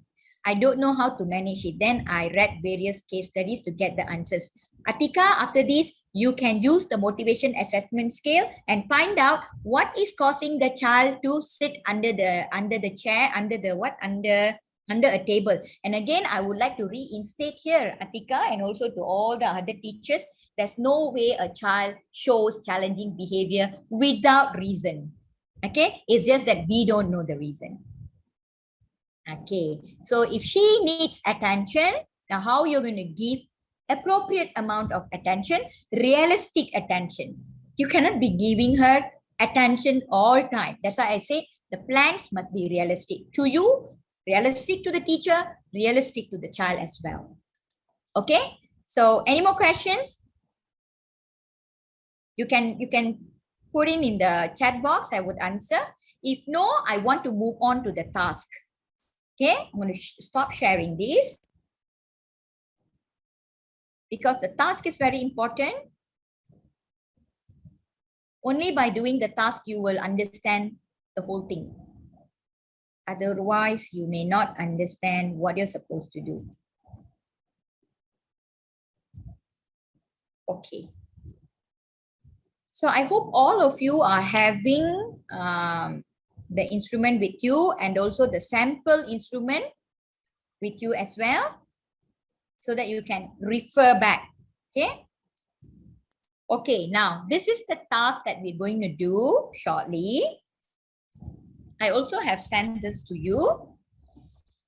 Okay, so the objective of this task is this is going to be a group work. Later, our admin will put you all into the breakout room. Okay, what are the learning outcomes we expect to achieve through this task? Able to understand the student's need, able to analyze the behavior using the ABC chart, identify the function of behavior, develop behavior support plan. So the description, we know difficult behaviors are messages that can tell us important things about a person. Okay, so what you're supposed to do here is you select one child in your classroom. If you are in a breakout room where you have 20 members, so find ways to collaborate with all the 20 members. Select only one. Okay, select only one, or you can also have more than one, but do it in group. Okay, since you are in about 20 in a group, so you can only have one, right? So select one child in your classroom. For instance, like what Atika said just now, I have a child in my classroom, doctor. She is, she always sits under the chair. So she is experiencing it. Cikgu Atika is experiencing this in the classroom. So Cikgu Atika can take that child as an example, okay, as a case study for this task. So select one child in your classroom who has a severe to moderate challenging behavior. He or she often disrupts the classroom, interrupts, and damage people's learning for the whole class. So refer to the positive behavior support instrument provided. Okay. Use template 1 to record your understanding about the specific child. Of course, here you can only record based on your previous observation, previous understanding about the child, but doesn't matter. Okay. Because later on when you get back to work, you are able to you have more flexible to use the instruments. Okay. Then secondly, what you do, you choose one challenging behavior from template 1. Use the information to analyze the chosen behavior with ABA chart in template 2. The third one, we're going to identify the functions of the behavior with motivation assessment scale, which I provided. And then the fourth step is use the template tree to develop your behavior support plan. Now there will be a presentation. Once you are back to the main hall, presentation should be in PowerPoint, and I only want the presentation of your behavior support plan. The fourth template or the third template. Okay, I only want you to present the third template. That is the template of behavior support plan. Okay, that itself enough for us to see the situation overall. Okay, understand or not, teachers? Are you all able to get what I mean? What I expect you all to do? Is it good to go? Is it clear? Yeah. Okay, please participate in the group. Please get engaged. Okay, although you don't know each other, this is a great opportunity to know each other. So we are coming from different parts of the world. We are coming from different countries.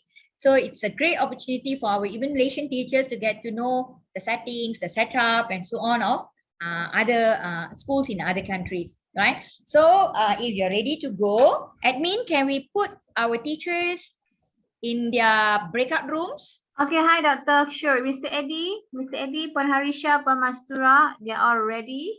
Okay, now it's 2:50, right? So we will end 4:30. So can we have your back at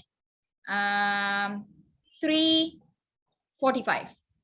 3:45. Okay, Doctor. 1 hour from now, yeah? 1 hour, because you need to discuss which student, which child you want to pick up. To convince your other members, you need to talk about the child a little. And then it will take a lot of time for you to structure, for you to fill up the template tree, the behavior support plan. Okay, somebody has said something. Wait. The method. Four. Encik Eddie, 4. 5, right? 5. Ada Suhaila? Ada berapa? 5, okay. Can lah 5. Yeah? Okay. So Atika have said that method that doctor gives provides an easy method to opposed to finding information with various materials without guidelines. I'm glad that I'm here. There is so many inputs that I can't wait to apply.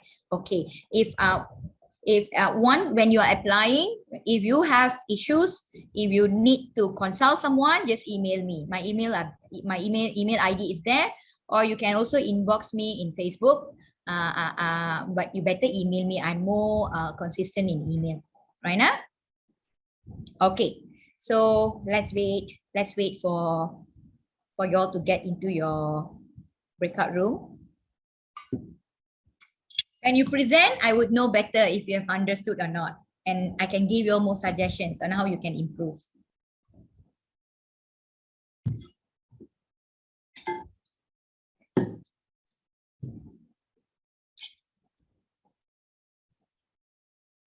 So I'm joining.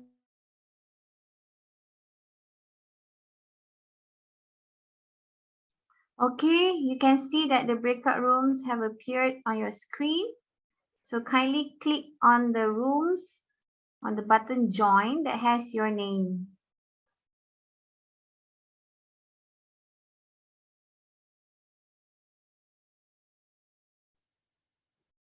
Mr. Eddie, they will come back here at 3:45, yeah, 1 hour.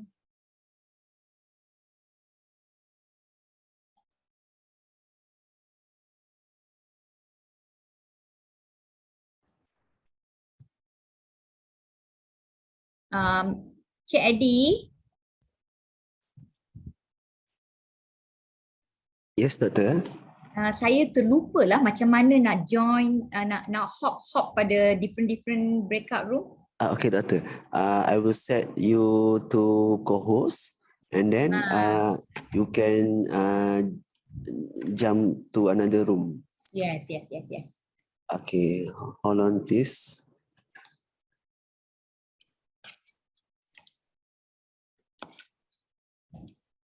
Okay, now you are co-host. Okay, co-host. Okay. And then Doctor just click the more icon below, and then there is breakout room. Okay. I get it. Okay, Doctor. Okay, thank you. Welcome, Doctor.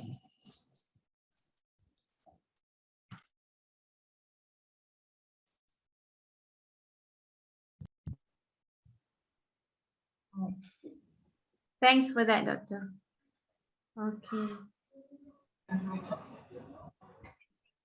Sorry if it's not clear. It doesn't matter. Doesn't matter. We will rely on your explanation. Okay.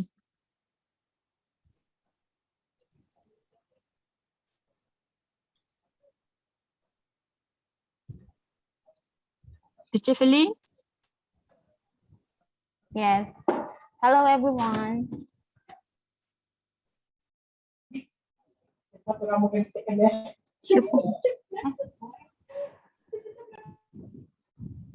Hello, Madam Zoraida will show our material. Then I am the one who will explain it.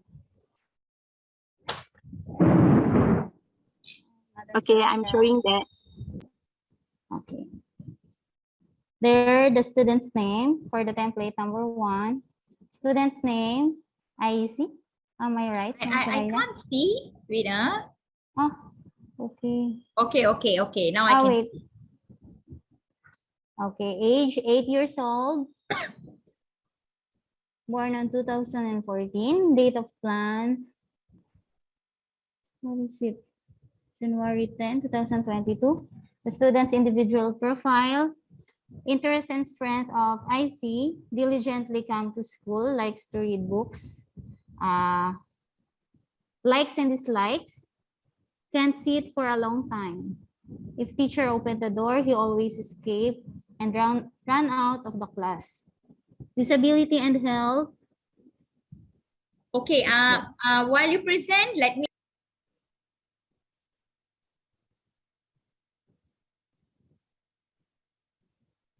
Doc, you're muted. Hello. Okay. Sorry. I was muted just now. Okay. Can you hear me all? Yes, okay. ma'am. Okay. While you present, teacher, while you present members from room 1, let me just highlight some points that you can make for improvement. You can do for further improvement. Okay. The interest is more like what you have written there. Likes to read books. Okay. Yes. Likes to eat chocolate cake. Likes to play football. Okay, diligently come to school is not okay. Maybe that one we can take it as a strength, right? Okay, I can accept that.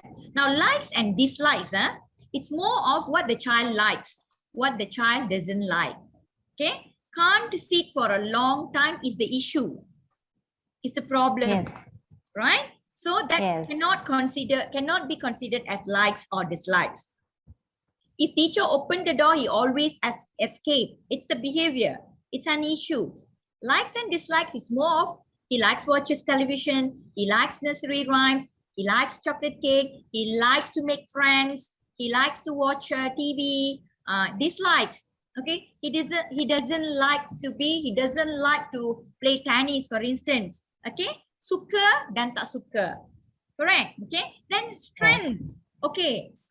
What is the boy's name? Aish. Aish's strength is he is able to recognize words without visual, for instance. Okay, he's able to cook. He's able to sing songs professionally, for instance. He's able to play piano, for instance. Okay, that is more of likes and dislikes. Okay, understand? Boleh faham? Okay. Yes, thank you, Okay. Doc. Next is, you can move on to disability. Okay, the disability, ADHD. Okay. Um, So the next one. behavior, yes. Behavior concerns, Mhm. escape and run out of the class, Hmm. short attention span. Short attention span is not a behavior. It's an issue, or it's a shortcoming. It's a disability, right? Escapes or run out of the class, yes. Okay, so the behavior concerned must be like spilling the water on the floor, throwing things, throwing toys, hitting friends. Okay, Yes. screaming loud when someone is over the phone, for instance. That's how the behavior should be. Pinch friends, pinch friends. Hitting friends, hitting friends, hitting pinching friends. Yes. Using bad languages to teachers and friends, for instance. That's what it means by behavior concern, the behavior itself. Okay. Good. Moving on.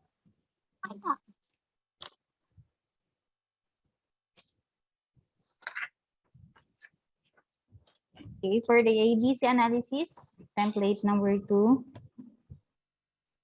Student's name, IC. Okay. There po. Then the setting, field or during PE lesson. Okay. What happened? He wants to go down to the ball drainage. and pick up. Yes. Okay. Now, Yes. this what happened is doesn't tally with the behavior concern that you have listed out. Remember in template 1? In template 1, you said escape and run out of the class.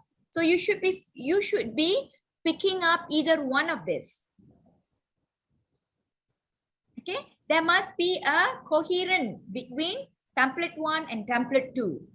Okay. Okay, Okay. so Yes, this behavior madam. should be running out of the class during lesson.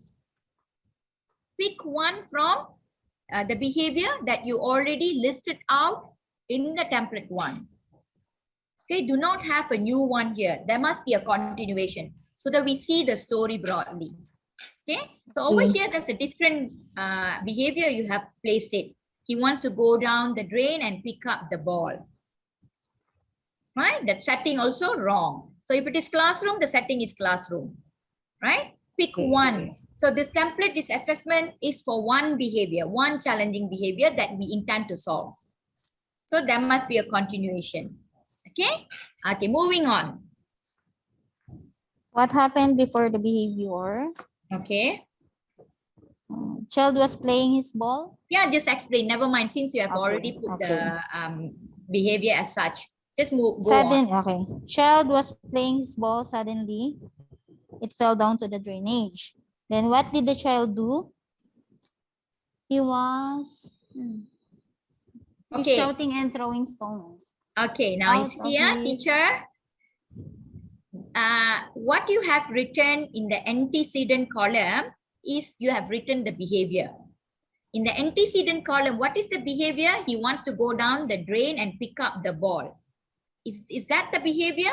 So if that is the behavior, then that should be in the middle. Okay, what the child did. So what happened before? What happened before the behavior? What happened? Is that the challenging behavior you are trying to address, teacher? Teacher, is that the behavior, the challenging behavior that you face? The tantrums, madam. The tantrum is the behavior. That means yes. What happened column, you should write about the tantrum. Again? Instead, in the what happened column, okay, you're talking about the tantrum, isn't it? He's shouting and throwing the stones out of frustration to get the ball. What happened? You should be writing that. Okay. Okay, understand or not, teacher? Yes. Okay, so yeah, the antecedent is correct then. Playing with the ball, suddenly the ball went to the drain.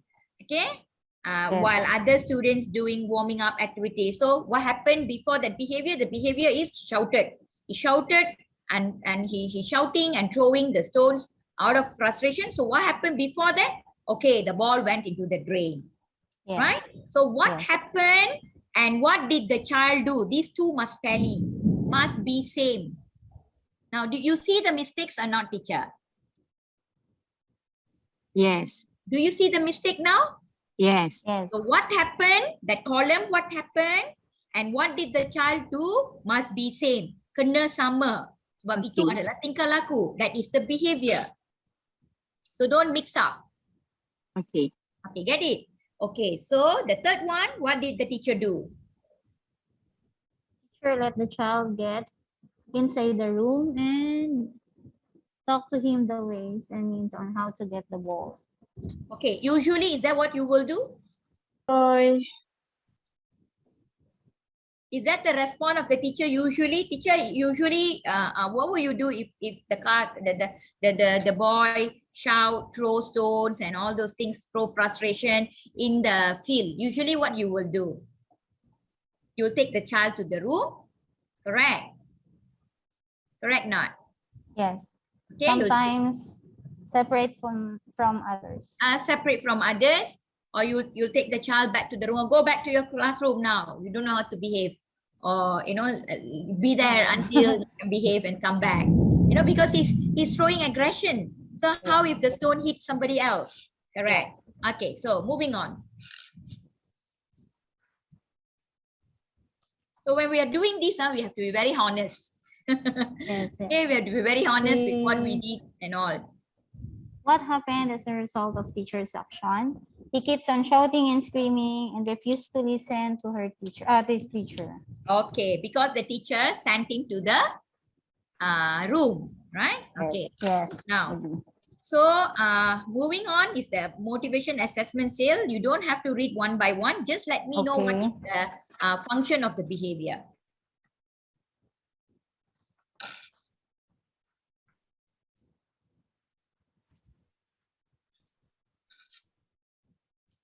There, sensory, as a result, sensory Okay, get sensory a is the total. result. Yes. Okay.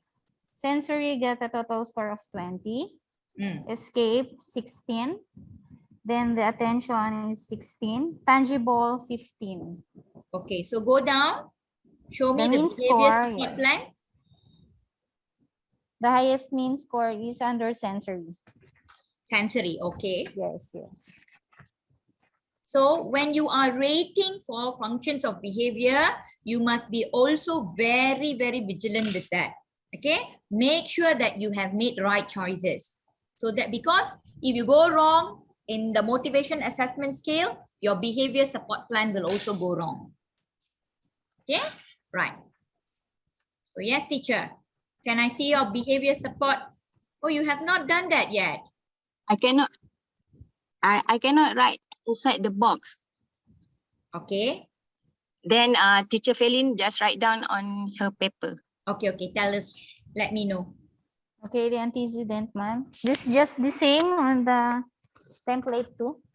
Antecedent, the ball, you throw the ball, he threw the ball, the Yes. ball went into the drain. Okay, the Yes. constant behavior, shouting. Shouting. So Function of the behavior. Yes, the sensory. Assessment. He keeps on shouting because he failed on getting the ball. Okay.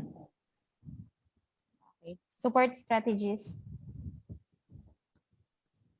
Environmental modification. Provide sensory activities oftentimes. Establish routine while doing the PE. If if the ball fell on the ground or anywhere that he cannot get it, try to practice on what the child will do. Okay. Give him reward if he follows the teacher. What kind of reward? Let him do what he wants. Oh, give him the reward means let him do what he wants. Perhaps instead of letting him do what he wants, we can give him choices. Okay. Okay. Aish, would you like to play with? Would you like to have extra reading time, or would you like to have, would you like to have your favorite toy? So it always you need to give them clear instructions. Okay, you have to make things clear to them. If you say let him do what he wants, Yes, then yes. that itself may create another behavior problem because It don't know what to do, seems- right? Yeah. Give them choices. Okay. Thank you. Okay, the behavior support strategies, behavior reinforcement. Then, Positive reinforcement. yes, yes. Like Then what? always, again, What kind of positive reinforcement that you can give in this situation? The ball went into the drain, right? yes. So he ran out of the, what was the scenario? He ran out of the,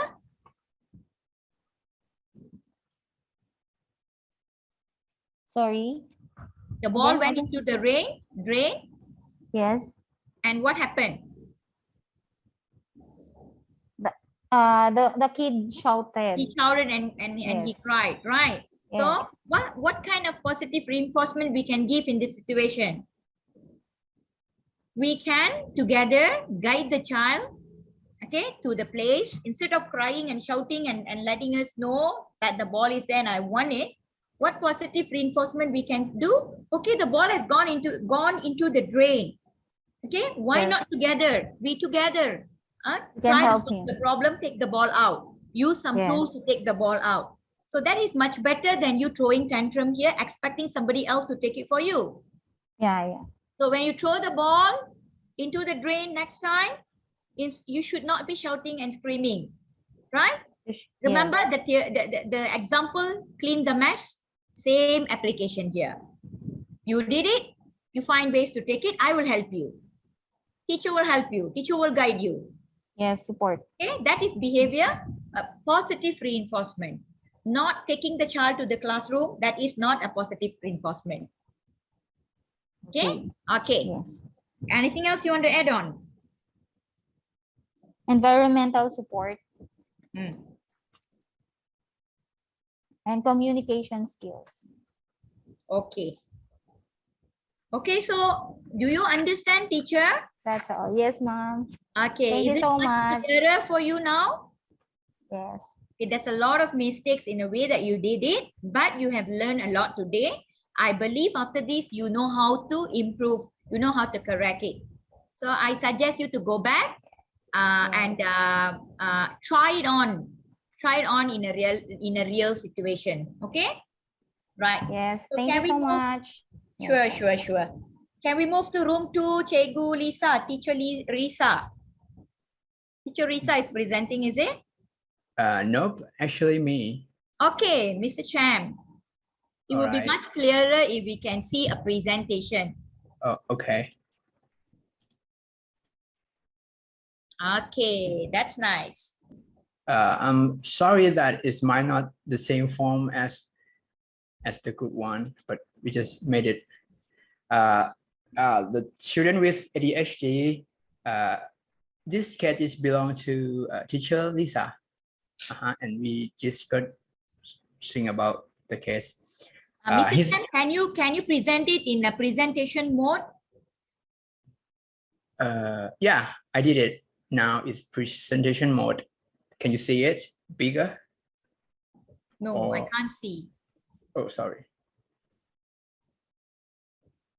It's in slide mode.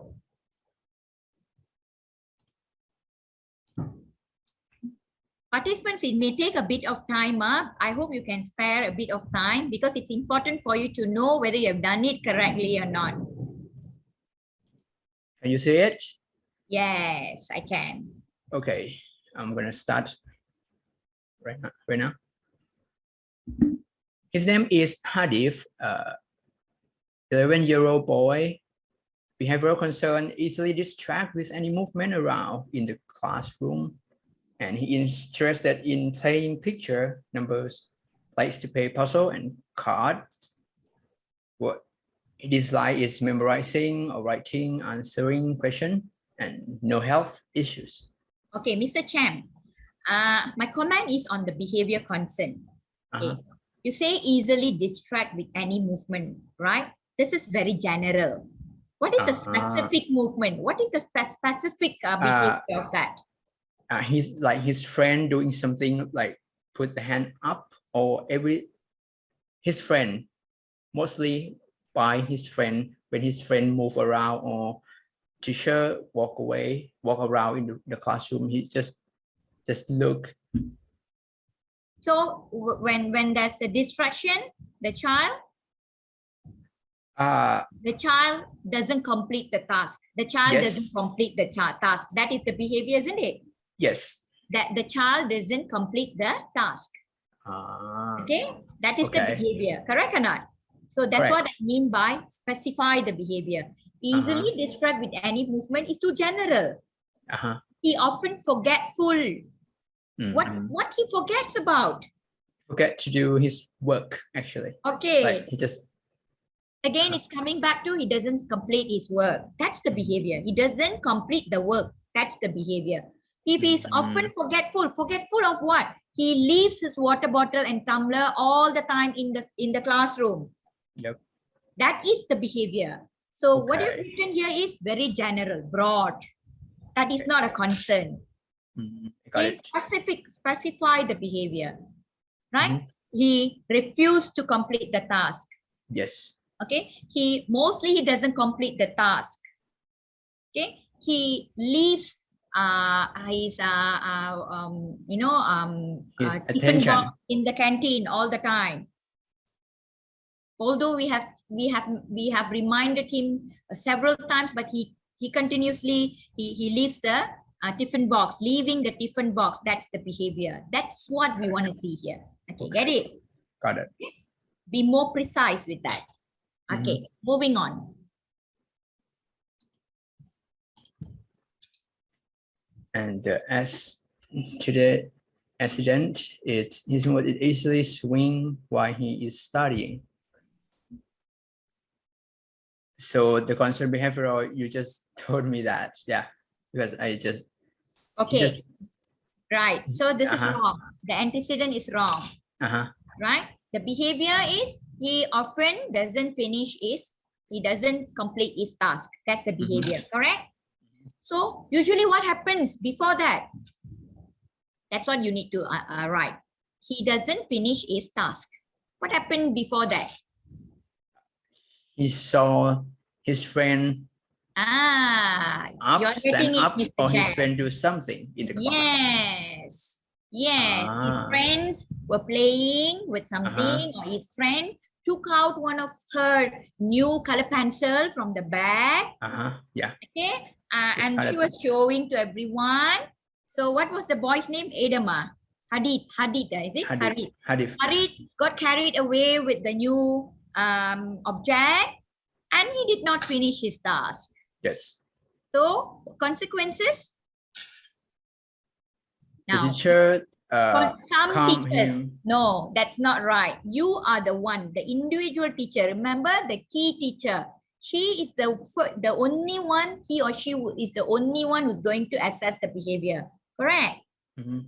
So consequences will be when Hadid didn't finish his homework, how the teacher will react usually? What the teacher will do usually, if you are the teacher, Mr. Chan, what will you do? Tell him by speaking, like, how do you focus on your work? Something like that. Right. Right. Reminding him, isn't it? Reminding him. Why you didn't finish your work? Yeah. Okay. Or you know it, you just ignore it. You know about his issues, often get distracted, right? You just leave it. So with that action of Mr. Chan, what will happen? What is the results? The result is he can come back to focus his work again, but it's maybe just a bit time. Like it would be good if we tell him to back to his work more than ignore him. Okay, no, Mr. Cham, that's not the result. The result is he didn't finish his work. Ah, Right. He didn't Right. finish his work. He Yeah. went back home without finishing his work. Because the teacher just asked him why you didn't finish your work, or the teacher ignored him. So based on the consequences of the teacher, what happened? The result was the teacher said, time's up already. Go back home, Hadid, and do your work. So he escaped, isn't it? The rest pass up the work. He didn't pass up the work. This is the analysis, Mr. Cham. And members in group 2, are you all clear now? Okay, I hope they are clear. Mr. Cham, you're clear? I'm clear. Okay, moving on. So, and what happened as a result of teacher's action, he can calm down a little by reminding him. And we also did the motivation as a score by my team. Okay, yours is escape is the first, huh? Okay, escape and attention. Yeah. Escape and sensory. Uh-huh. Okay. So I want to see the behavior support plan. To support strategy, environment modification.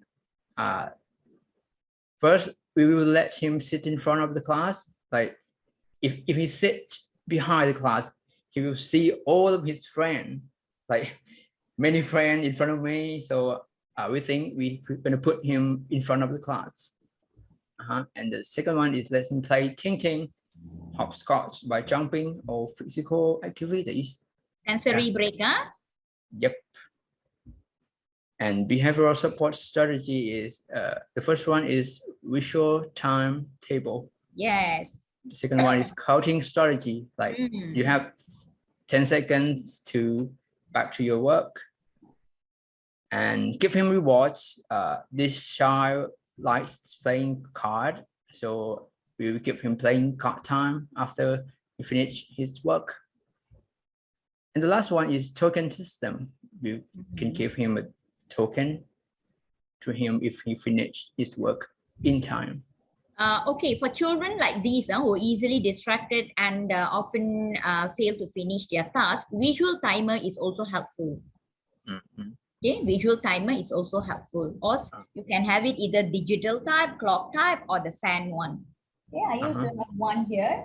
I think my children took it down. Right. So, very good. I'm happy with the behavior support plan, Mr. Chan, that you got it right. It's just that you need to alter the behavior part and then the ABC chart. Okay? Only that part you need to alter a bit. You need to correct it a bit. Okay. Congratulations to all of you. Room 1. Thank you so much. Thank you so much.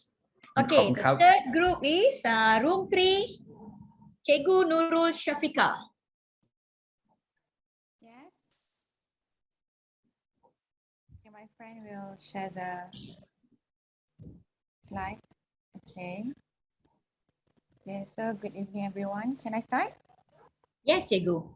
Okay, so we decided to choose this student named Ali. He's 8 years old. Okay, his interest and strength, he loves listening to music, especially nursery rhymes, and that he's familiar with, for example, Didi and Friends. He can recognize colors, and he is able to receive simple instructions such as wash hands. Okay, and then his likes and dislikes. He likes food, he likes gadget, and he likes to move around the classroom. So far, I could not detect what he dislikes. So far he's okay. Okay, he likes food. What type of food you can specify later? Chicken. He likes gadget. What type of gadget or what game? Okay, you can specify later. When you are doing assessment, individual assessment, you have to be. You cannot be general. You have to be very detailed. Right? Food means what type of food? Okay, food tu besar kan? Broad, isn't it? Okay. So moving on. Okay, he's an autism, not fully developed fine motor skills because he's hold his pencil like this. Okay. And then he's non-verbal. He only produces sound. when he interacts with teachers, and he has short attention span, like he could not sit on his place for a long time. Yes. Okay. Okay, so the behavior that concerned me is he always laid down on the floor for no reason, and teachers have to call his name all day long for him to get up to sit at his place. So because of that, he doesn't want to participate in any activities. So basically, when teachers do activities in the classroom, he could not participate because he is laying down on the floor. Okay. Behavior number 1 and behavior number 2, they are both interconnected. Correct. Yeah, because he's laid down, so he could not participate in activities. Okay, Yes. so you can instead say he crashes himself down on the floor or he lie down on the floor. Okay, when teacher, omit the word no reason. As I said, behavior, there's no behavior without reasons. Okay, there is a reason, it's just that we don't know the reason, right? So don't use the word no reason. He always lie down on the floor whenever teacher gives him task. That's behavior concern number 1. Behavior concern number 2, he refuses to do or he refuses to participate in any activities. So no activity at all. Okay, in any form of activities. There will be 2 behavior concern. Okay. So if you solve number 1, you solve number 2. Correct. Yes. Okay. Now moving on to the ABC chart. Okay, for the ABC chart. Okay, so ABC chart setting in the classroom. So what happened? He just put his bag on the chair and lay down on the floor. Okay, good. Okay, and then antecedent. Okay, he arrived early at school. Then he walked to the class with his friends. So the behavior that he shows is he refused to participate in the classroom. No, wrong. Lay down, sorry. Lie down. Okay, or lie down. Or lie down on the floor. So refuse to participate is the behavior concern number 2. Don't get mixed up. Okay. So 1 behavior concern, 1 ABA chart, 1 motivation assessment scale, 1 behavior support. Understand? Okay. Okay. So you want to address the second behavior, then you will have to do a new set of the behavior plan.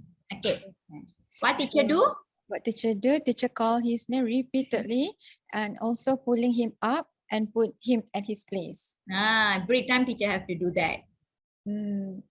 Every time, yes. So what happened was, so actually he just ignored the teacher and maybe he doesn't participate in the class, in the lesson. Okay, no. What happened? He continued to lie down on the floor.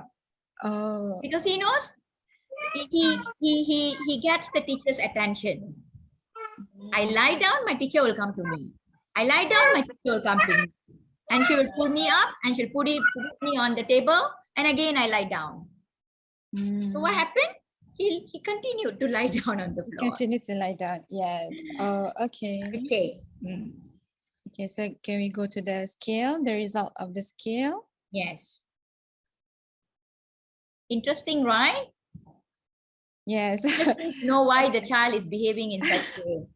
So we have to do the scale and then we got a sensory total score 20, escape 15, attention 12, tangible 7. So basically the major dominate Ali is his sensory behavior. Sensory and second is escape. Escape, yes. Okay. Let's see your support plan. Okay, so for our support plan for antecedent is before teacher starting the lesson. Oh no, that's not right. Antecedent, what happened? Before lying down, what happened? You have stated up there, right? He came to school, he put his back on the chair, right? That's what you need to write here. Oh, because we thought before he lay down, what he do before he lay down.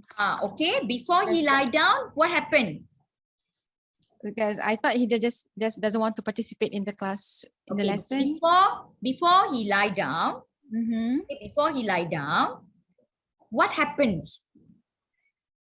He sees the teacher. As soon as he sees the teacher, he lie down. Or what happened? No. No. As soon as so what he happened? His bag. He puts his bag. Okay. He puts his bag. After that, he sits still, isn't it? He sits normal. He is there on his chair, right? So when short. he actually lie For a down. short, for a short of time, he just put his bag on his chair and then he straight away lie down. So So the whether got concern- teacher, do not have teacher, Also lie down. also lie down. Okay, so he puts his bag on the On the chair, sorry. on the chair, And and then he lie down. that's what yes, that's what the antecedent. Okay, That's what you have written up there, remember? Yeah. In the ABC chart, what you have written for antecedent, the same thing you have to write right here. Okay. Dia tak boleh berubah-ubah. It cannot be changing from time to time. It has to be same. Okay, so the constant behavior is laying down on the floor most of the time. Okay. Okay, so functional behavior is sensory behavior. Okay. Okay, so our strategies for environmental modification. Number 1 is light exercises in the morning before the lesson start. Okay, and then number 2, put his favorite character such as Didi and friend pictures on his table for him to sit on his place. Okay, and then number 3, reward him with Didi and friends stationery or stuff if he participate or at least sit properly at his place. Okay, now I mentioned earlier, reward in the form of gifts we should avoid, especially for students who have exaggeration behavior issues. Okay. So it will become like, if I sit still, I will get Didi and friend. One day, the Didi and friend is not there. So you are not giving me that, so why should I behave? Instead, you use special privileges. I let you watch your favorite Didi and friend book. Avoid gadget, maybe book. Okay, or you can be teacher helper. Reward if can. Okay, reward can be given for situations like during report card day, like 3 months once, 6 months once, can. But for continuous behavior intervention, reward in the form of object, monetary, we should avoid. All right. Okay, once in a while, that's all right. Okay. He won a competition. Okay, then you give him a reward, object reward. That's all right. Another one thing that you can also add on is, besides all this is, what I was just thinking about it, suddenly forget pula. Slide exercise, put his favorite character. The task difficulty. The task difficulty. Yes, also look into the task difficulty. Why all the activities he's not able to? Why not start with something simple? Something that he likes to do, something that he's able to cope with. Then gradually increase the level of difficulties. Okay. Okay. All right. Okay, so for our behavior support strategies, so number 1 is behavior reinforcement, which is to stimulate his senses, such as play Didi and Friends songs. Okay, and then number 2, routine visual support, such as putting Didi and Friends stuff at his place, like pictures and all that. And then number 3, environmental support, such as providing sensory equipment like massage carpet and lights. For example, some places have this snoozeland room. Yeah, that is dark and to stimulate his senses. So yeah, so basically the environmental support is for his senses. Okay, behavior reinforcement support. You instead of to stimulate his senses with the DD friends, you can also think of alternative behaviors. You know, how to replace the lying down behaviors. Okay. What's his name? Sorry, I forgot. Ali. Okay, Ali, you don't want to do the task that teacher give. You're lying down, right? So teacher give you some choices. Tell me what you want. Between these 3 choices, choose one of it. Oh, he's non-verbal. Yes. So you show pictures. Okay. All right. You show pictures. Between these 3 choices, these 3 pictures of choices, you choose 3, Ali. Okay. That is behavior reinforcement. Behavior reinforcement, we redirect the behavior. We teach alternative behavior. Right? You give choices, 3 choices. The one that you assigned, another 2 is something new, something you know that he can do it or he likes. That you can incorporate Didi and friends. At 2 tasks, you can incorporate Didi and friends. Mungkin coloring, or something like that. That is appropriate to his ability. Okay, Cikgu Nurul, very All good right. one. Okay, thank Congratulations to the you. team. Thank Okay, you. so I hope that you all have got a bit of idea on how to carry out this. Can we go to room 4? Mr. Surachit.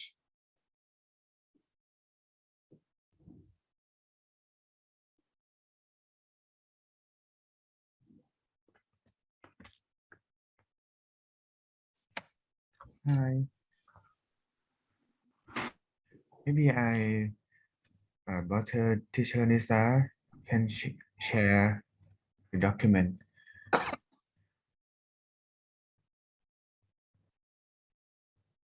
Okay.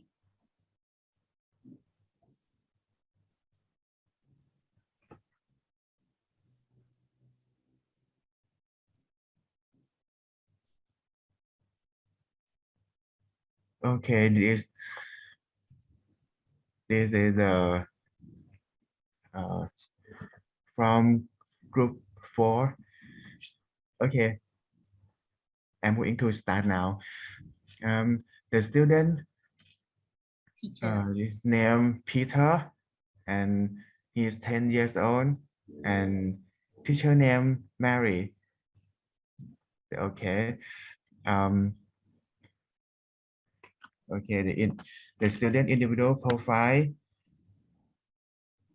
interest and strength of for Peter. Peter like to sing and draw, and he like to play robot and Legos. Peter has good focus to doing something that he like for building the thing and using Legos. Okay, and he like to watch the documentary about dinosaur. He doesn't like to learn math. That's okay. Okay. And disability and health, and he is autism child, and okay, and no health issue. No health issues. Okay. Okay. He ignore teacher, and he have a problem to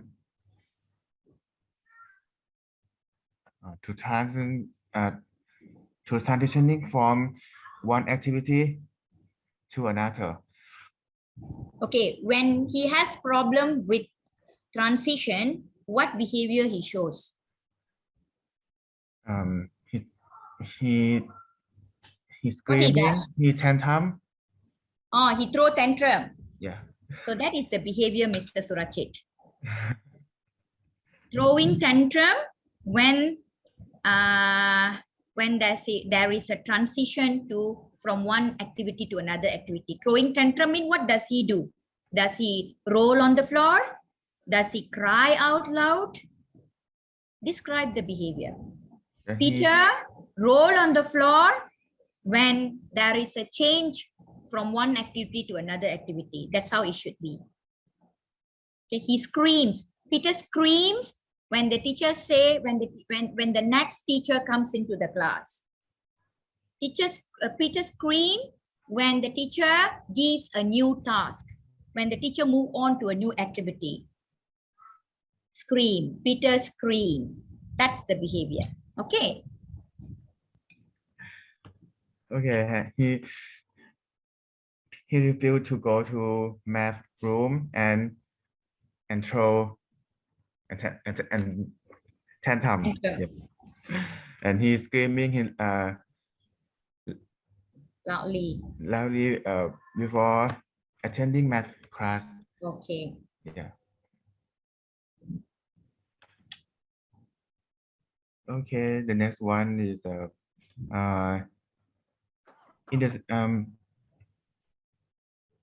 in the special classroom, learning access center.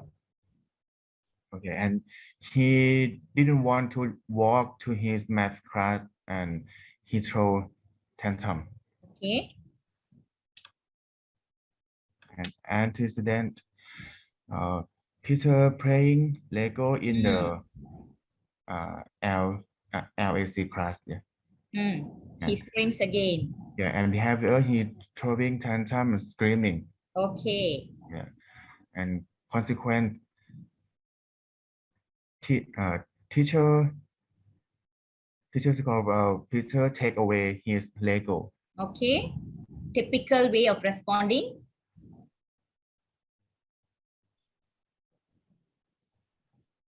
Okay, and Peter didn't go math class and he remained in the LAC room. Peter didn't want to go to school. Okay. Share me the results of the motivation. Okay. The result of score about sensory. Tangible. Okay. Maybe I talk about number one first. Number one is tangible. About score 18 and mean score is 4.5.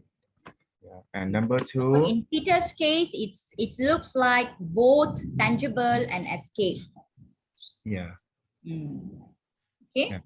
Yeah, okay.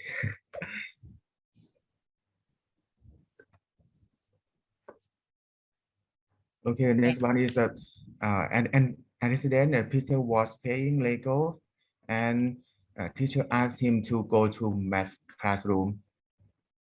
Yeah, and conserve behavior is that he's screaming.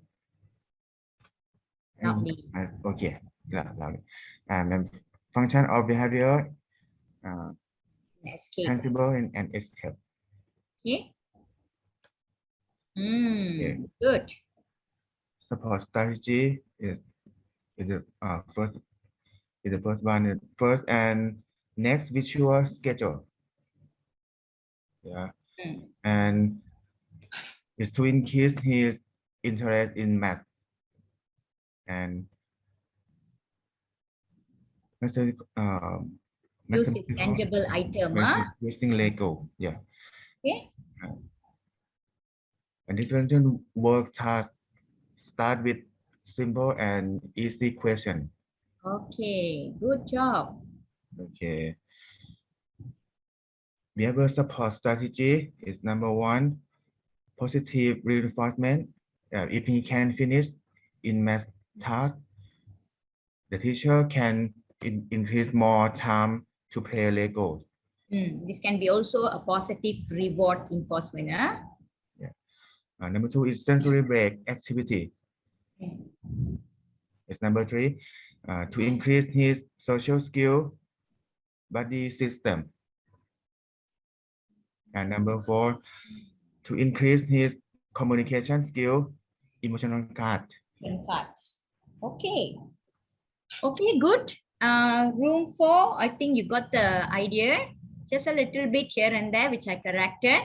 I see where you went wrong is in the template 1, the behavior consent, and then the antecedent, filling up the antecedent boxes and so on. Okay. Congratulations, room 4. Congratulations, Mr. Surachit. Well done. Practice more with the tool. Okay. So can we have room 5, the last room?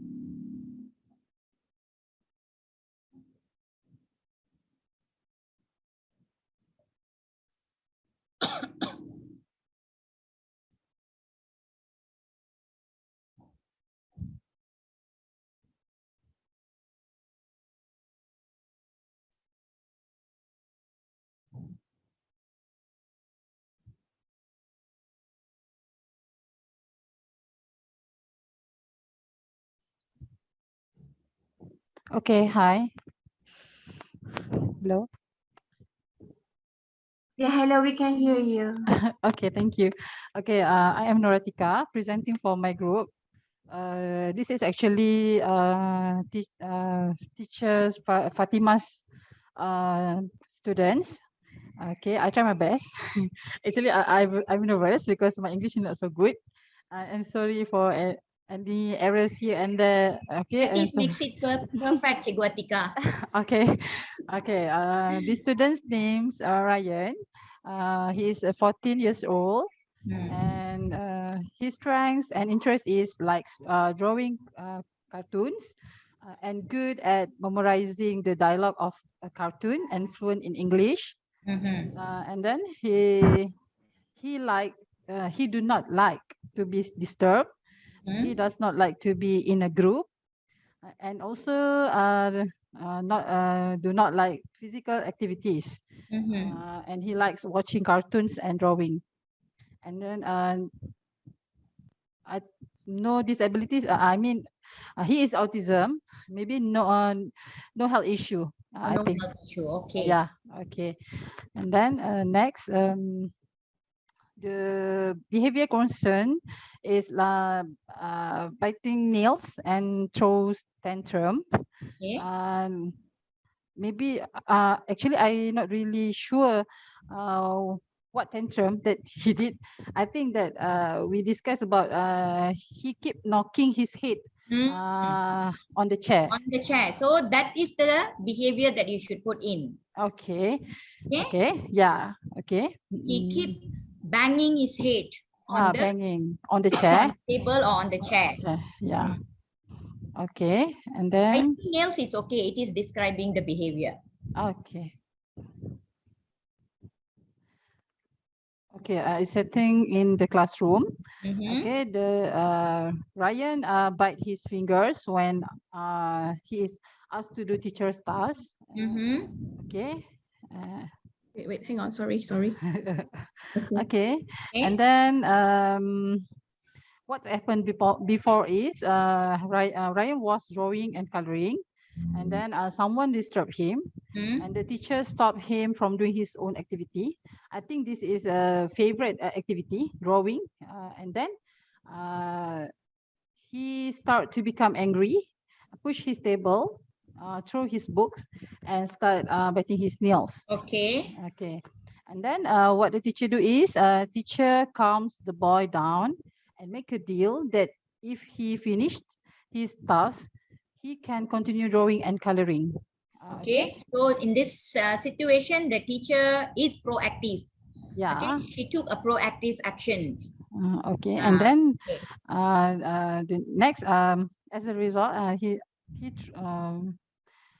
but he still thrown tantrum, and did not complete teacher's task, and push the tables and throw things. So regardless to the teacher's response on calming him down and making a deal, where if he finishes his task, he can continue drawing and coloring. He did not solve the problem. He kept on throwing tantrums. Yes.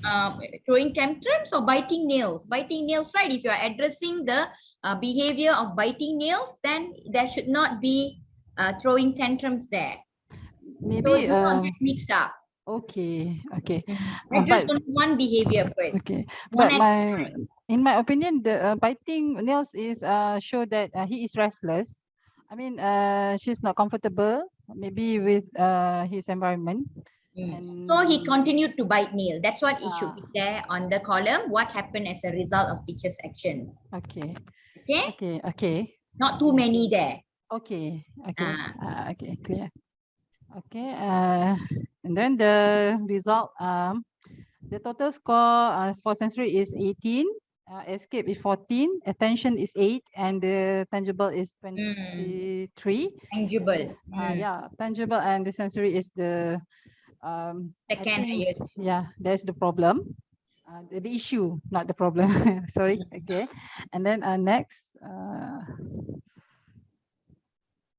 So the antecedent is someone disturb him, and teacher stop him from doing his own activity, maybe favorite activity.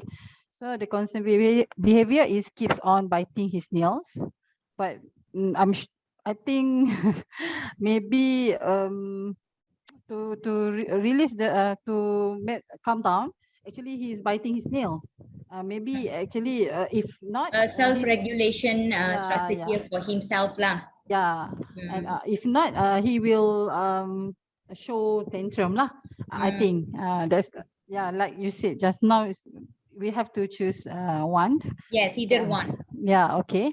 Okay. So the function of behavior is tangible. He wants to draw cartoons and colorings. He does not want to do teacher's tasks. Okay. So support strategies that we discuss is establish routine, first and next chart. And then provide sensory activities. For example, play ball, simple exercise, sing and dancing by watching cartoons. Okay, can also think of using the tangible item as a reward for him. Yeah. The tangible item, not the item, the activity, the coloring and drawing activity is tangible to it, right? So if he behaves properly, he behaves, if he shows expected behaviors, then you get to do what you like to do, the coloring and drawing. Yeah. Okay, that can be also added as an environmental modification strategies. Okay, okay, Doctor. And then the behavior support strategies as communication skills and behavior reinforcement. Okay. Okay, so communication skills, it's quite plain there. So I assume that a visual strategies lah. Okay, you know visual strategies to help him to communicate, express what he wants. Then instead of biting nails and throwing tantrums, it's better for him to learn, build new skills on how to communicate with the teacher, even though he is non-verbal. So if he's non-verbal, then we cue him, we use the visual strategy pictures and so on, choice boards and so on. Okay, and then behavior reinforcement, that can be the tangible part. Okay, as I mentioned, replace it with use the tangible as a reward. Okay, so thank you, Doctor. Yes, anything else to add on? No. Cool. So thank you, Cikgu Nuratika, and also members from room 5. So I'm a bit happy actually that some of you, although you were a bit blurred during a presentation, but as the other members started presenting, I'm happy that you must have got some ideas, you must have learned your mistakes, and you know what to do next, right? So I know the content is quite heavy, dear friends. You will not get good at it if you stop here. So you have to go back home, revise the notes that I've given. If it is possible to get the recording of this session, watch it again. Okay, watch it several times. When you watch it again and again and again, you get to understand the content better and practice the instrument that I have given. The more you practice, the more better you become. Okay, and I wish all of you will have a productive classroom, will become productive teachers, excellent teachers, and do not stop seeking for knowledge. Right. Thank you for being with me. Sorry if I've left out anything. I have done my best.